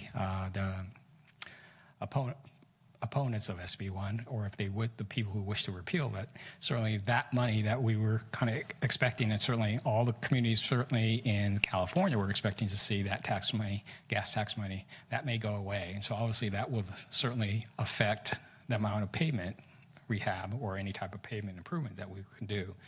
That being said is, we have to kind of factor in, if that were to pass, which I personally do not believe it will pass, but if that were to pass, then how do we go about, what is our plan? What do we need to do to kind of improve and maintain our streets? So I think the intent of this bullet point is really try to look at various scenarios, look at what we're currently doing and see, is there other ways to maybe stretch that dollar. And I'm very confident, as I mentioned, I haven't really gone through all the programs yet, but I'm very confident that, my staff has looked at a lot of these things, and they probably have addressed most of the things. And so, but I would still want to kind of do a look-see myself. So these numbers that you give us here, the 1.4 and the 1.03, those wouldn't stand once you've done your internal, study of this and come back with some other figures. Are we talking about like a mid, in a year or mid-term budget review? When are we looking at this? I think, we would have to, or certainly I think we would have to assess, the amount of effort that we're going to do. I really believe the 1.8 that we're requesting will kind of sustain. Where am I missing? Because I see 1.4 and 1.3. What am I missing here? If I may jump in, what we're really talking about is the capital budget. The project that you're talking about, street resurfacing, and that's a capital project. And so the reason why you're not seeing the numbers is because we haven't gotten there yet. We've jumped ahead. This afternoon. Okay. So what is the 1.4 then? Just resurfacing. That would be the kind of the resurfacing. Not rebuilding of some streets is not included. Is that right? Is that why we're... I believe that's... Sorry to put you on the spot, but... Numbers are for performance slides, so it's past budget. So our past budget has been 1.4 for pavement rehab. It's been like 900 under, so it's been under what's needed to even maintain our PCI. So later on when we move to CIP, we'll be recommending what we think we need in order to maintain that 6365 PCI, which is the 1.8. So that 1.4 number you're indicating was our past budget, was what we had to do our project with before. But but for what's in for 218 is even less than that. Do you have that slide? That's current, though. That's current. That one. Oh, that's what you're saying is the current. I got you. Fiscal year ending 218. All right. Yeah. Okay. Yeah. Sorry. That's all right. Not seeing those columns correctly. Okay. Okay, Mr. Collins? Thank you, Mr. Mayor. In the discussions of all the street repair and street repaving, I'm thinking of the Holly industrial intersection, and that intersection is in pretty poor condition and has been for a long time. I'm just wondering, is the repairing of that intersection part of the Holly 101 project, or is it a separate street repair maybe covered by the traffic impact fees that Palo Alto Medical and the hotel paid? And whatever it is it on the work queue? All right. I believe, I may not need Grace, but I believe that Grace because it's brand new for you. So I believe that intersection is Caltrain's. So the intersection itself of Industrial and Holly will be part of the Holly Interchange project. We'll be adding a pork chop island, a right turn pocket, so that intersection itself would be redone as part of the interchange project. As part of the interchange. Right. Okay. That was my suspicion. Thanks. Okay, Mr. Olbert? Thank you, Bob. I'm going to defer the issue I was going to bring up about road repair till we get to talk about the capital improvement budget, because it sounds like that's where we'll be less confused about the numbers. However, I did have two things I wanted to mention.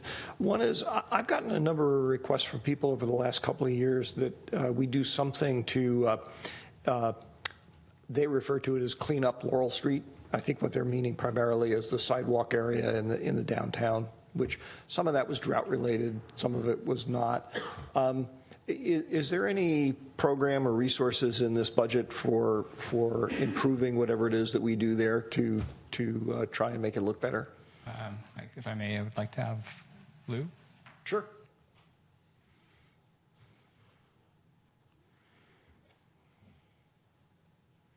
Good afternoon, Council. Lou Duran, Public Works Superintendent. So asking about the cleanup programs for downtown. Yes. So we have a couple, we have a volunteer group that helps us clean down there, but we also have a contracted services that helps us clean that corridor from the 6, 7, 800 block and as well as on the 11 and 1200 block. That's part of our park open space median contract. So the median contract covers the downtown area as well. Okay. Maybe I'll just, thank you, Lou. Maybe I'll just leave it up as a question to see if anybody else in the dais has heard the same things and whether we ought to apply some more resources there. It doesn't sound like it would be a terribly expensive increment to do. And again, I've heard a lot of people talking about it. Is there any interest in doing it or amending the budget? About the street or the sidewalk? I'm pretty sure the comments I've gotten relate to the sidewalks. Okay. We don't really clean the sidewalks. I'm sorry, Lou. I mean, we have the street sweepers in the street cleaners, but we don't really have. Well, I'm just. Yeah, that's fine. So we have. You can step a little closer to the mic, please. Thanks, Lou. Sorry. So we have a number of contractors that do different things down there. We have the street sweeping service that's twice a week in our downtown area. We have the contracted open space median contract that takes care of the planters, the islands, things like that, and then any garbage that's within the sidewalk area. Then we also have our steam cleaning program, and we've increased that on your guys' direction as 8 times per year. It was kind of relaxed a little bit in the past year and a half or so because of the drought. But we are putting together an agreement as of this month to go ahead and continue that. So we're going to have pressure washing cleaning every month through April to November. Which sounds like, if I understood you correctly, that's an increase over what we've had recently. Okay, well, that probably addresses the issue that I'm hearing about from constituents. So unless somebody else wants to, I mean, I'd support doing more if there's interest in it. I'm bringing the issue up to see how much interest there is. I'd just say that I do think it is an issue, and let's see how the increase goes. Yeah, I think 8 months is good, but now we have the farmer's market 12 months of the year, even though I don't know what crops are there in the winter. But I'm just saying there's more activity all year round on some of that. So absolutely. So we've kind of figured that. So we have 8 tentative schedules per month, but we also have them, and the contract will be put together for extra as needed work. So it's not like we're not going to just do anything. It's just as an as needed basis. Do you have any ballpark, if you remember, I apologize for putting you on the spot, what it costs for those 8? So right now I think it's just under $23,000. So it's about $3,000 a pop. So yeah, and there's certain segments because we also broke it up into 2 different types of cleaning. Okay. So we have an extra cleaning for the farmers market, the 700 block, because all the strawberries and all that stuff. So there are 4 times a year that we actually clean the pavement part of it. We don't like to get too involved in that because we don't want to ruin the asphalt itself. Understand. So they do a light cleaning, but they do the sidewalks 8 times, and then we'll do the pavement, actual pavement. So again, it's about $3,000. If we wanted to increase the sidewalks, it's a ballpark of about $3,000. Yeah, probably. it's about $3,000. Okay, great. Other questions? Yes. Sorry, go ahead. Sidewalk repairs. Steve, I think this is a you question, or I should say, I think this is a Steve question. So when you and I were talking about them earlier, my takeaway was that because of the change in the program where we now share the costs with property owners for the sidewalk repairs, the pre-existing budget obviously doesn't stretch as far in terms of number of feet or number of things that have to get done. And I think you said we have a several-year backlog, basically, at this point? 6-year backlog. 6-year backlog. Just round numbers, do you have a sense of if we were to say we'd like by the end of this year to get it down to a 3-year backlog, what does that mean financially? 3 years not magic. I mean, however you want to answer it, Can I jump in here? Because I don't think you're going to be able to answer this question. And the reason is because, as I think you'll recall, we completely restarted this program. The changes that the council made were so significant, not just in terms of the city participating financially in the cost. And when we did that, the council actually specifically said, don't put more money into it. They didn't want to see the budget for this proliferate. But that's not the real issue. The real issue was the council changed the standard for what would be fixed. And so while Stephen's seeing what's in the system right now, all that is being reconfirmed. In other words, we have to reinspect all those sites, which we're doing, because a lot of the list is going to drop off. So essentially, a big chunk of, some undetermined chunk of the backlog is going to disappear by virtue of application of the new standards. Right. Okay. And so we can't answer your question yet because we don't know how much of the list is going to drop. We know a lot of it will, but until we go out there and go, okay, this is no longer meets the criteria of a crack that needs to be repaired. Got it. We don't know. Got it. Okay. Thank you. All right. I think we finished that part. And now we go to capital improvement. Oh, I'm sorry. Did you have, I'm sorry. So I had some. I'm sorry. Go ahead. From earlier. I was holding off. Yeah. I thought those were the questions. Yeah. So.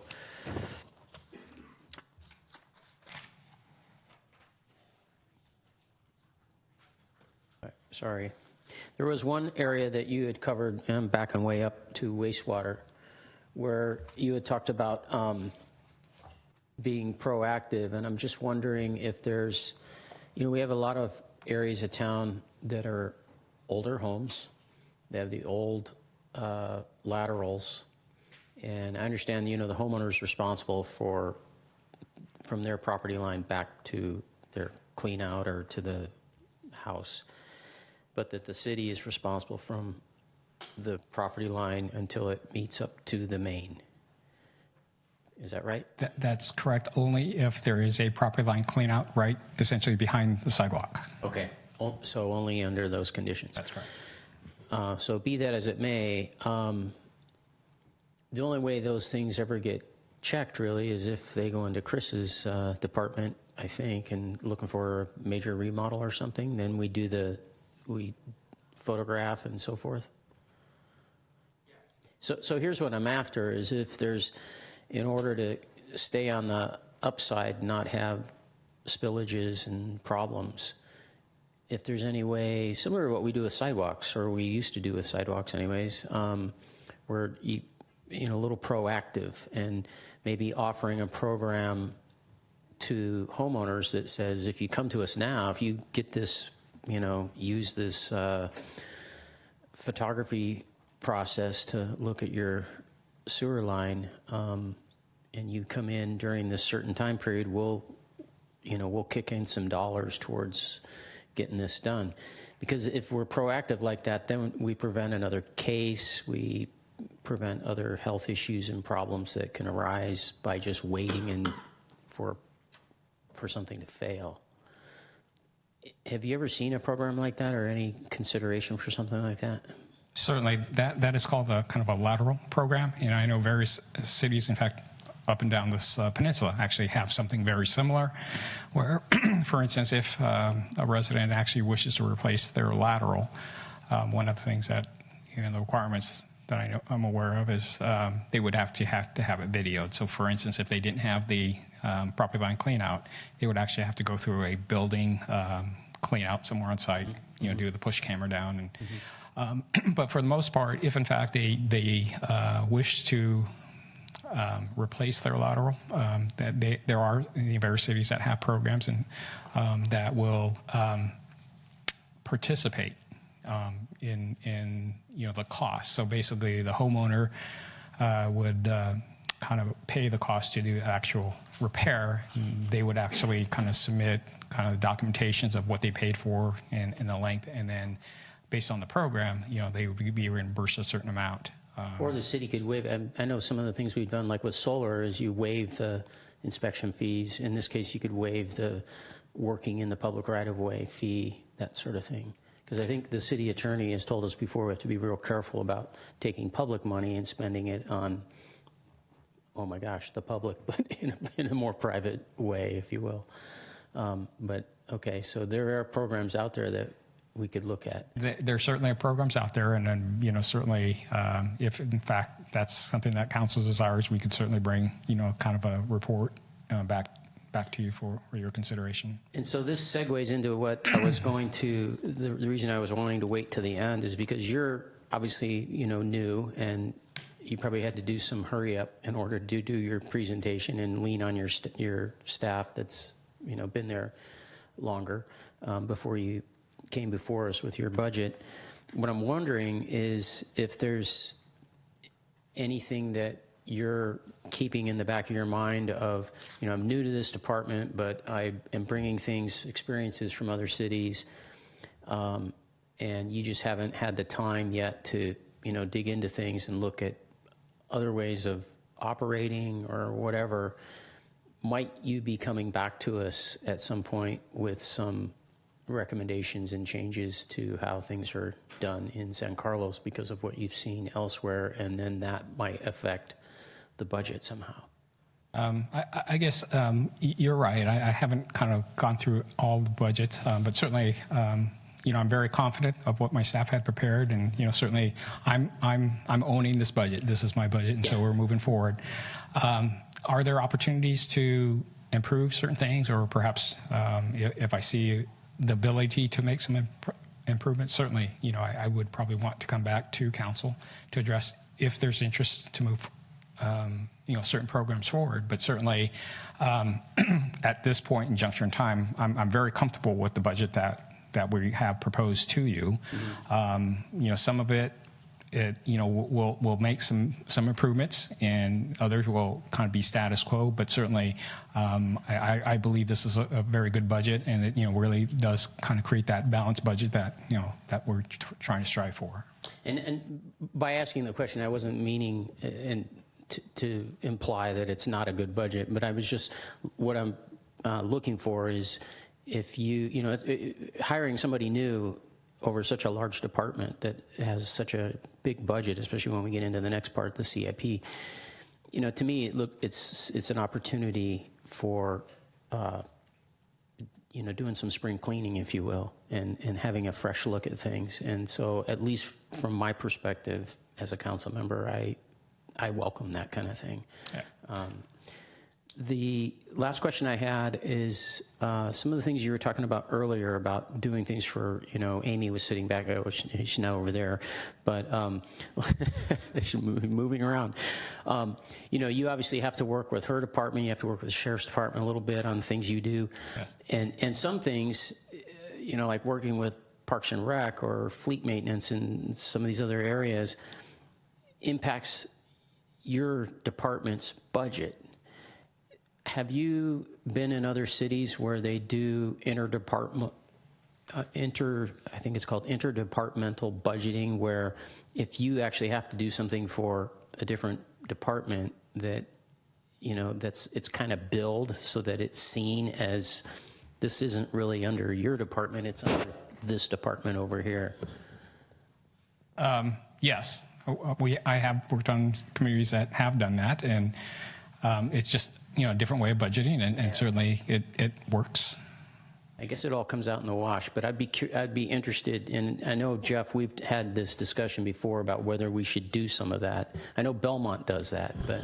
Yeah, and actually, you might recall there was a lot more of that in the budget when you first joined the council.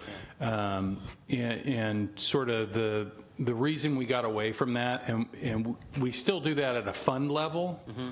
but we don't do it at a department level, is because of sort of your last comment. It all comes out in the wash. And what happens when you start doing that, when Stephen starts charging Parks and Rec for certain services, I promise you Parks and Rec will find a way to charge Stephen for certain services that they're doing. Okay. And it actually starts, at least in my opinion, it starts to break down the cohesion of the team, and it starts to pit departments against each other. And like I say, certainly we want the sewer fund to pay its fair share to the general fund, and all those kinds of things do make sense. But when we're just talking about general fund dollars, the competition can quickly start to become a distraction. Okay. Thank you. Okay. All right. So we will now move on to the capital improvement program.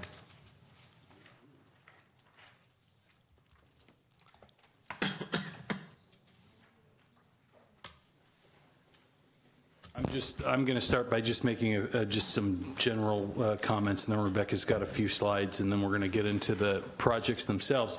As I mentioned earlier, Mr. Mayor, members of the City Council, this would be a very improved, robust presentation on our, I actually want this at the end of this particular slide. A very robust presentation of our capital budget. The capital budget is a difficult budget to get your hands around. And I think the council has experienced this in the past because it deals with so many wide-ranging types of projects, parks projects and facilities projects and infrastructure projects and all those kinds of things. And the funding sources can be very complicated for all these various projects. It's difficult sometimes to figure out, what the priorities are, what they should be, how are these decisions being made. So we're going to talk a little bit about that today in terms of how we land on these projects, because how we think of these projects at the staff level isn't necessarily how the council might think of some of these projects from the council's point of view, and that's okay.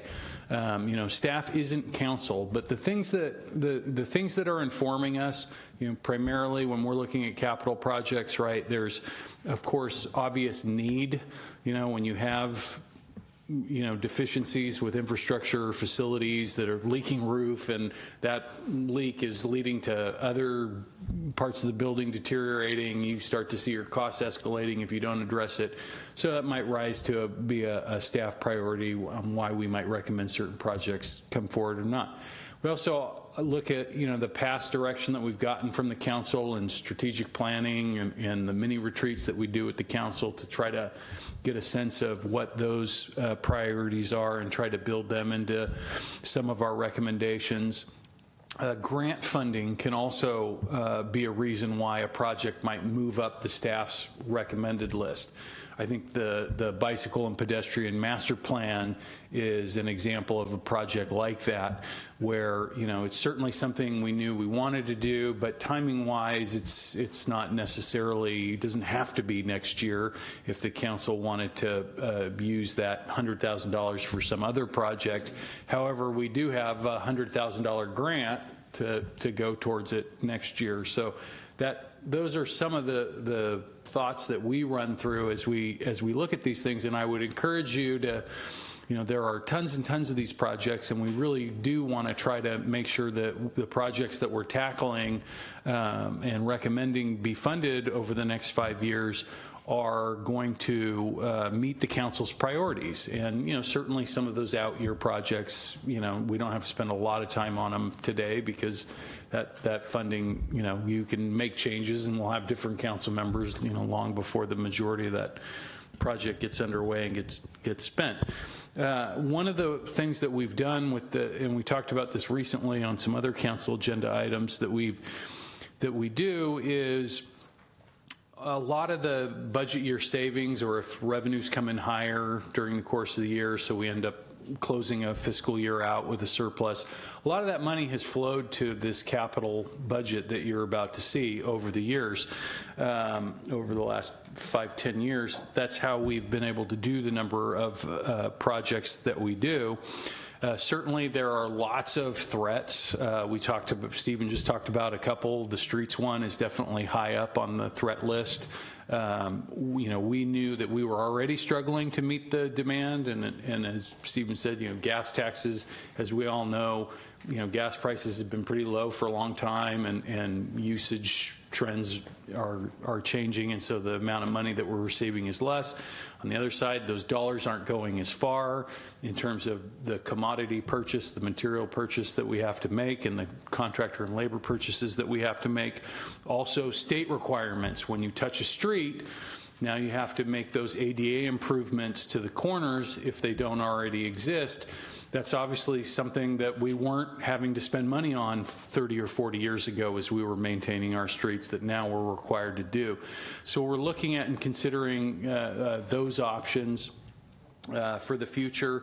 To the extent that a slide I'll get into at the end, but I'll just touch on now. This city has been an economic development city for decades. sort of is described as a business-friendly city. But when you look at the revenue that is generated from residents in our community through their property taxes or their sales taxes or the fees that is being generated by residential, they don't even come close to paying for the operating budget, let alone the capital improvement budget of the city. These projects really are being paid for by the business community and the business activity within the community, much more so than the residential. So with that, I'm going to kick it off to Rebecca so we can jump into this thing and get started.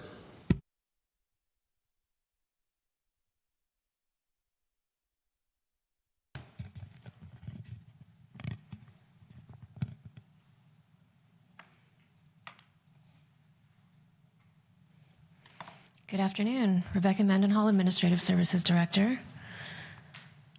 Today, Jeff has just kind of gone through an overview of the CIP process. I'm going to do a quick financial overview, and then Stephen will get into the nuts and bolts of all of the projects.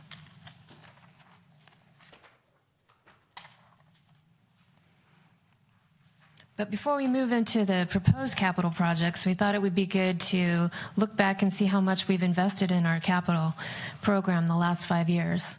$101 million over the last 5 years. That's a pretty big number. And, as Jeff mentioned, after we were able to kind of balance our budget and survive the economic downturn, we were able to focus again on our capital projects. And utilize one-time funding as well as surpluses to fund a number of capital projects.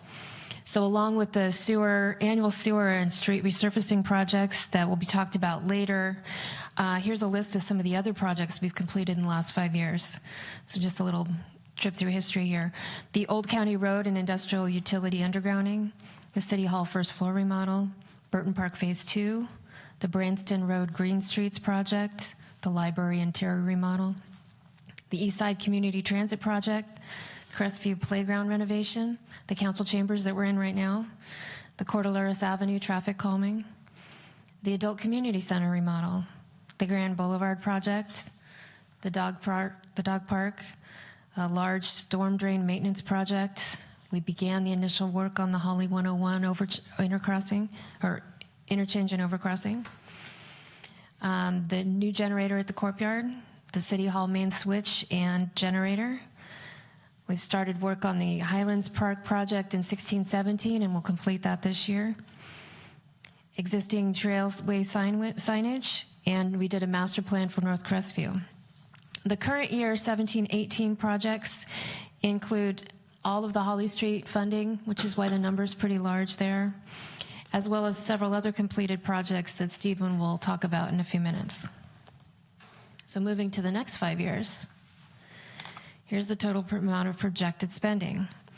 Again, the details we'll get into in a few minutes, but it's helpful to point out that a majority of the spending in both the wastewater and the gas tax funds, so the first two lines up there, are used for annual maintenance and rehabilitation projects. They're not really one-off projects, they're ongoing recurring projects. The majority of spending in Capital Fund 25 in fiscal year 22 and 23, so those last two columns, is related to the replacement of Fire Station 16, which is anticipated to cost $11 million, with construction spanning those 2 fiscal years. As shown on page 182 of your packet, so into the weeds a little bit, this project actually does put our Fund 25 balance into a negative status for fiscal year 22-23, but since that's 5 years out, we have a lot of time to try to either solve the deficit or look for alternative ways to fund that project. So this slide shows the same information in a graphical form, and you can see the number of projects that we have slated for each fiscal year.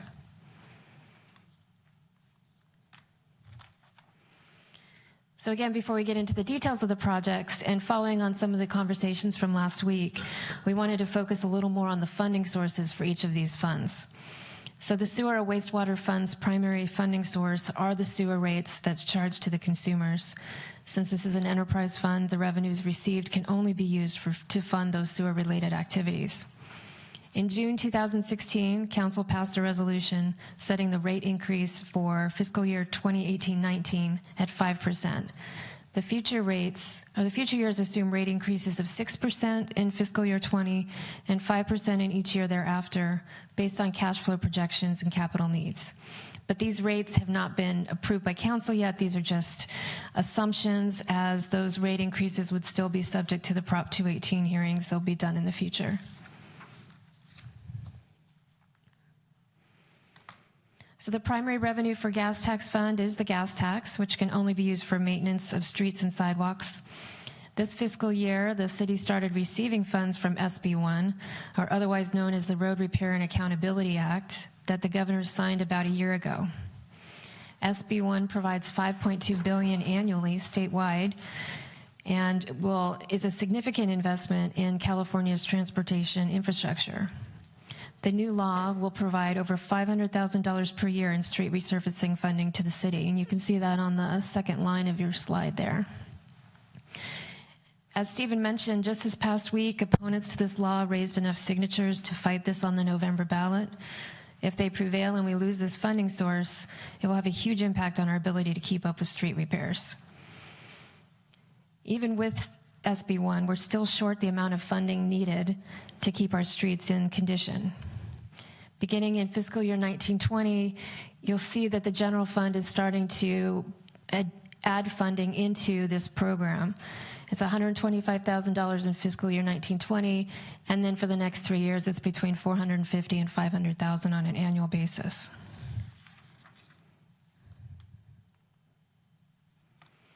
The General Capital Project Fund, or Fund 25's primary funding sources, are the franchise fees that we receive from the transfer station and the Educational Revenue Augmentation Fund, or ERAF rebates we receive from the county. Each year following the audit, the city manager assigns general fund surpluses to the Facility Infrastructure Reserve. Those reserves are then transferred into this fund to offset the cost of projects. In fiscal year 18-19, that transfer will be $1.5 million. And in fiscal year 1920, it's projected to be $500,000.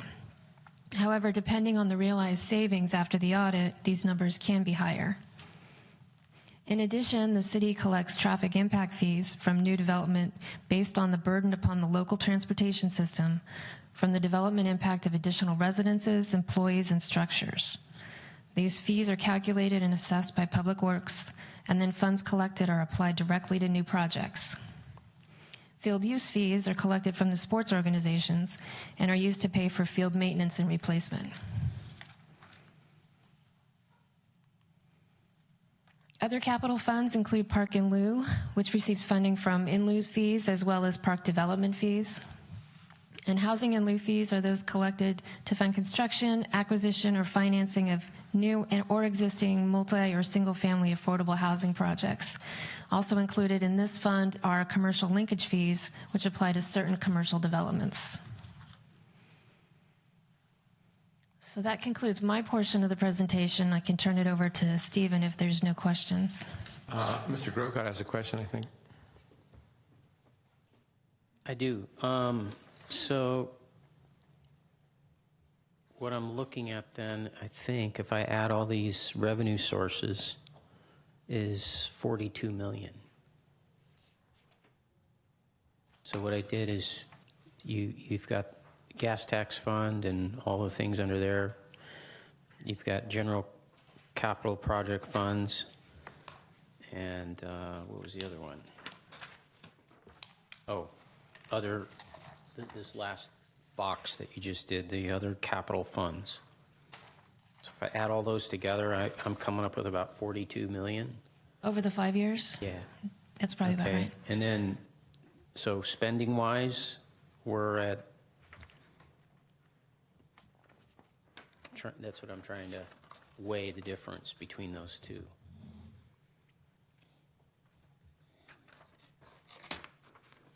Spending-wise, we've got $74 million. Okay. But I need to look back and see what numbers you're, because I didn't do a slide that shows total revenue received by fund. For fiscal year 2019, total capital fund revenue is about $9 million. And for fiscal year 20, total capital revenue is about $7 million. So I'd need to go back and do the math for the rest of the years. Because some of these revenue sources aren't just paying for capital projects, they're also paying for operating budget, for like sewer being the example, right? There's operating budget costs, but then there's also capital project costs.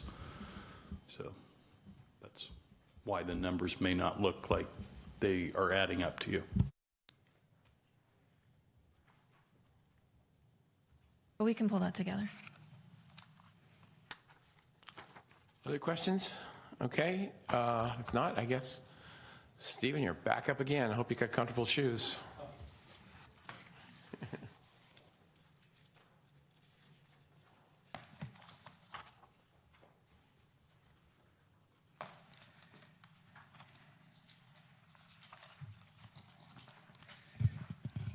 Good afternoon, Mr. Mayor and City Council members. Stephen Machida, Public Works Director. I'm here to talk about the CIP project, and more specifically the projects that we're going to be proposing. So these next 4 slides, I'm actually, well, before I start, actually, I just wanted to mention that I'll be doing both the presentation. However, I will have the city engineer, Grace Lee, also provide some presentations, as well as Lou Duran. And then we also have Amy Newby actually present the parks portion of the CIP. And then lastly, we'll have Al Svay report on the housing portion of the CIP. So getting started. These next 4 slides are actually completed projects. And actually, I'm going to go over them fairly quickly. I mean, some of them we have heard already. But basically, the first slide, I want to talk about the sewer capacity assurance improvement plan. Our project. Basically, this is kind of a multi-year project that we actually had to do to improve our sanitary sewer system. As I mentioned earlier, we pretty much have completed that portion of the plan and accounted for $16 million. However, as I also indicated in the past, we're not stopping there. I think we need to start planning for the future. We're going beyond than just stopping and saying, okay, we're done. One of the things I've learned in any utilities is you can't really stop once you start improvements. You need to kind of continue to make those improvements, otherwise they tend to fail. This tends to fail over time. Second project I would like to talk about is the facilities energy conservation improvements, where it was budgeted 1.7, and we came in just a little shy of that. And I'll go over, I have some photos that kind of shows you a little bit, so, but if you have any questions about any other projects. Third project I'd like to talk about is the replacement of the City Hall elevator. This is a result of kind of ADA requirement. So basically, we had a budget of $370,000, came in at $365,000. Fourth project, the East San Carlos Avenue traffic signal. This is on the east side off of Industrial Avenue. By the way, that project should be going online here probably next week. But that signal came in at $490,000, and it came in on budget. Actually, this is quite a really good price from my experience. Most of the time, I always budget about $600,000 for a signal. This actually came way under that. And in fact, one of the recent signal that we had in San Mateo, that came pretty close to almost $1 million for a signal. It was just a basic signal itself. The fifth project is the Beverly Drive traffic calming improvements. $300,000, came in at $300,000. Similar to the St. Francis Way traffic calming improvements, $400,000. And then lastly is the Highland Parks rehabilitation playground equipment. And I know Amy will be talking a little bit more about that, but that came in about a little over $1.4 million, or excuse me, $1.4 million. So let's go into a little bit more detail. So as you can see, the first project that we had is the Sewer Capacity Assurance Improvement Plan. The cost is a $60 million project, and this are improvements that actually occur throughout the community. This is a result of actually adding new pipelines, new manholes, and just providing some additional assurance that we had capacities within our system such that we can convey the waste stream to the treatment plant without any sanitary sewer overflows. The next project I talk about is a facilities energy conservation improvement. This was throughout various city buildings. What we did look at is kind of modify some of the HVAC systems as well as the thermostat system, so they run a little bit more efficiently. than what we had in the past. Basically, probably many of you know, is sometimes you go into an office building, you touch one little thermostat and it affects everybody on the floor. And so this way, it's a little bit easier to control. We can monitor, and then I believe we can monitor down the systems down at the Corporation Yard. So this is actually a savings that we're seeing, and I think, Lou, do you have the statistics on the savings that we're seeing so far?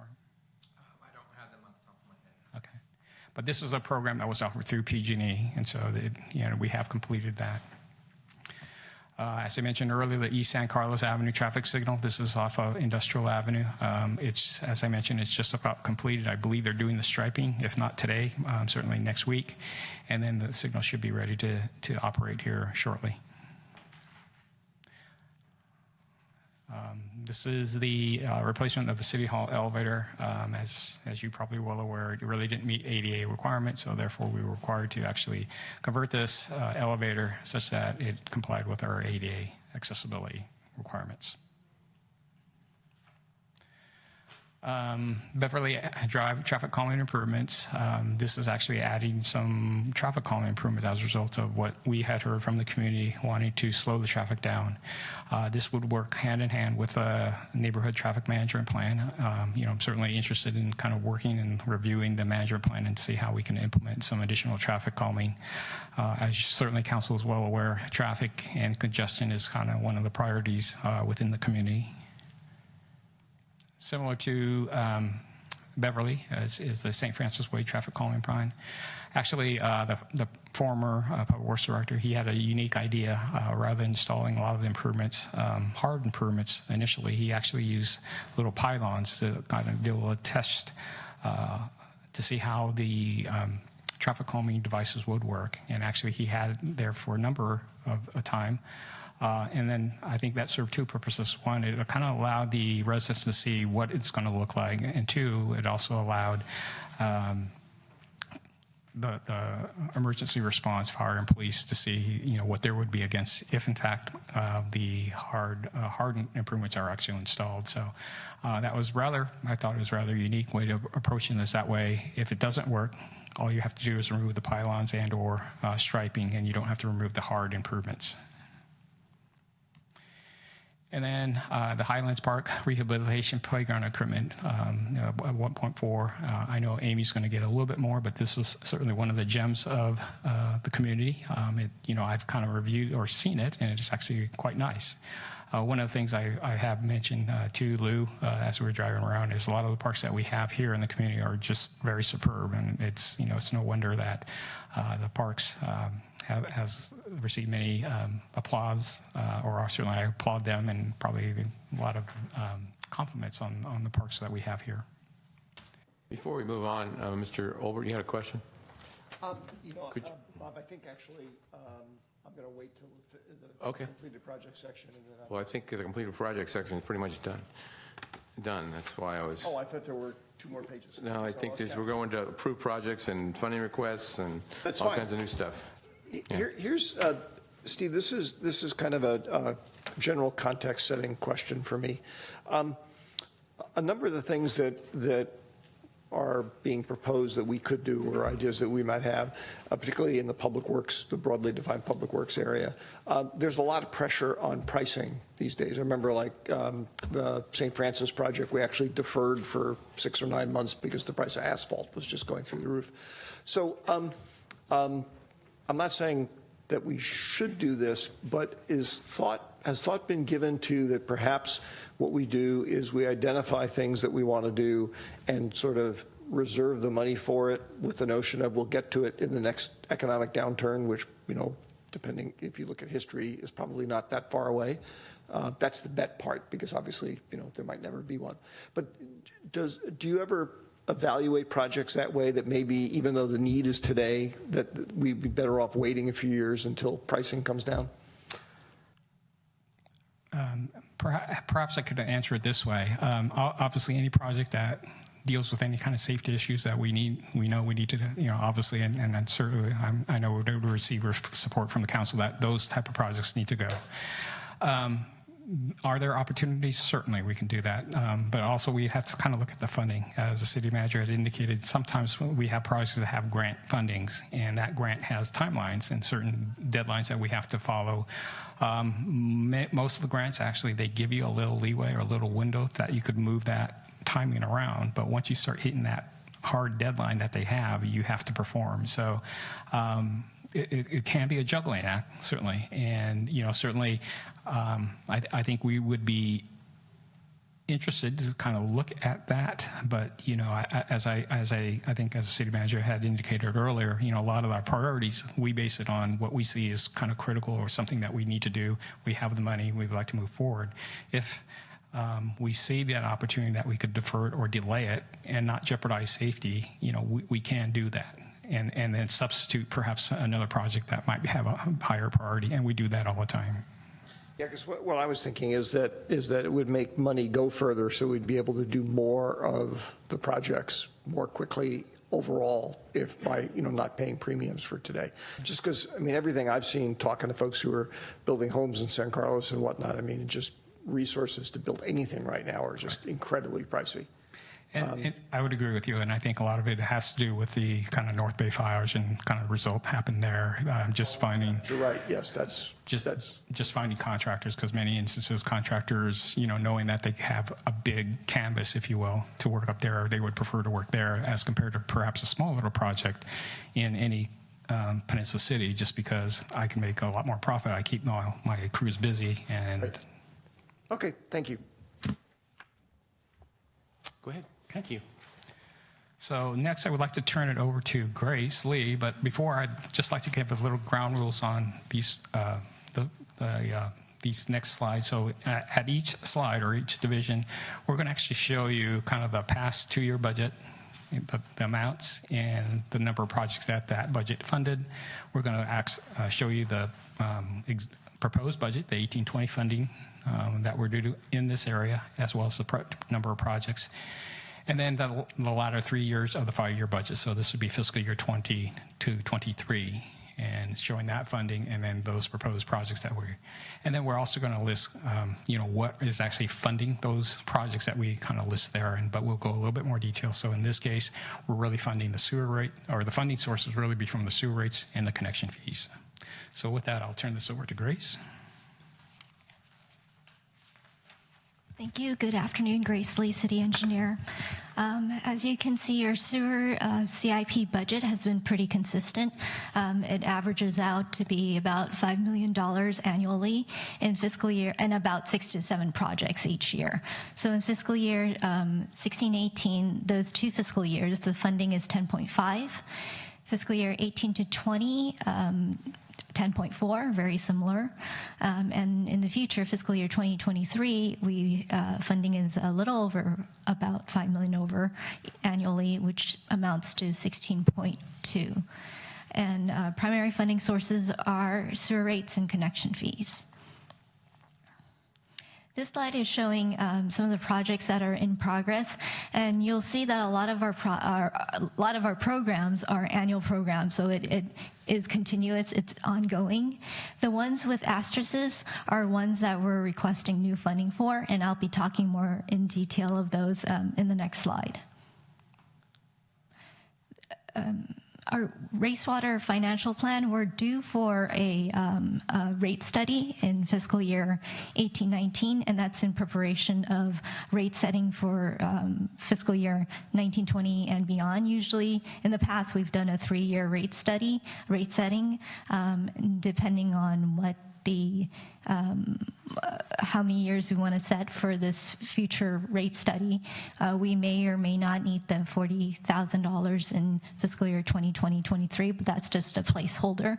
But for the rate study, we're asking for $80,000 to do the study in fiscal year 18-19.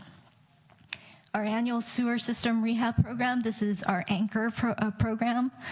Most of the funding would go into this program. As you can see, for fiscal year 2018-2020, we're asking for $7.5 million, which is just a little shy of $4 million annually. Going forward, we do want to bring this program back to about $4 million. And this program, since we've completely completed, and I'll talk more about this program in the next few slides, but this is our anchor program, and we'd like to spend the bulk of the sewer fund in this program. Our annual on-call program. And this on-call program complements our sewer rehab program nicely. Our sewer rehab program is a systematic program, whereas our on-call program provides us the flexibility of reacting to needs in the field so that we can quickly prevent sewer overflows. And this has proved really effective in reducing our SSO rates. We also have a sewer lateral replacement program. As you know, the lateral to main connection is a very important connection, and it tends to be the weak spot. So the city maintains the lower lateral, which is the portion that's in the city right away. And we have a program to address those sewer laterals. We are also looking to purchase a new mobile hydro flushing unit, and this unit is estimated to cost $75,000. And that's to help our sewer maintenance folks be able to clean the sewer main more efficiently. In future years, we're looking to try a root foaming program.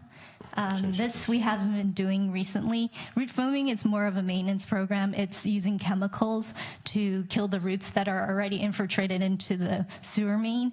It's pretty cost effective, and if it helps prolong the useful life of the pipe, then we'll be able to not have to pay big dollars to replace it. So that in future years, we'd like to start up that program. We have a question. Sure. Yeah, Grace, in fact, thank you. Can you go back one more slide? One more. Okay, because I want to make sure as we're going through this that I understand what's going on. So I was looking at all of the asterisks here, which you described to us, new funding is being requested.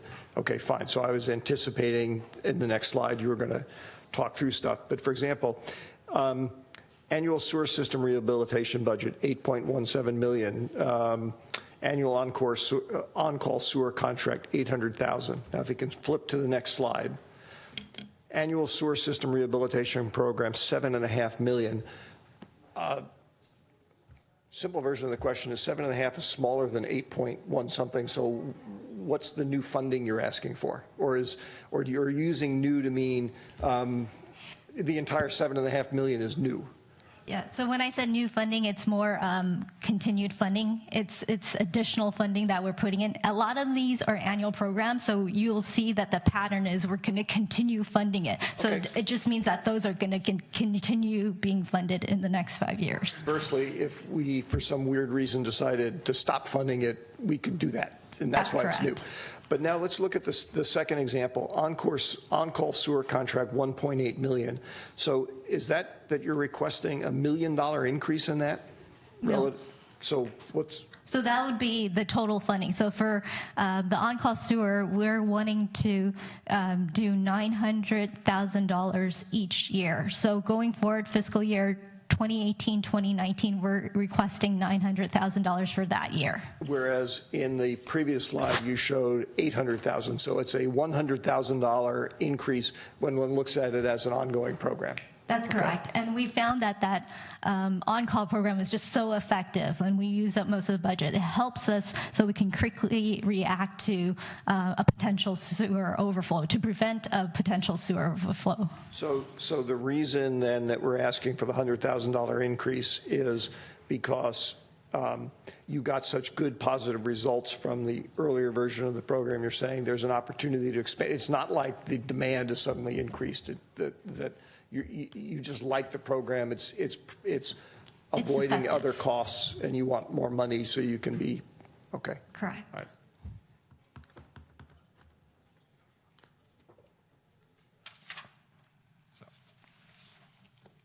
Mr. Grocott, did you have a question? Yeah, so I tried to follow because I had the same question. So I'm trying to still understand the difference between this box and this box because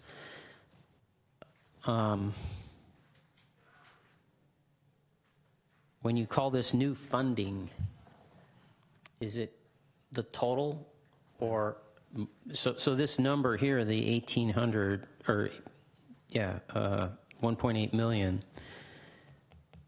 It's 2 years. See, the 1.8 million is 2 Yes, years. so it's 9. When the other year, it's 1 year. So you're comparing a 1-year number to a 2-year number, which is why it looks like So $1 million. it's only 100,000 higher than Yeah. it was before. That's why I always like to convert it to annual budget. So the previous annual budget was $800,000. Going forward, we would like to ask for a $900,000 annual budget, which for a 2-year budget cycle adds up to $1.8 million. Okay. I think the confusion here is, I think I was doing the same as Mark. New funding to me is over and above what you've been funding. Mm-hmm. And that's not what we're looking at here. That's not how it's broke out. So, Right. Yeah, okay. And, As long as we understand each other. may I follow up? Go ahead. So I just want to make sure I understand it. If I'm interpreting this now correctly, so 2018 budget, annual sewer system CCTV inspection, $370,000. 2-year budget request for 18 to 20 for CCTV inspection is $400,000. So we're actually proposing to cut that going forward.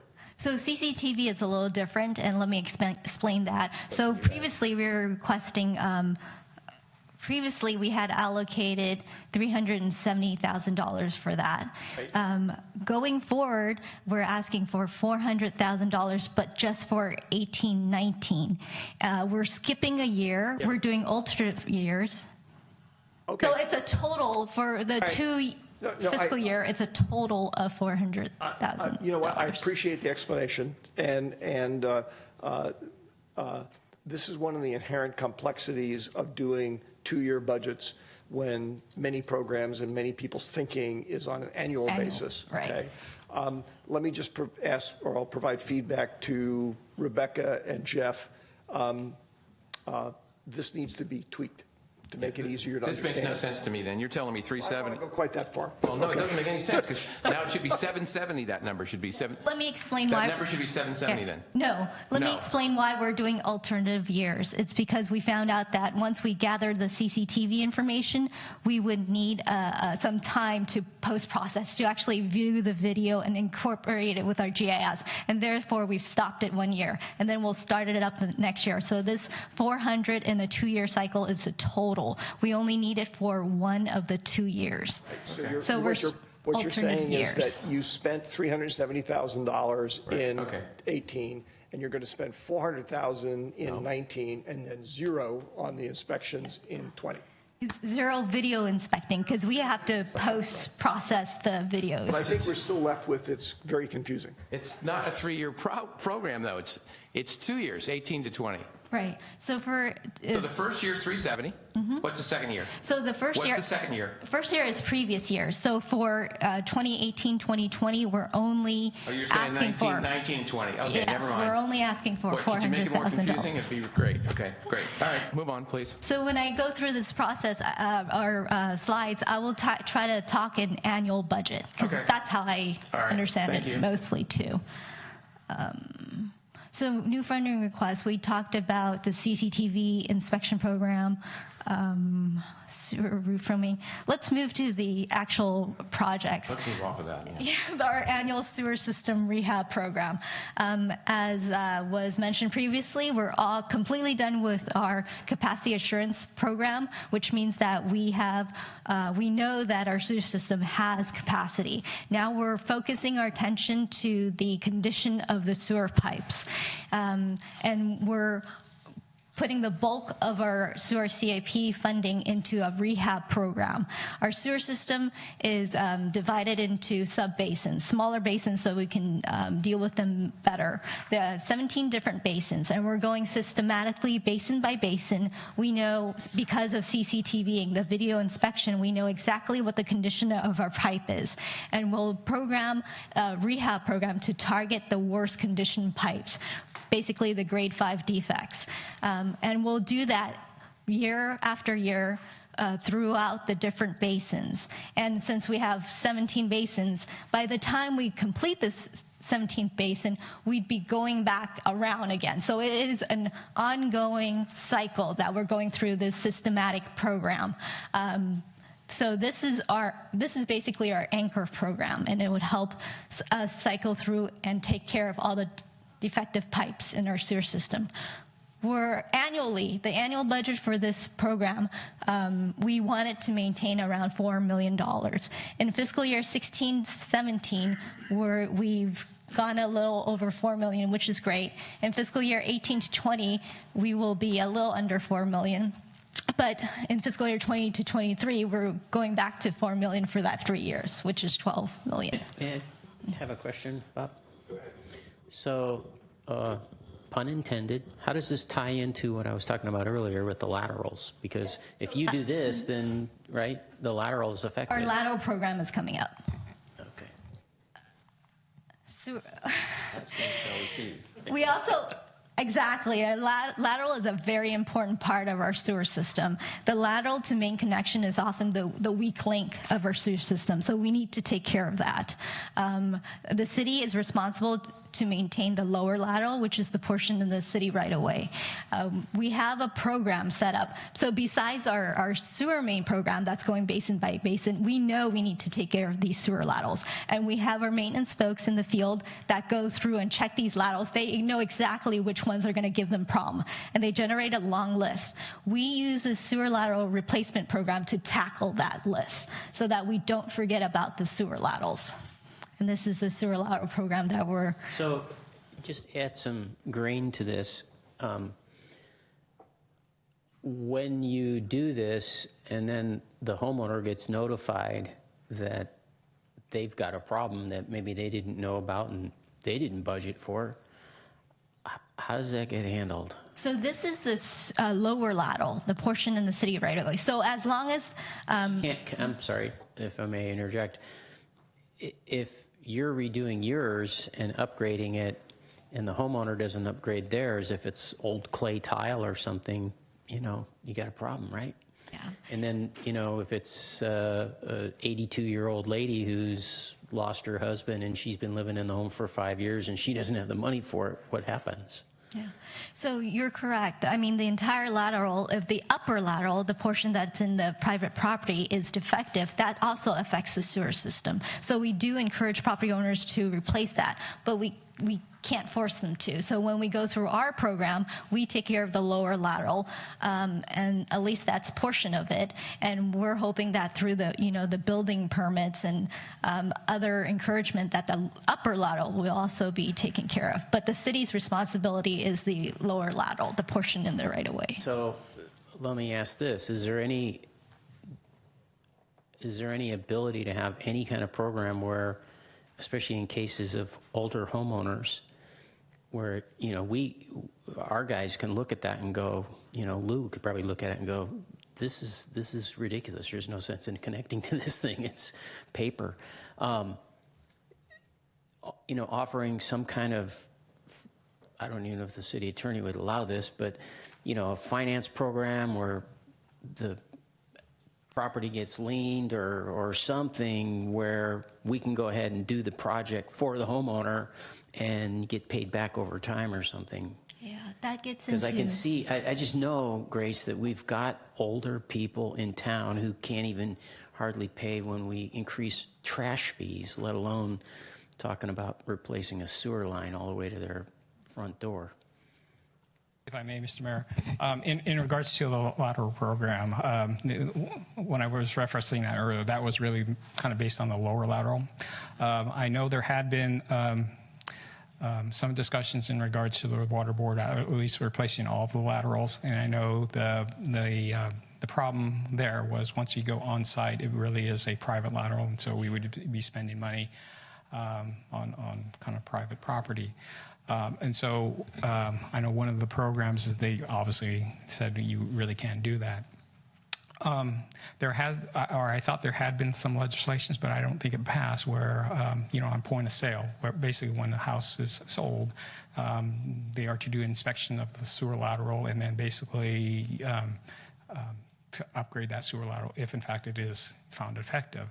Unfortunately, the realtor lobby is very strong, and they pretty much through the chair, just if I may, to respond to Matt. Over a couple of years ago, I actually had some pretty extensive discussions with Greg Rubens about those kinds of programs. I don't remember all the details. My recollection was that there is a way to do it in terms of statutory authority. He was not aware of anybody having done something like that. And there were some issues that when he and I talked about them, it got to the point where I didn't bring it up because I thought there would not be support for it. But I would encourage you to talk to Greg about it because there may be something there and something we could talk about. I'm also happy to follow up if you want to give me a call offline and we can talk about it. Okay. Mr. Collins, you have a question? Yeah, I just wanted to follow up on something Matt asked. He brings up the issue of the homeowners and their, potential inability to afford replacing their lines. Are we at least notifying them in advance of replacing their lateral so that they at least have a heads up? Or do we just show up? No, presumably we would have to. Obviously, whenever you replace the oil, that will affect their ability to use their facilities. So presumably, yes, we would have to actually let them know. Lou's nodding his head. So I guess that's an ongoing program. We tell them we're going to do this. Okay. That was my concern. I just, if a truck pulls up out in front of my house one day and says, I'm going to replace your lateral, I'm going to be a little upset. Okay, so at least we're doing it. Yes. Fine. Okay, moving on. And the last slide is about requesting $75,000 in fiscal year 18-19 for a new mobile hydro flushing unit, and this would help our maintenance crew be able to clean out the sewer mains better and more effectively. Okay, great. Next, I'll return the presentation back to Stephen. Thank you, Grace. So just kind of following up on kind of the format is, this slide is actually showing on streets and sidewalks. And so we're kind of showing the past budget and then our proposed budget for 18-19 and then the following 3 years. So in 16-18, we spent about a little over 3.4 million on streets and sidewalk project, and that essentially was 4 projects. For 18-20, we're proposing $4 million. Essentially, it's 3 projects, and for the following 3 years, 20 to 23, $6.2 million. And primarily, this is from gas tax grants and capital funding. And I just wanted to allude to, and I know I made a presentation earlier. This is, the SB1 is potential for initiative, and certainly that has a concern. And certainly, I shared one of the concerns that we had. But I kind of wanted to show you the next slide is just, basically what the PCI index is. And so I just picked up some photos of, what it typically said. Now, there was one photo I didn't include. It's like 85 to 100 range, and that's, basically essentially a brand new pavement. I think everybody knows what that looks like. But if you look at the upper left-hand corner, you have a PCI range of 70 to 100, and that's basically very good. And that's where you really want to be. That's where you kind of want to live. That's where you want all your streets to be, where you're not really seeing any cracking, there's no potholes, everything looks smooth and clean. If you go to the bottom left, that's a PC range of 50 to 69. Condition is fair to good. So here you're going to see a little bit of, maybe some cracking. We might have done some crack sealing. You may not really see potholes, but certainly you're going to see definitely some wear of or age of the pavement itself. So that's currently where we are. We're in that 61, 63 range, PCI range. In the upper right-hand corner, we have a PCI or a photo of a PCI, which is a range of 30 to 49. This is a kind of an at-risk. This is where, you certainly, you really do need to pay attention, but as you can see, you'll see some longitudinal cracking. You probably have actually a trench there running down the left-hand side of the street. But basically, the more street cuts you get, certainly, or more street cuts you have in the street, that certainly kind of reduces the age of the pavement itself. And so it is prone to subject to failure. And then the last one, the lower bottom right, is the PCI of a photo of PCI of under 30, and certainly basically 30 and under. We call it poor, but basically really definition is more this is a failed street. And so as you can see, there's a lot of alligator cracking, there's potholes, and really the only repair that you can do here is a complete rehab. So that means basically you're replacing everything. You're grinding out the asphalt, replacing the base, and starting all over. And so, actually, I kind of liken this. I heard a good story. I kind of liken dealing with street rehab is kind of like going to the dentist. Basically, if you brush your teeth, you floss, you kind of keep your teeth in a good order. But if you kind of neglect your teeth, and over time, you're going to start seeing a little bit more problems with your teeth, whether it's gum disease, cavities, and as such. So, really the premise is really it's important to do your rehab work and actually phases, even when it doesn't appear that maybe it might not need it, because normally you would think, okay, we were going to do the under 30 first just because it looks so bad and it's not running. It's not attractive. There's a lot of potholes. But unfortunately, sometimes those don't get really addressed very well because we know you can't save it. This is a complete reconstruction. So you might really focus more on the good street or the fair to good street. So that would be the 50 to 69. And so I just wanted to kind of give you an example, or the council give an example of what we're kind of faced with. So, there is a way of kind of maintaining a certain strategy. But ideally, kind of give you a good news. We're not horrible shape, but certainly, and we do need to kind of look to improve our street and kind of bring that level up a little bit higher. Okay, there's a question, Mr. Olbert. Thank you, Bob. This may technically be a Grace question, but I just want to confirm on the sewer projects that we were talking about, there's not anything in here where you're looking for general fund money to go into the sewer stuff. It's all sewer revenue source. Fine. Great. Thank you. Okay. Mr. Mayor, if I may, can we take just a short 2-minute break? Sure. Thank you. 2:40. 3 minutes. 2:41. Yeah, 2:41.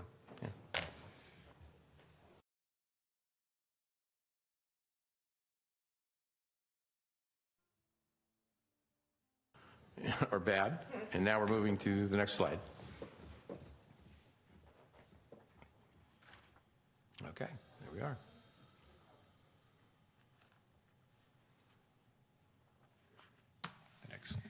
So we're actually going to skip ahead to the Parks Department, or the Parks projects. What page would that be? What page is that in the packet? Or what number of the? It's 27. 27? Yeah, page 27. So this we can. case will be done a lot quicker. Well, we'll go back. We're just. Whoa. You wish. We're just going to clarify a few things on those other slides. Oh, somebody's got to go home? I got to go home too. I know, it's not me.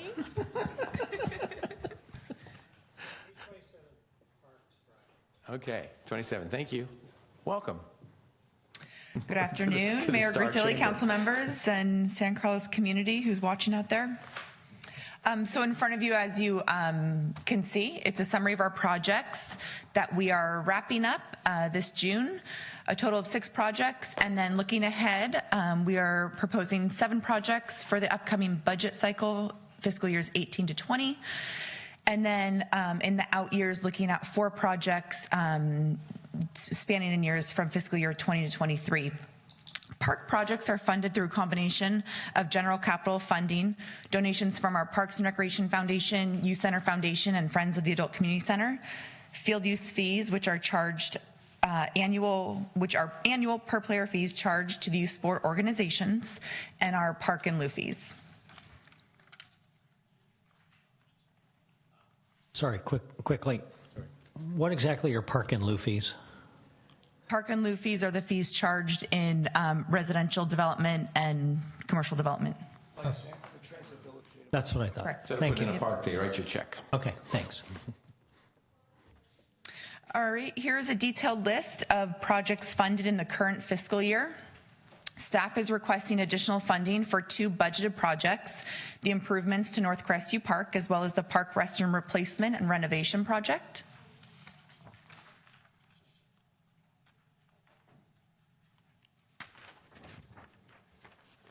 There we go. We're currently in the process of completing the EIR project for upgrade of existing lighting and additional lighting at Burton and Highlands Parks. Staff hired the consulting firm LSA Associates to study the environmental impacts of upgrading existing ball field lighting at Burton Park, Madsen Field, and Highlands Park North and South Fields, as well as studying the impacts of new ball field lighting at Burton Park on Flanagan Field and Highlands Park on Stadium Field. The project kicked off in spring of 2017. The process has included several community meetings and an extended public commenting period. Consultants are now working on responses to all public comments received on the draft EIR, and it's anticipated the final document will be completed in early fall of this year.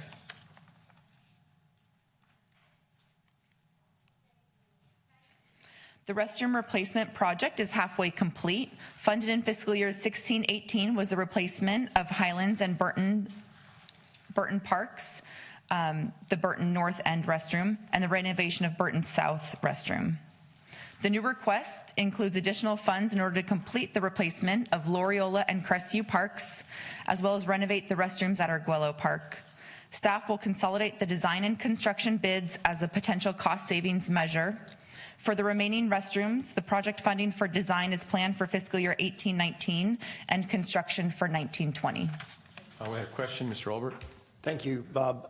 Amy, just do you know roughly, or does somebody know roughly on a sort of per unit basis what the cost per restroom or paired restrooms is?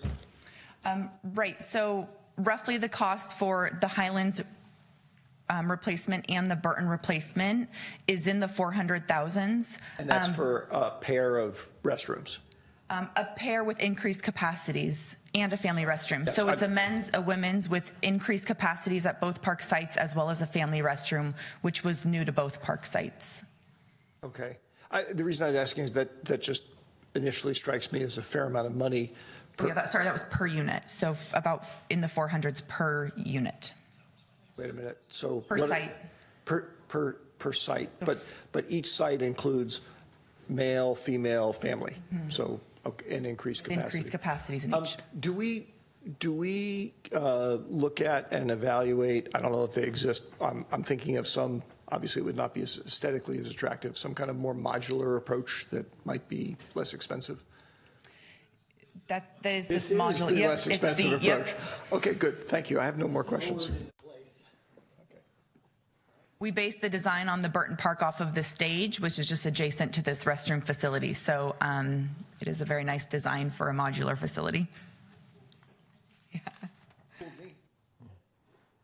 The next two slides are an overview of our new park projects, new park project funding requests, with projects planned in the upcoming 2-year budget as well as in the out years.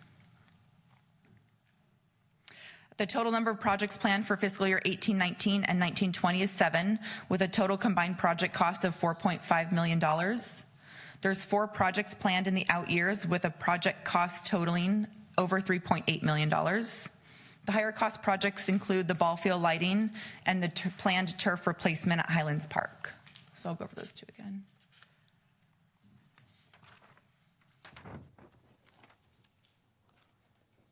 So now highlighting 2 of our proposed park projects. First, staff is recommending to modify the water features at both Burton and Loriola Parks.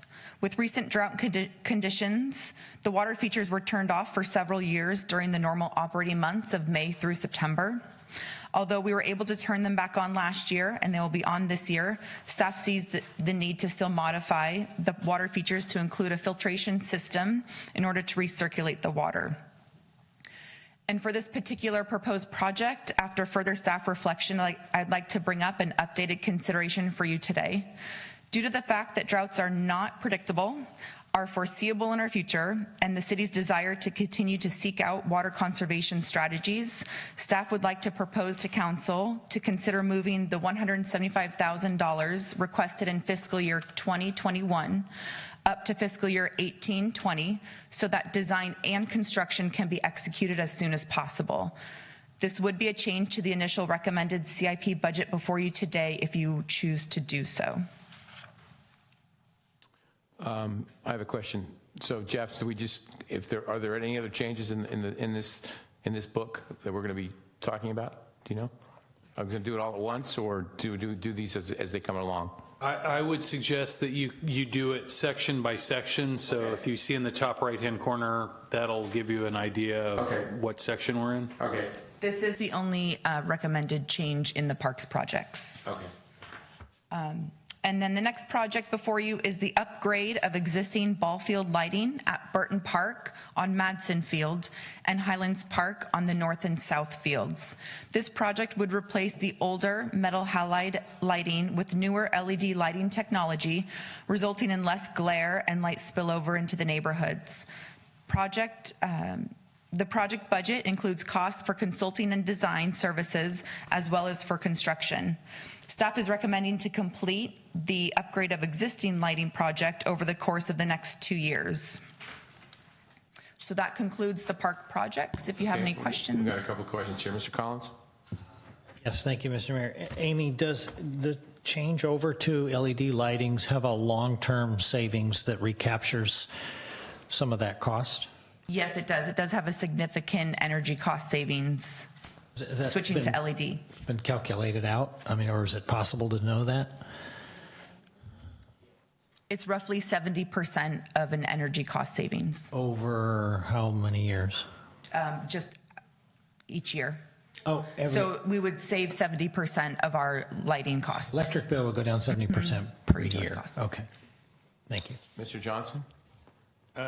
Thanks, Amy. So for this request, are we going to get more playing time due to the upgrade of the lights? No, this is simply replacing the existing lighting. And so 2.5 million seems pretty steep relative to other potential priorities. What would be the justification for 2.5 million if we're not going to get any additional playing time? You said it maybe is a slight reduction in glare, but why do this? So the cost may seem high to you. The Highlands North and South is essentially 3 fields because it does light the north end, the south end, and the middle of that field. And particularly at Highlands, we would need to replace all of the light standards in addition to the light fixtures, which is increasing that cost. I understand that it's expensive. I'm just understanding why are we prioritizing? Why spend $2.5 million? Like, there's a lot of other things where, you know, for want of $1 million, we can't do the project. So what are we getting out of this? Is the part I don't understand. Like, what is the community benefit? It's better lighting technology, and it is replacing the lights with LED light fixtures, which is a significant energy savings. And we also are having routine maintenance issues at Highlands with our lights. And if Lou wants to talk a little bit about that. Lou Duran, Public Works Superintendent. So that will also really help us a significant savings in the maintenance part of it. Right now, those lights are all 80 feet in the air. So every time we do any type of maintenance, we have to get a special lift to be able to get out there. So what we're proposing now is to bring down the ballast boxes to the middle of the pole and add the LED lights, which would save on energy and a tremendous amount on maintenance. Okay. And are these beyond their useful life? Is that? Thank you. I think Amy was correct when she said this isn't going to increase the number of playing hours, except for the fact that the playing hours are going to be reduced because the lights are failing more and more often. And so then, you know, when they won't come on, then they, you know, whatever scheduled game has to be canceled. Particularly at Highlands, we're having more and more electrical problems, and we've had contractors even coming out and throwing up their hands and saying, you know, these things are shot, and so these really these are the ones that need to be replaced because they're done. And sorry, last question. So we know there's like a lot of neighbor sensitivity to lighting issues at the fields. If we approve this as part of the budget, there's going to be no further council action or any other public hearings on this particular item. Is that correct? There'd have to be where we let the contract. We are still studying the upgrade of existing lights in the environmental impact report. So that is still going to come before council for consideration of certification, which would be an opportunity for someone from the public to come and comment on this. So the EIR is looking at the replacement of the existing lights and putting new lights in the field. That's just the EIR. But what we did for you was we broke the project into 2 projects. So this project is, which would happen in the next 2 years if the EIR is approved and all the contracts are approved and this budget's approved, you'd replace the existing. We believe that that will actually be an improvement for the neighborhoods because A, the lights will turn on and off when they're supposed to and not be left on all night and people have to be called out. And the LED lighting allows the lights to be lower and more focused on the field and away from the neighborhood. Okay, sounds good. Okay, now, naturally, one question begets another. So if we're going to finish an EIR, when are we finishing the EIR? In fall of this year. Okay, and we're not going to try to put in the new lights then? If they're approved, Well, why if the wouldn't we budget's- want to, why wouldn't we, I know the budget, but what, do we have any kind of a ballpark? And I realize it's not, but it's not, contracted out or estimate. I mean, is there any kind of an estimate of what the new ones would be? I mean, the additional lights? Yeah, so it's in here. Where am I missing? The new lights, if I go back to the slide, is installation of new sport field lighting at Flanagan and Stadium, $1.6 million. Yeah, that's my question. Why do it in the next budget cycle? I can't figure that one out. So you sit there, you do an EIR, and then, but you wait 1.5 years or 2 years or 3 years before you put in the new lights? Very common. It's very common. Yeah. Okay, all right. Mr. Albert, I will defer. Thank you. Just as an aside, I actually share Cameron's concern even after the explanation. I mean, he may not have the concern anymore, but it just seems like a lot of money to pay for something that we're not actually getting very much for. And Jeff, I heard your comment about the repair stuff, but it'd be interesting to see sort of exactly what those repairs are costing us versus the $2.5 million. Right. And again, I mean, and I can't stress this enough, this project's isn't before you because we want to put in LED lighting because we think it's cool and it's better for the sport activities. It's in there because the lights are failing. I understand. I guess I hadn't heard from any place else before that they were failing, so that's sort of a little news to me. The specific question I had, though, has to do with a different park. Somebody reached out to me, and it probably has a name, and I don't know the name of it. It's on San Carlos Avenue, 2459 San Carlos Avenue. It's one of the little neighborhood parks. I don't think I've ever been there, even though I used to live near there. But they were saying that they live nearby, and they felt it was sort of like run down and in need of some TLC. Do you know like where it is on the queue of looking at stuff? And if it's not in the queue, how do neighbors petition to have something done with it? I'm not proposing we add it to the budget now because I don't know enough about it. I'm just it's a 2-part question about the park itself. So the name is San Carlos Avenue Neighborhood Park, so you got it right. Purely by accident, I assure you. Okay. That is on our unfunded list. It's one of 2 small neighborhood playgrounds that is on our unfunded list that we've identified as it's in need of replacement. It hasn't moved its way up that priority list yet. And do you recall roughly order of magnitude what the unfunded amount is that would cost to do something about? Bob's looking it up too. We'll see which one of you gets there first. the unfunded number is $1.5 million. Okay. All right. All right, that's what I had. Thanks. Turn the microphone off. So when we get this back, the $2.5 million, I realize 70% is a great thing. I couldn't figure out the math. So what I'd really like to see, like Mark alluded to too, is okay. I realize we have to do it, okay. But it would be great if we say the payback is $500,000 a year, or $200,000 a year. So we're going to save this much energy, and the other kind of stuff. Just a couple of numbers for me at least. So that way you say, okay, spend 2.5, and in 7 years you're paid back.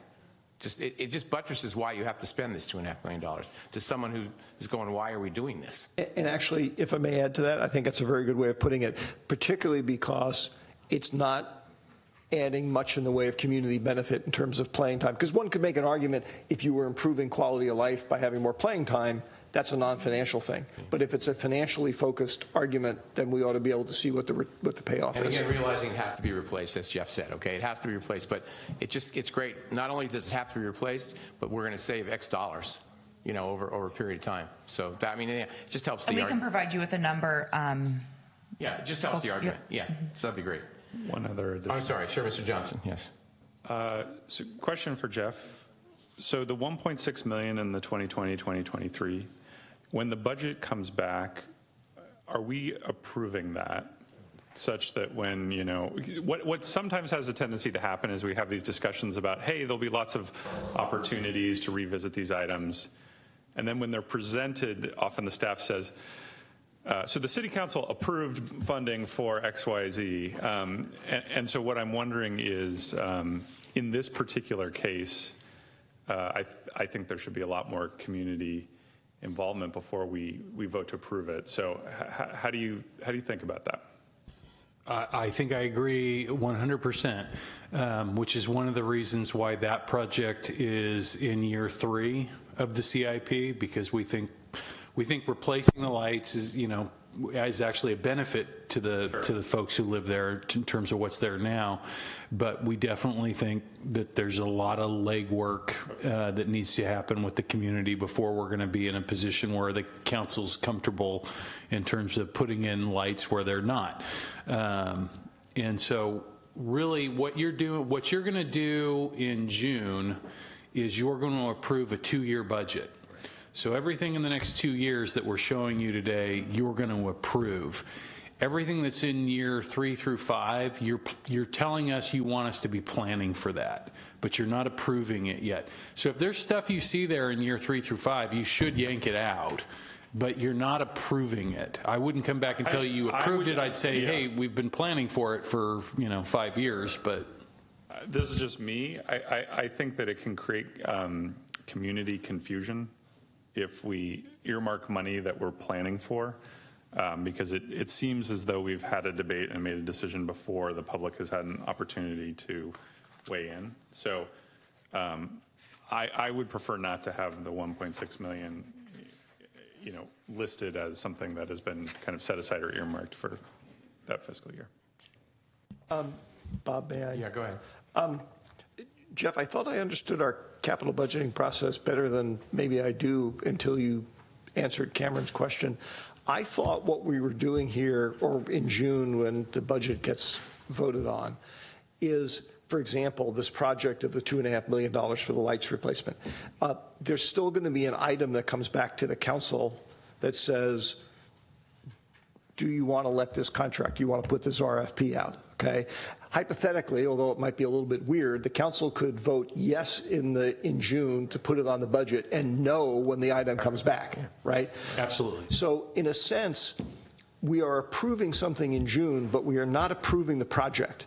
What we're approving is sort of like a fairly intensive earmark saying it is our intention and we want staff to spend time putting something together to bring back to us, but we still reserve the right to say, hey, we changed our mind, we're not doing this.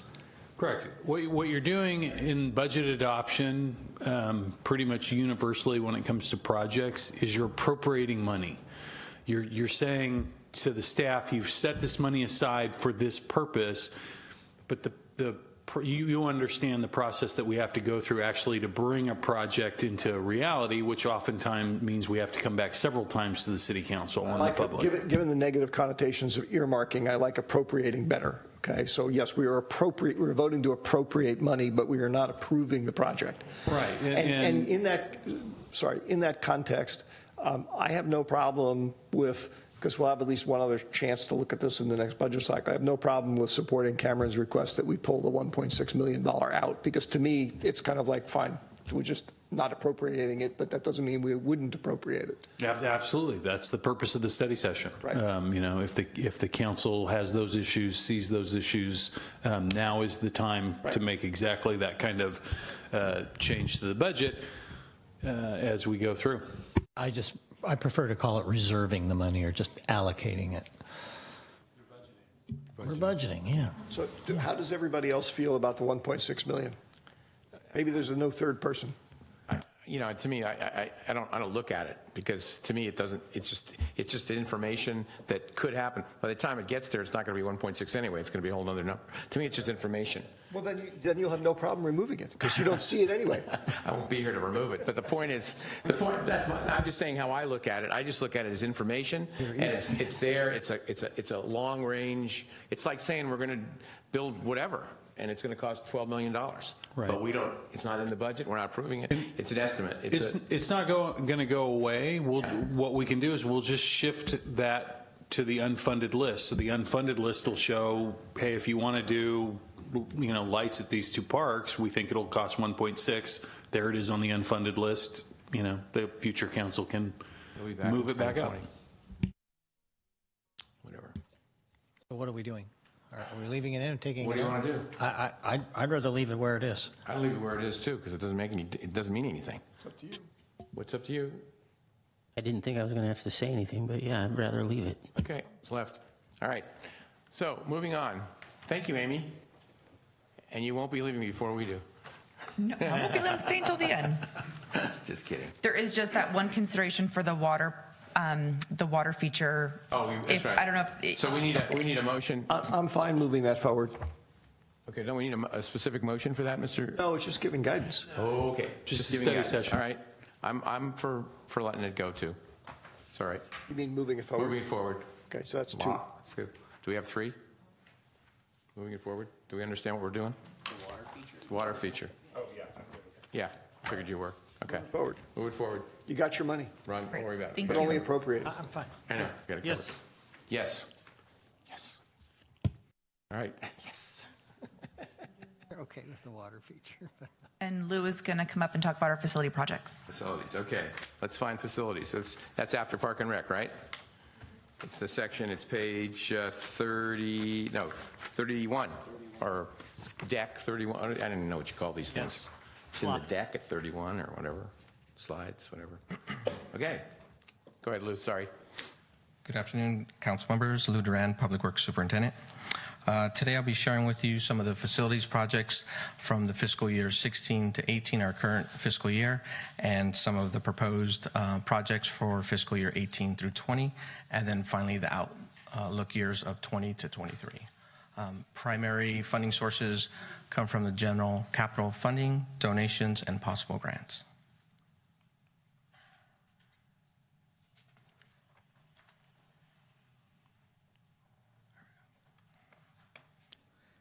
Our current fiscal year projects include 5 projects that are listed here: the youth center, fire station repairs, roof repairs, library maintenance repairs, and courtyard fuel station upgrade. The most significant project is the youth center. I'm really excited about this project. We are finished with the design and consultant fee. The bidding process is complete and construction has started as early as this week. That project includes a number of items. We're going to be doing the floors there in the common areas, new window gaskets, roof repairs, gym floor restriping with bleachers, painting interior, exterior, remodel the kitchen, and finally a new welcoming kiosk center.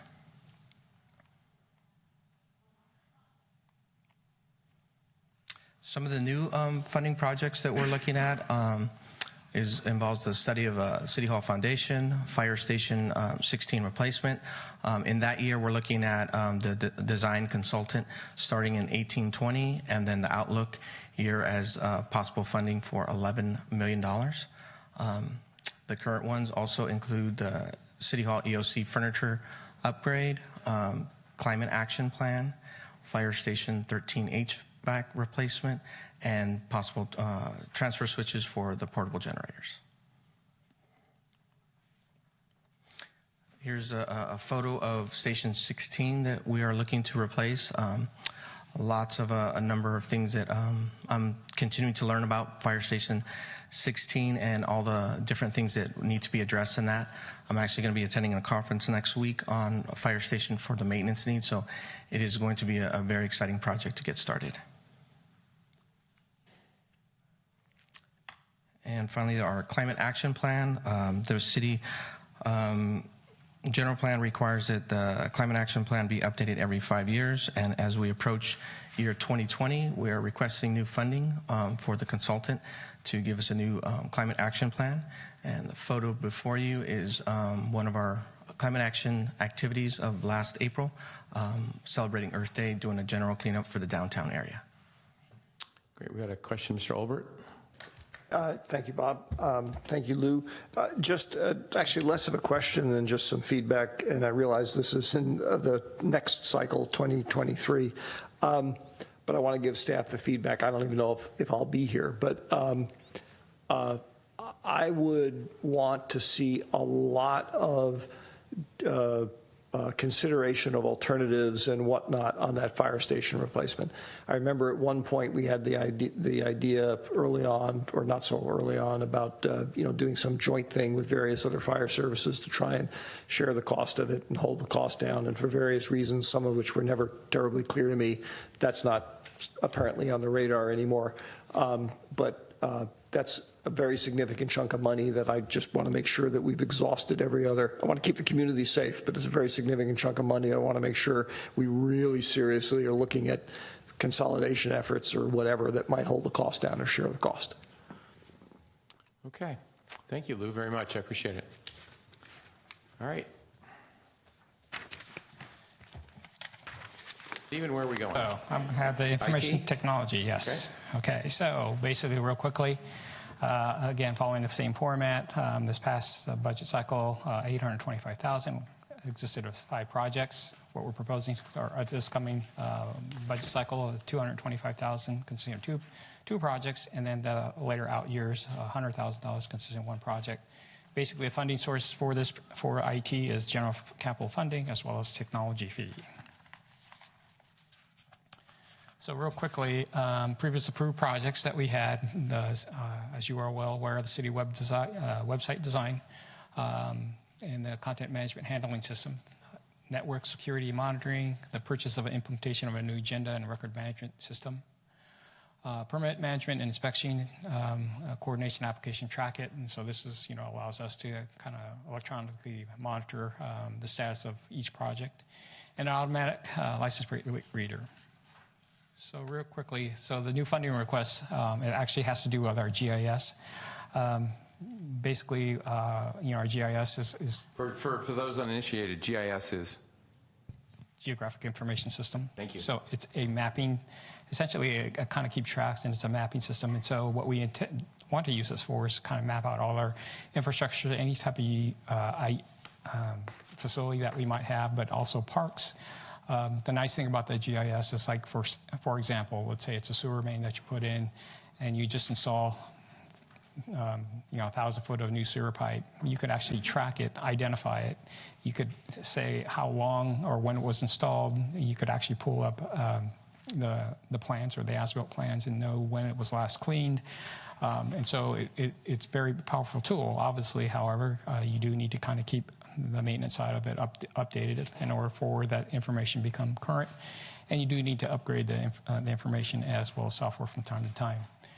And then additionally, the second project is we're looking at GIS sign inventory. This is something that we want to kind of keep track of all our existing signs, whether they be stop signs, crossing signs, school crossing signs, et cetera, et cetera. Basically, that allows us to know exactly where all these signs are, when they were actually installed. Do they make currently retroreflectivity standards that are required going forward? And then it really also tells us, like, for instance, if we're looking at a speed survey, what are certain streets, are they posted correctly? And then if they're not, what do we need to do to change those signs out? So that's for $125,000, and that's all for this coming fiscal year budget or budget cycle. Sure. Thank you again, Steve. The sign inventory, can you give me a little bit more color on why does it cost $125,000? When you were describing it, I just was trying to visualize. It's like, wow, I could pay several high school students for a year to go around logging stuff about signs, which obviously means there must be something more in there that I don't understand. Well, typically what you want to do, I mean, certainly you could do that, but a lot of times what you do is those little GIS that gives you the longitude and latitude. But basically what you want to do is you go to every sign and kind of tag it, if you will. And that information is kind of stored. You could roll that into the GIS program itself. So the signs themselves are tagged with a barcode or something saying this is this. Okay. All right. I mean, it just seems like a lot of money for that, but okay. I'll do it for 100. There are just really a lot of signs, you know, when you talk about just street sign, stop sign, but also, you know, it could be street name signs. And, well, I tell you what, let me just leave it as to the extent we can do it for less than 125, I would be happy, or happier. All right. Okay. All right. So took care of IT. So I'd like to turn this over to Al Spey for the housing element. He's back.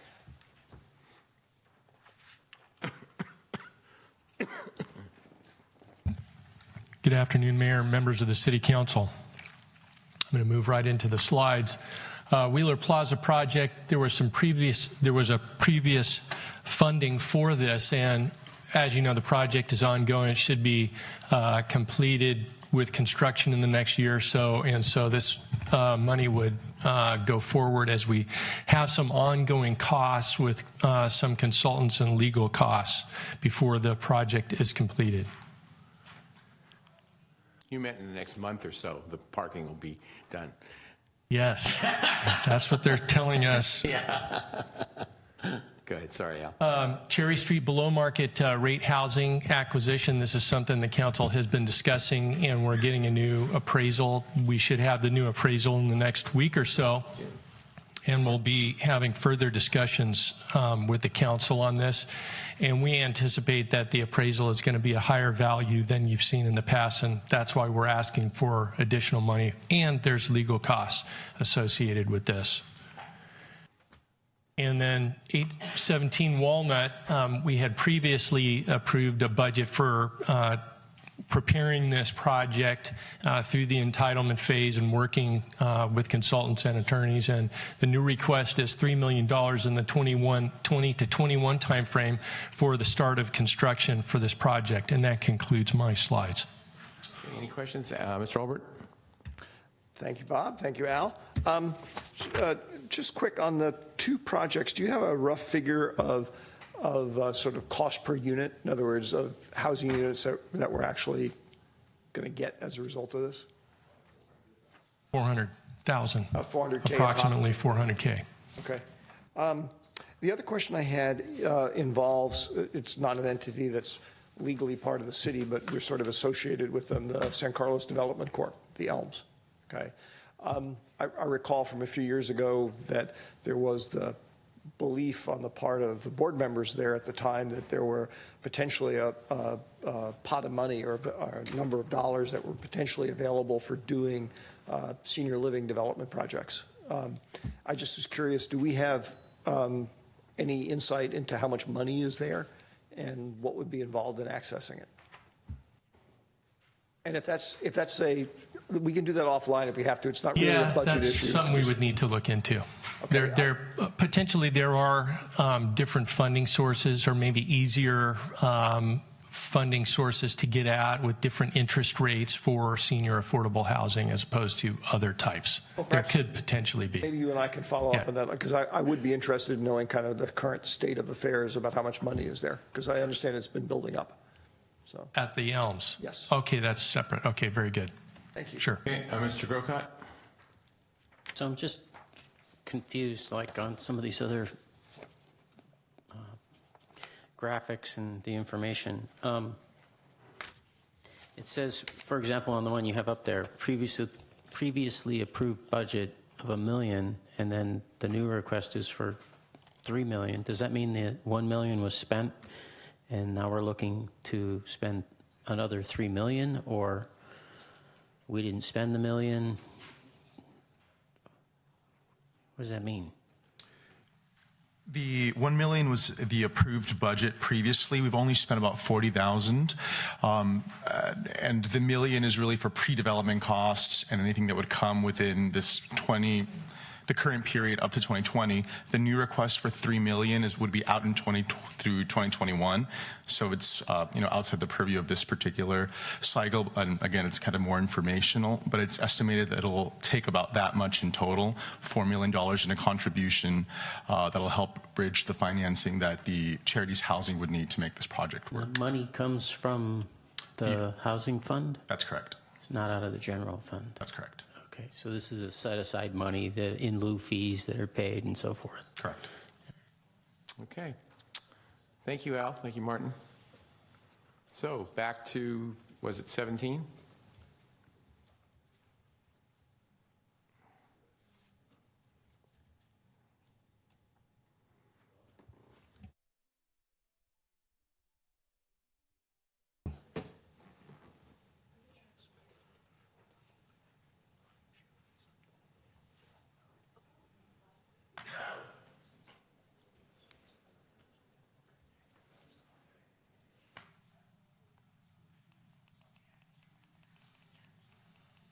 That's all it was. I thought you were talking about that. Oh, I wasn't sure what you were talking about. Gotta give me some parking.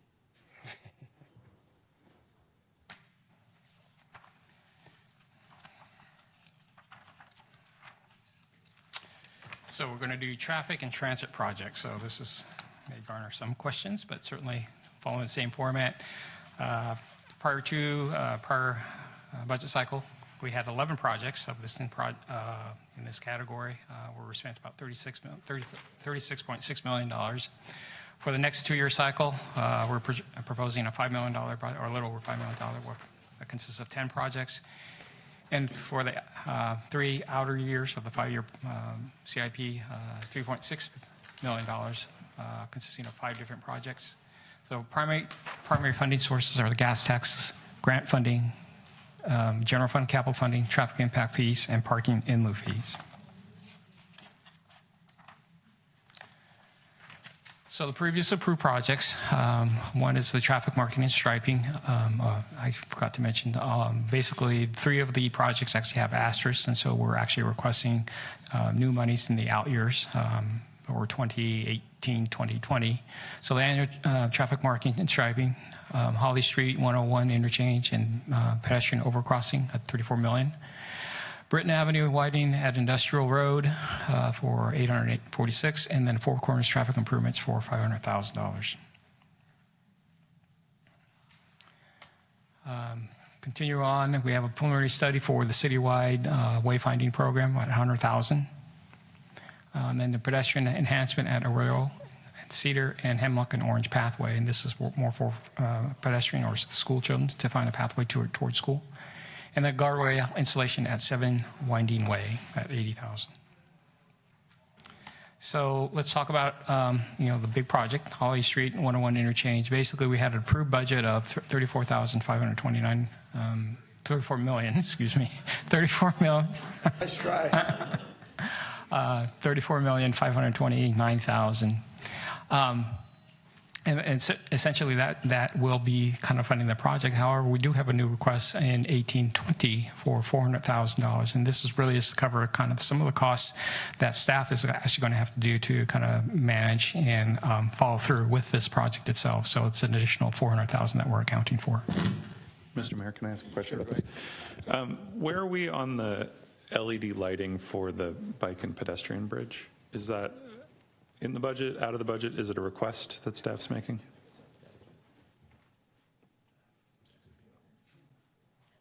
The LED lighting is not part of the budget request. It is going to be part of the bid contract as bid alternative, but it's not estimated as part of our budget now. So did we ever take a formal either straw poll or vote on that, or what is the staff's current understanding of council direction on that? My understanding of the council direction was the council was supportive of doing it. They weren't necessarily supportive of paying for it. If it was going to be an additional cost, so we kind of left it as, like Grace just said, it's in the bid document, so when we see what the bids look like, we were going to reassess that issue. Okay, that sounds good. I'm a fan of it. So. Yes, thank you, Bob. Remind me again, how long do we think it'll take to do this project? When will it be completed? Construction is expected to take 18 months. So right now it's around May 2020 completion date. So so that's two years out, roughly. 2 years out. And when did we approve this project? When did we vote on this project to approve it? The funding approval was back in, was it March? January? March, earlier this year. I think it was later than January. I think it was in March. I think it was in March. Okay. Yes. All right. So I just want to make the observation that in 2 months, the cost has gone up by $400,000. That's $200,000 a month. This is sort of an accounting issue, this particular item. What we wanted to do was capture, because the city has an obligation under our grant funding to have matches, what we wanted to do was capture the cost of the staff time. I understand, Jeff, but the point I'm trying to make is that we voted on $34.5 million, okay? It's gone up $400,000 in 2 months. And I just want to remind everybody, given track records and whatnot, the rate things are going at, I hope somebody figures out where, in addition to the $1.5 million for the LED lighting, the $2.5 million for the cost increases are going to come from. Okay. Stephen? So the next project is the Britton Avenue widening at Industrial Road, and this is essentially it's a project that is going to really modify this intersection, where we're actually adding some left turn lanes on both Industrial, northbound, southbound, as well as Britton Avenue, eastbound, westbound. That cost is scheduled to be about $846,000. However, there will be some right-of-way acquisitions that would be needed. It's my understanding that the city has some right-of-way that we actually have, or property that we have, and as a result, we may not have to purchase as much property acquisition. And then additionally, as I understand, there is a new hotel going in, which as part of development conditions, we're trying to negotiate some additional property acquisitions through their development process. And when are we going to start this? Grace, do you know? Reese. So currently, we're completing CEQA on the project, and we'll bring the CEQA approval back to council shortly. Construction-wise, we're not planning going into construction because we don't have enough funding for it. Traffic impact fee funding, we don't have enough of that. We are really wanting to be opportunistic and waiting for opportunities, just like that the hotel at the corner and other development projects, to maybe help fund this project as it moves along. But having a CEQA approved will help the city's case in making that nexus connection. Okay, so we approved previously, not in 18 to 20, but in sometime before, we approved 846. It's just sitting there. We're using that partly to complete the CEQA portions of the project. Okay, all right. Well, anyway, never mind. Okay, fine, thanks. And then this project is the Four Corners traffic improvement. The previous approved budget was $500,000. What we're actually requesting is $2 million, but this would be our share of the improvements. This is, the cities of Belmont and San Carlos, as well as the school districts of improvement to the Four Corners, such that improves for more pedestrian and traffic safety. Yeah, but Stephen, you're not really requesting this because it's not going to be in the budget we're voting on. It's really not a request, because it doesn't exist, right? It's 2021. Am I confused? We're not approving anything. You're correct. We're just... You're planning for it. It will be in the budget. It will be in the budget, but not the 18 to 20 budget. Right. So it's not really a request. It's sort of like a request to sort of bookmark it, or whatever you want to call it. Right. We're just using the same terminology throughout the presentation. Because the previous page, it had new request 400,000, and that's what's confusing me. Not confusing me, just making me say that question, make sure everybody understands it's not going to be in the budget. Okay. Go ahead, sorry. So kind of new funding, just kind of summarize, we have the annual traffic marking and striping, which we had covered, the Holly Street, the additional 400,000, Four Corners, and the pedestrian enhancement of Royal Creek Hemlock Pathway. We have proposing at 620,000 for Hemlock Orange Pathway. We also are looking to do the bicycle ped master plan, which you had talked about, of which the 200,000, we actually received some grant funding, 100,000, and so we'd like to move that forward this year. This is actually next year, this is actually to kind of do the bicycle paths citywide to kind of look at how to move pedestrians and bicyclists throughout our community. We have the Britton Avenue, Alameda de las Pulgas widening. I think I have a photo of that, so I'll go to the next slide. We're also looking at parking occupancy study, and this is kind of address some of the downtown employee parking and how that affects kind of the parking in the downtown. And then looking at the San Carlos Avenue, Laurel Street pilot, requesting 60,000. Actually, we're about to move forward with that pilot program, if you will. I think one of the things we do want to do is do a little bit notification, kind of let people know the pilot. Is there another name we can use besides scramble? That's traditionally call it, huh? Okay. Can we say like Four Corners? Or Is that another name for like diagonal crossing or all-way crossing? Yes. They have that up in San Francisco. Yes. Yeah, but to call it scramble, it's like, great. Okay, guys, the light's going to go. You got to scramble. Go ahead. Sorry.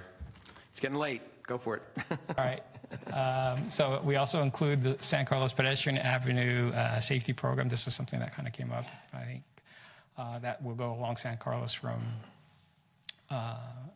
Beverly. Traffic calming improvements. This is something that's something that I know is something that we really need to address, and certainly I know we want to work very closely with the Sheriff's Department to kind of develop some type of traffic calming plan.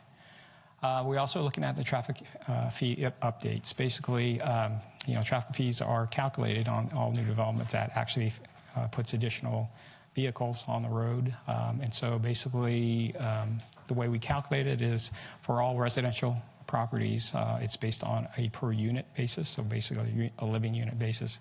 For all non-residential properties, such as commercial, industrial, there's a certain factor that they use, but it is also based on square footage of that development. So we really do need to probably revisit our impact fees and the level, and if we're actually collecting the appropriate amount of money that it should be collecting as a result of the new vehicles that are on the road. We also want to, and this is for future years, but look at changing over the ped head signals to pedestrian countdown signals.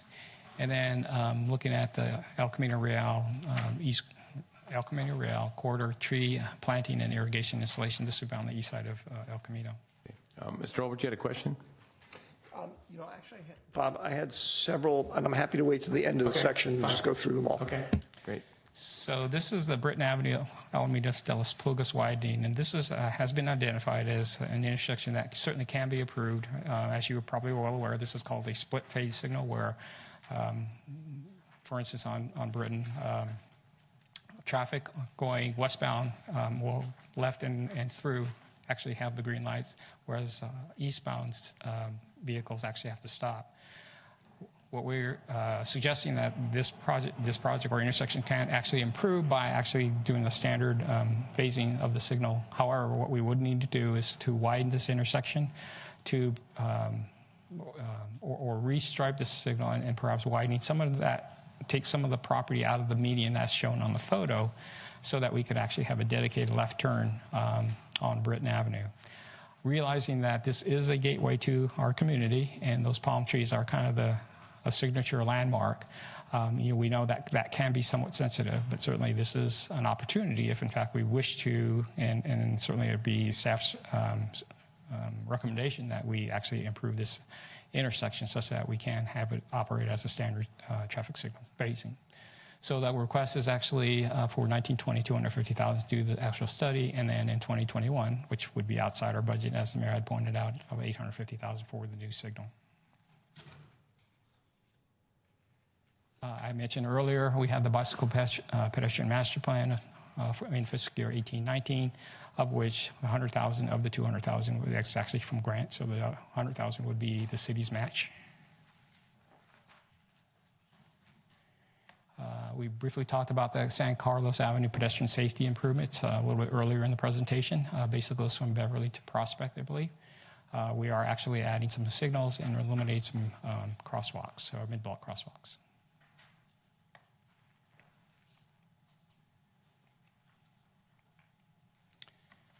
And then here's, again, the scramble, just a photo of what the scramble would typically look like. So what we're proposing to do is actually just do the striping and then piloting it out and really get a sense. So we actually, just for your information, we have submitted a survey, and there wasn't necessarily a really overwhelming endorsement of it, but certainly I think there has been a very good interest in actually having a pilot or the scramble or installed on San Carlos Laurel.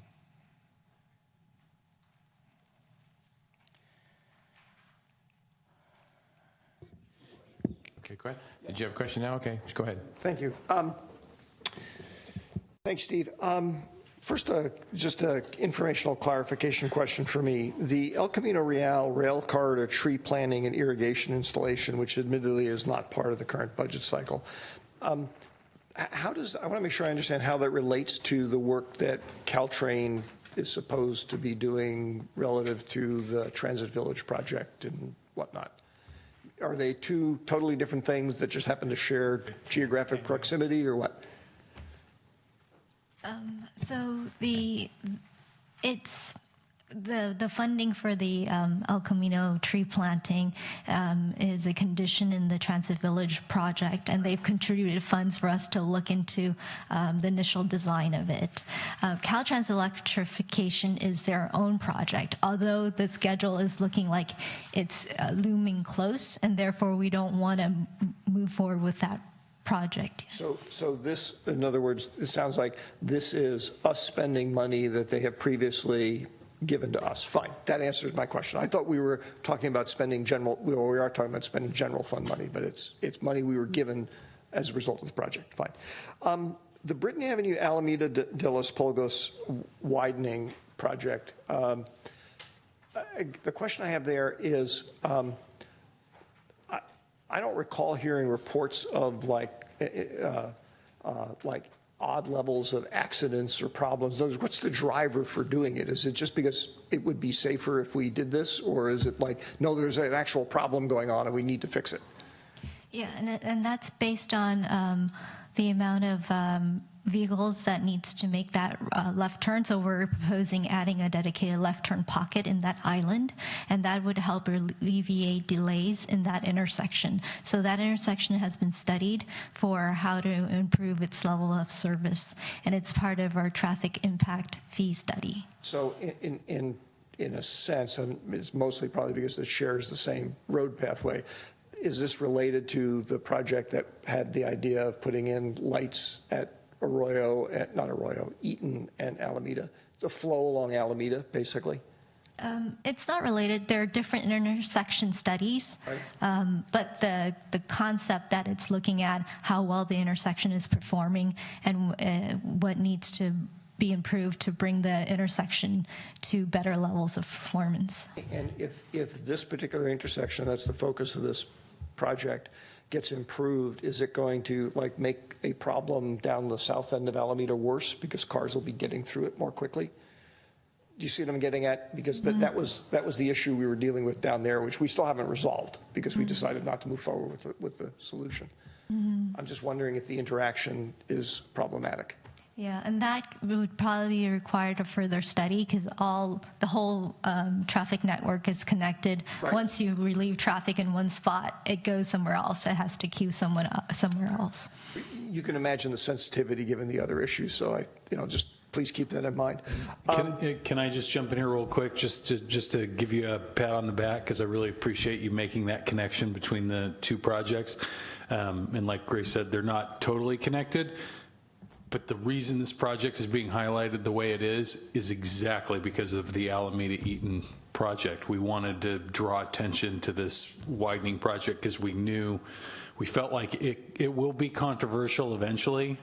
When we actually start to look at the project, we will do public outreach, but this was one where we wanted to make sure that we were bringing it to the council's attention because it's not going to be unlike the Eaton project. Well, let's hope it's a more pleasant. There will be opposition. There will be concern about this project. And apropos of the discussion we had earlier, it's worth being really clear with everybody then that this is not showing up in the budget here is not approval of anything, right? So, bicycle pedestrian master plan. I have no problem with studying it, and I know that we have done some bicycle type and pedestrian improvements, but this seems to be like the second master plan update since I've been on the council. And I guess I'm wondering, do we actually need to update it, or could we be better spending this money to actually do some of the improvements that were developed in the earlier plans? The existing master plan that we have is only for bicycle, so it's a bicycle master plan. So this one would be more comprehensive, including bicycle and pedestrians. So you're changing the scope of it. Okay. If I may interject also, from my time on BPAC at the county level, when we update these, it improves your score when you go for grant funding. Which is useful. Yeah. Yeah. Okay.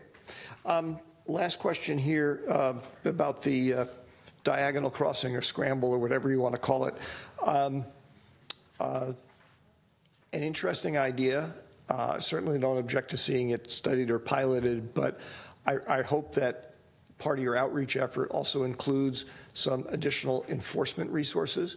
That's a pretty dangerous intersection already. People treat it as a scramble even though it's not. I mean, they cross against the lights half the time, particularly during rush hour. And I would just hate to see people injured as a result of thinking they can do more of what they shouldn't be doing anyway.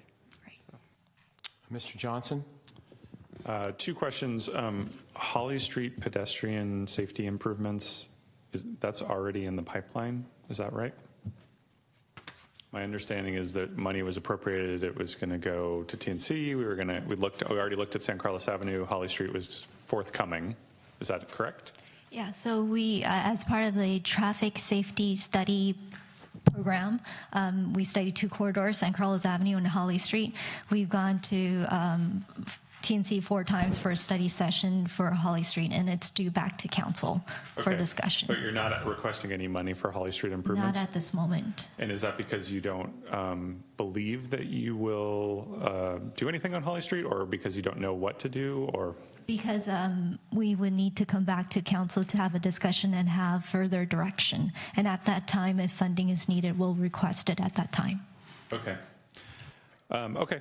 And then I'm not a fan of the scramble. I would say I think it's the kind of thing you see in big cities with huge intersections with thousands of people crossing them, and I think it's out of place.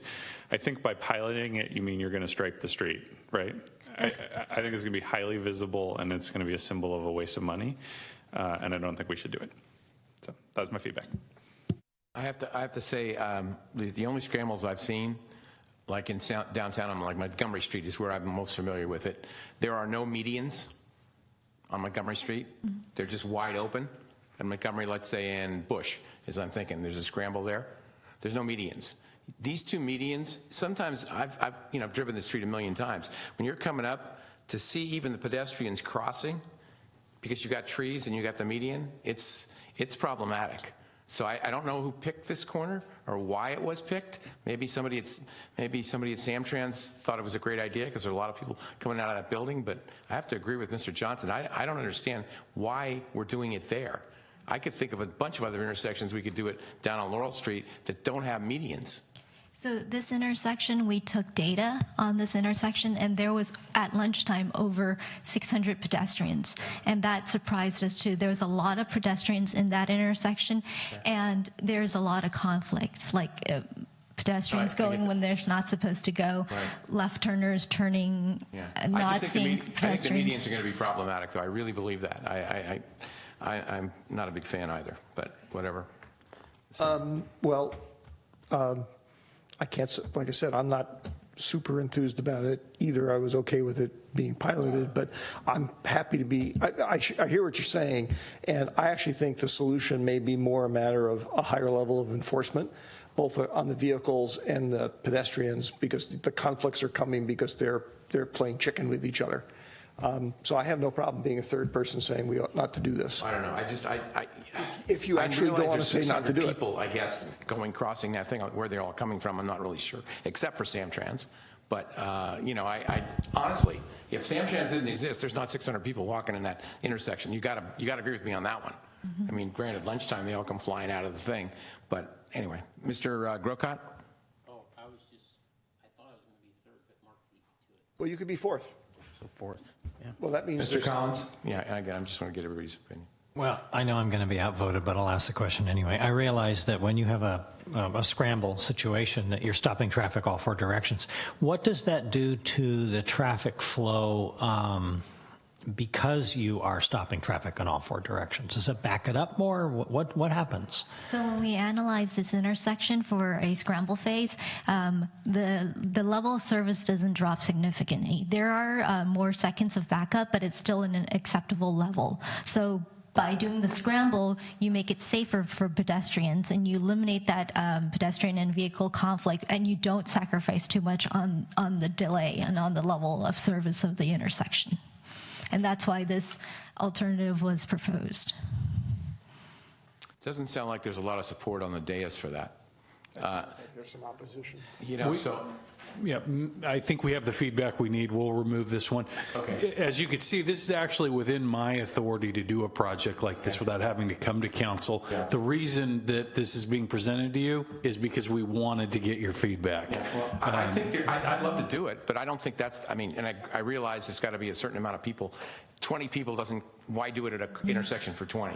And I realize when people are turning off of San Carlos Avenue onto Laurel, like a left-hand turn, I get it, because I've done that, and all of a sudden somebody crosses and you're in the middle, you better not be trying to time the traffic coming down because you're in trouble. Okay, I get it, but anyway, well, you've got the information, so. Through the chair? Yes, we beat it to death. I just wanted to offer a dare to the city manager then. So go ahead and try. Jeez. Well, I'd like to. I love pilot projects. Anyway, okay. Well, we killed that one. Yeah, we did something with that one. All right. Any other questions? Storm drainage. You led the charge, sir. See it? Those medians scare me.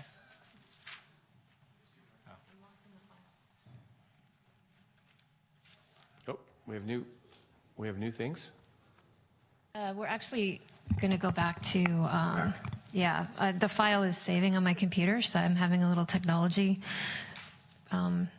delay. Okay. So it's a large file, if you'll give me just a moment. How can that be possible if you're in charge of IT? Yeah. It's a 25 response time. megabyte file. By my count, we have 2 pages left. Why are we? Oh, because we didn't finish the streets. We didn't? No. Oh, I did. I finished the streets. Okay.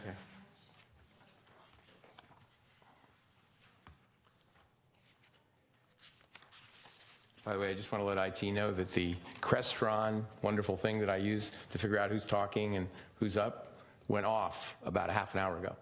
So it only can last for 6.5 hours, apparently, before it goes off. And then you have to recharge. Then you have to recharge it again. So just to let you know, in case we're ever here at like 3 in the morning. I'm impressed you knew the name of it. Oh, because it's on here. Oh. That's the only reason I know it.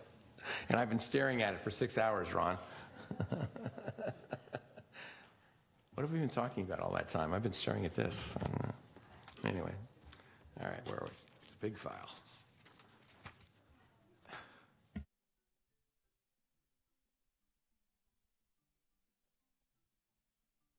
You know what? You could have a couple of shots and then go down and practice the scramble. Have you ever seen the scramble? I mean, you've seen With the median? Yeah. I have never seen When you said that, I was trying to think if I ever had. The only scramble, I'll be honest, I've ever seen have been big intersections. I mean, they're big intersections. Maybe in Chicago and Tokyo. I think I have seen a few with medians, but they're very large But they're intersections. very large. They're like four lane each direction. Yeah, that's what I was saying. I think in Chicago they had it. Yeah. Yeah, but they don't have.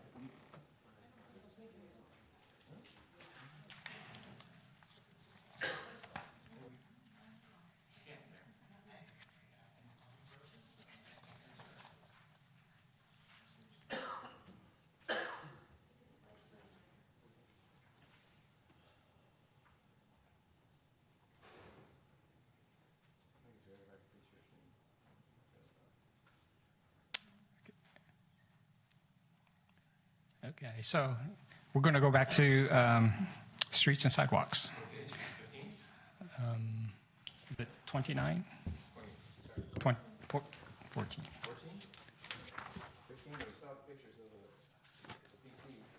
It's 15. I think it's 15.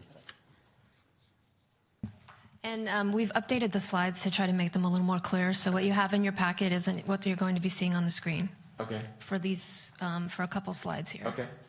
All right. Thank you. So we saw those. Seen these before. Okay. Cool. So we had the previous approved projects. We had talked about the Anna Street resurfacing. This is for this year. Anna sidewalk repair, illuminated street name, sign replacement, and the San Carlos Avenue pathway and eucalyptus tree removal for $500,000. So the new funding request for 2018 through 2023. The Anna Street surfacing, this is kind of an ongoing thing that we're going to request for 2018, $1.1 million. And then the illuminated street sign replacement at $40,000. So let's go over the annual street resurfacing. So previous approved funding was about $6.1 million. The average annual amount was approximately $1.2 million per year. So in 1820, we're requesting, or the new funding will be about $550,000 per year for the annual street resurfacing, and then 2023, so the 3 remaining out years, about $600,000 per year. And that kind of matches what we anticipate receiving from gas tax funds. The annual sidewalk repair is reconstruction. Previous approved budget was about $900,000. Average annual amount was about is that correct? 180,000. And we're requesting no new funding upcoming.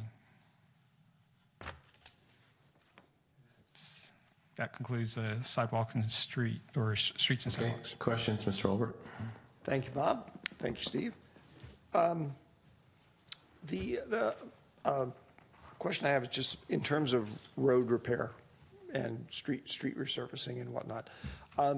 If we wanted to allocate more money to that, what, if anything, are the sort of constraints that we need, the boundary condition constraints that we would need to be aware of? Like, in other words, we couldn't give you X dollars because you just don't have the staff to ramp up to do a higher level of work or what have you. Do you see what I'm getting at? I mean, I'd like to consider putting more money in there, but I don't want to just throw checks around.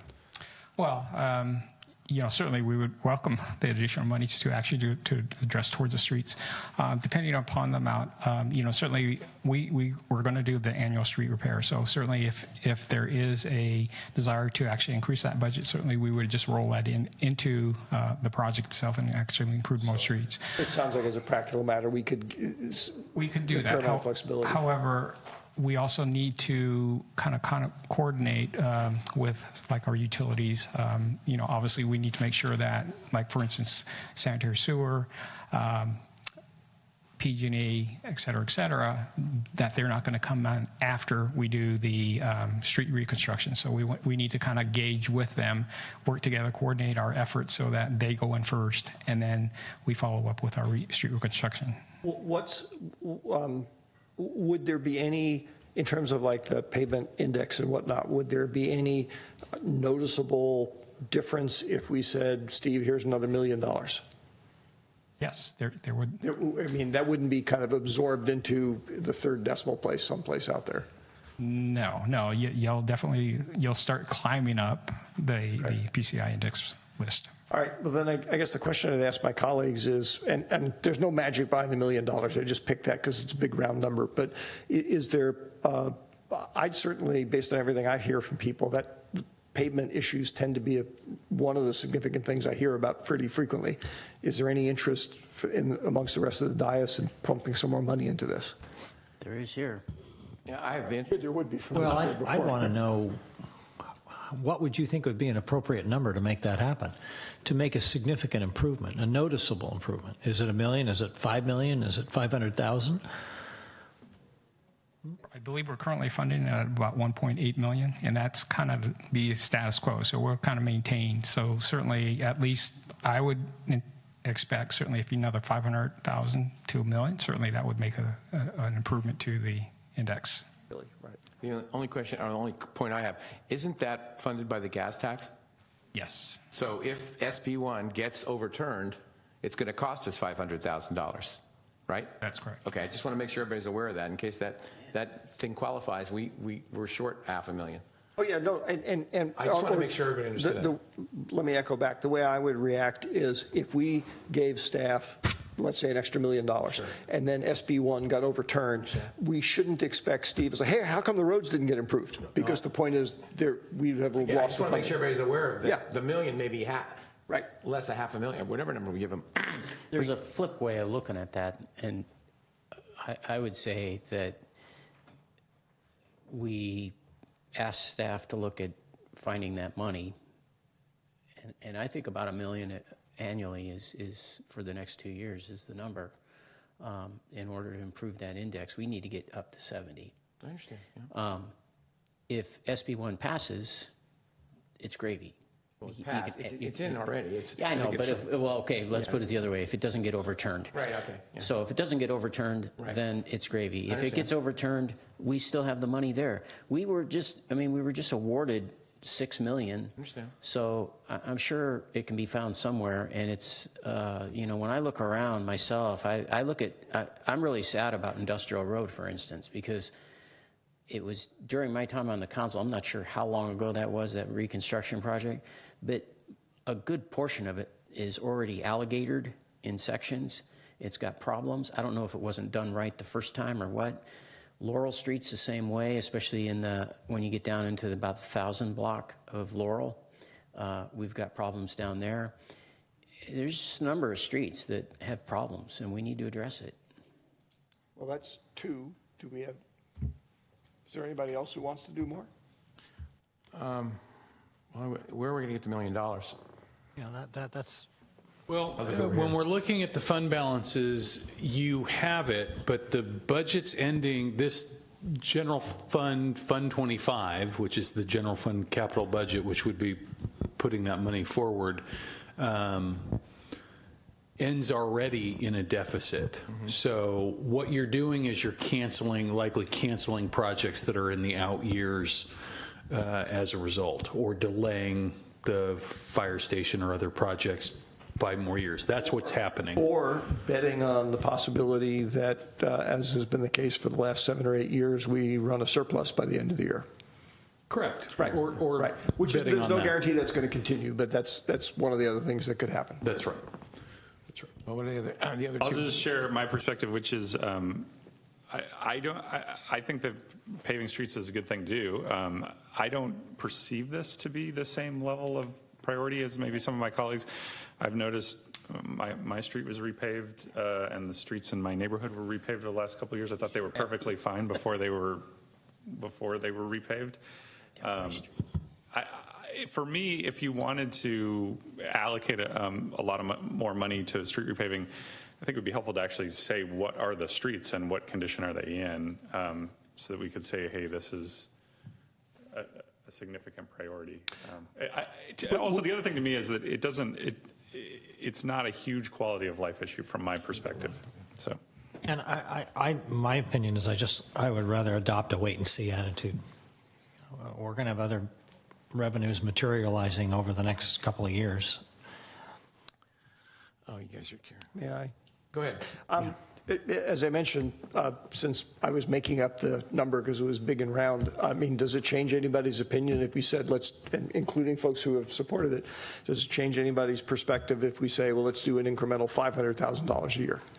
My sense is if we go too much below that, it's kind of like, well, we may be patting ourselves on the back, but we haven't really done much. If I may add to your comment, Mark, that would at least, what you see here is we were at, 1.2, and you're dropping us down to $500,000 each year annually in the next 2 years.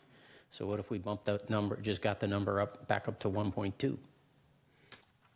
Anyway, I don't know if it changes any minds, but looks like it doesn't. No, I have to say, if it's going to, it's hard for me to, and I know there's certain streets because I've driven on them, But I think I tend to agree with Mr. Collins, the wait and see one. If $500,000 got us to 70 automatically, I'd do it in a heartbeat. But it's going to get us to 66 or 67. And again, it's incremental.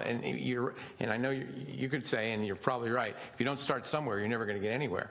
You got to do something about it. But it's hard for me to take that right now. But at the end of the year, I think if there's a surplus that we have, if we get a substantial surplus, over $1 million or something, I would certainly be willing to well, I won't be here, I guess, but the next guys to put it in the budget. So anyway, we don't anticipate this problem is going to go away, so I'd like to this year bring this item back as a standalone. Okay. So we can go through the PMI, the Pavement Management Index, with you and put together maybe a more long-range comprehensive plan for increasing the funding. Because one way or another, we're going to have to increase the funding here. We know that. It really becomes a timing issue. Okay. And what I'm hearing is the council gets that, but they need more information to get there. And so I think we should get that scheduled. Obviously, we changed the budget 1 million times during the course of the year, so there's no magic to having this approved in June. This wouldn't be ready for the design of this season's pavement anyway. Obviously, we just can't do it like that. So we're really talking about next summer's project, and we do have time to circle back around with the council and talk more about this. Okay, great, thank you. All right, next, sir. Oh, I thought we were done. No, I think we got some more stuff to do, I think. I don't know. Is that it? Are we done? No? Storm drainage. So I believe this is the last slide, so we'll try to get this through fairly quickly. So the storm drain current budget, $2.7 million, total of 5 projects. For the upcoming 2-year cycle, $2.6 million, essentially the same, pretty much the same, a total of 1 project.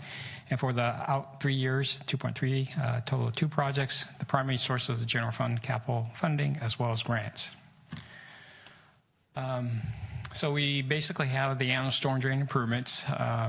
Basically, this is actually to install new facilities. We have the Belmont Creek watershed improvements. This is something that we're just starting, kind of getting a little bit more information on that. The annual storm drain maintenance, again, this is actually doing a clean out of storm drain pipes as well as culverts, and the Alameda de las Pulgas landside repair. Is that the landslide above St. Charles Church? Okay. So. Do we know where do we ever know the genesis of that? The reasoning is oversaturated soil, so we had a good amount of rain. We don't think it's the water from Black Mountain? That's not conclusive. Yeah, okay. Yeah. Well, okay. Yeah, that's what I'd say, but okay, I'm not an engineer. All right, thank you. Great. Next. Sorry. Personal thought there. So let's just go through the annual storm drain. So previous approved funding budget was about $3 million with the average annual amount of $600,000 per year. We're transferring $150,000 from the creek wall stabilization improvement and deferring $500,000 in fiscal year 1920 to 2021, with a new funding request of $500,000 per year in 2021. And this is really to kind of address a lot of the ongoing storm drain issues. And as you can see in the photo, this is some of the drainage. This is one actual GI basins that we actually have installed within the community. Annual storm drain maintenance, basically this is installing some of those catch basins I referred to earlier. Basically we're actually putting, in this case, curb and gutter to replace just kind of a pipeline or a culvert that you might see in the right-hand photo, and then adding some catch basins. So previous approved funding, $870,000 with an average annual amount of approximately $175,000. Again, we're deferring $150,000 per year in 1819 and 1920 to 2122 and 2223. And that. Okay, questions, Mr. Olbert? Thank you, Bob. Thank you, Steve. Quick question: the amounts you're deferring of funding, are they? I wasn't quite following. Are they being backfilled from other sources, or are we potentially taking a bit of a bet that there's not going to be an incredibly wet year?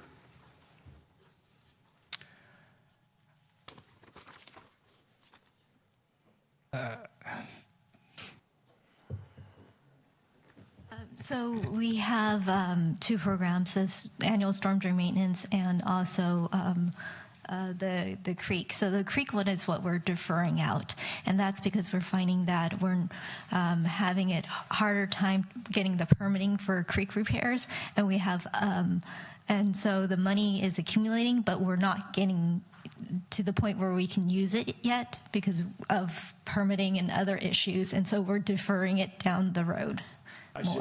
And so there is some risk associated with the deferrals out of the creek project, but we're sort of accepting that risk anyway because things are taking longer to. Yeah, we haven't gotten to the point where we can use the funding. Mr. Grocott? Question on, you had in there for creek work with the city of Belmont. Oh. But I'm wondering also, Al mentioned earlier in his presentation, or his department did, about L3 site being a potential development site in the future. That's what they're foreseeing. And the creek, there's another creek that goes right past that site. And in the past, we've talked about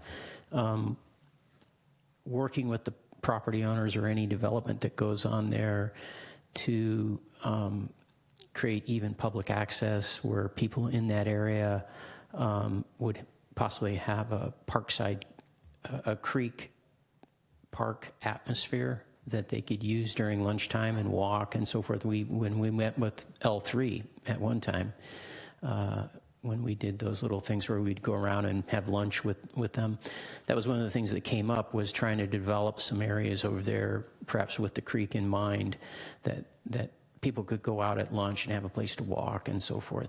So I'm wondering if we might want to, at least bookmark some funds to look at that as an idea, if indeed it's going to be in the Al's department. The next couple of years, you saw that coming down the pike? Is this for the Belmont Creek you're talking about? No, I'm talking about the creek that runs alongside L3's property. Right. So. Yeah, I think that is Pulgus. Yeah, I think it's Pulgus Creek, yeah. So L3 development, that is still in an initial phase. We haven't gone into details yet, but once it comes into more, we're reviewing for entitlement, we'll look for opportunities to be able to incorporate what you're saying. Instead of hiding the creek, we're gonna hopefully highlight it and make it like more of a recreation, right. So that it's a feature, a beautifying feature as part of the development. But that is still in really early stage. I don't think we've... just because it's adjacent to, I believe, and it could be potential, there's work going on at the Kelly Moore site. Can staff tell us what's going on there? Is there any potential for development there too? Because I think the creek goes along there as well somewhere. Must underground or something? I don't know what it does, but... Yeah, I think you've crossed the street sort of from the L3, but we've communicated exactly that to the new property owner of L3.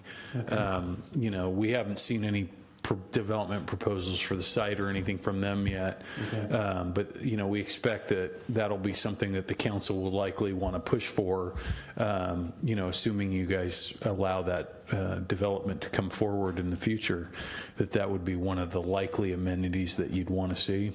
Okay. From the community's perspective. Obviously, we don't own the property, so it's not something we can just, plan and do ourselves. But regards to the creek itself and budgeting, there's no need to bookmark something for...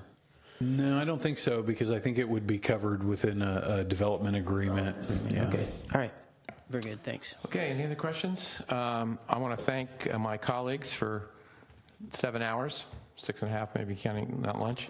Thank you very much. I think we tried to do the best we could. I want to thank Jeff, and I mentioned all the names, but I'd leave somebody out.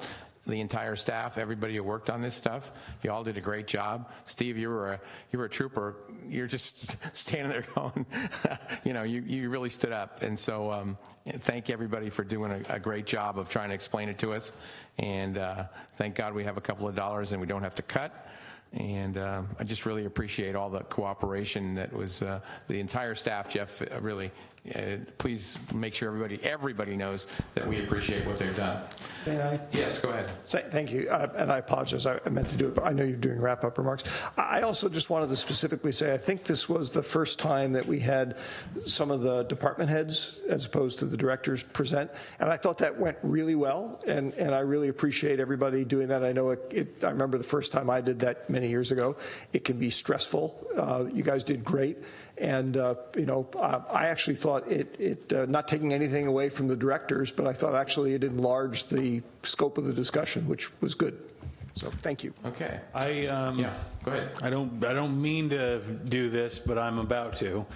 We do have one outstanding issue, and that if we could get a little direction there real quick. This goes back to the police traffic enforcement issue from earlier today, where we said we'd circle back around at the end. Mark, yeah, this was your issue. Is there a desire from the council to have, as Mark's idea was, to have additional funding put into the police budget for traffic enforcement issues? Hang on a second, Jeff. I thought the last meeting we had a week ago, the direction I thought the council gave staff was to, in fact, come back with some ideas. In other words, I was actually surprised that nothing got brought forward today, but then I figured, you guys are probably still working on it, and you'd bring it back during budget approval process.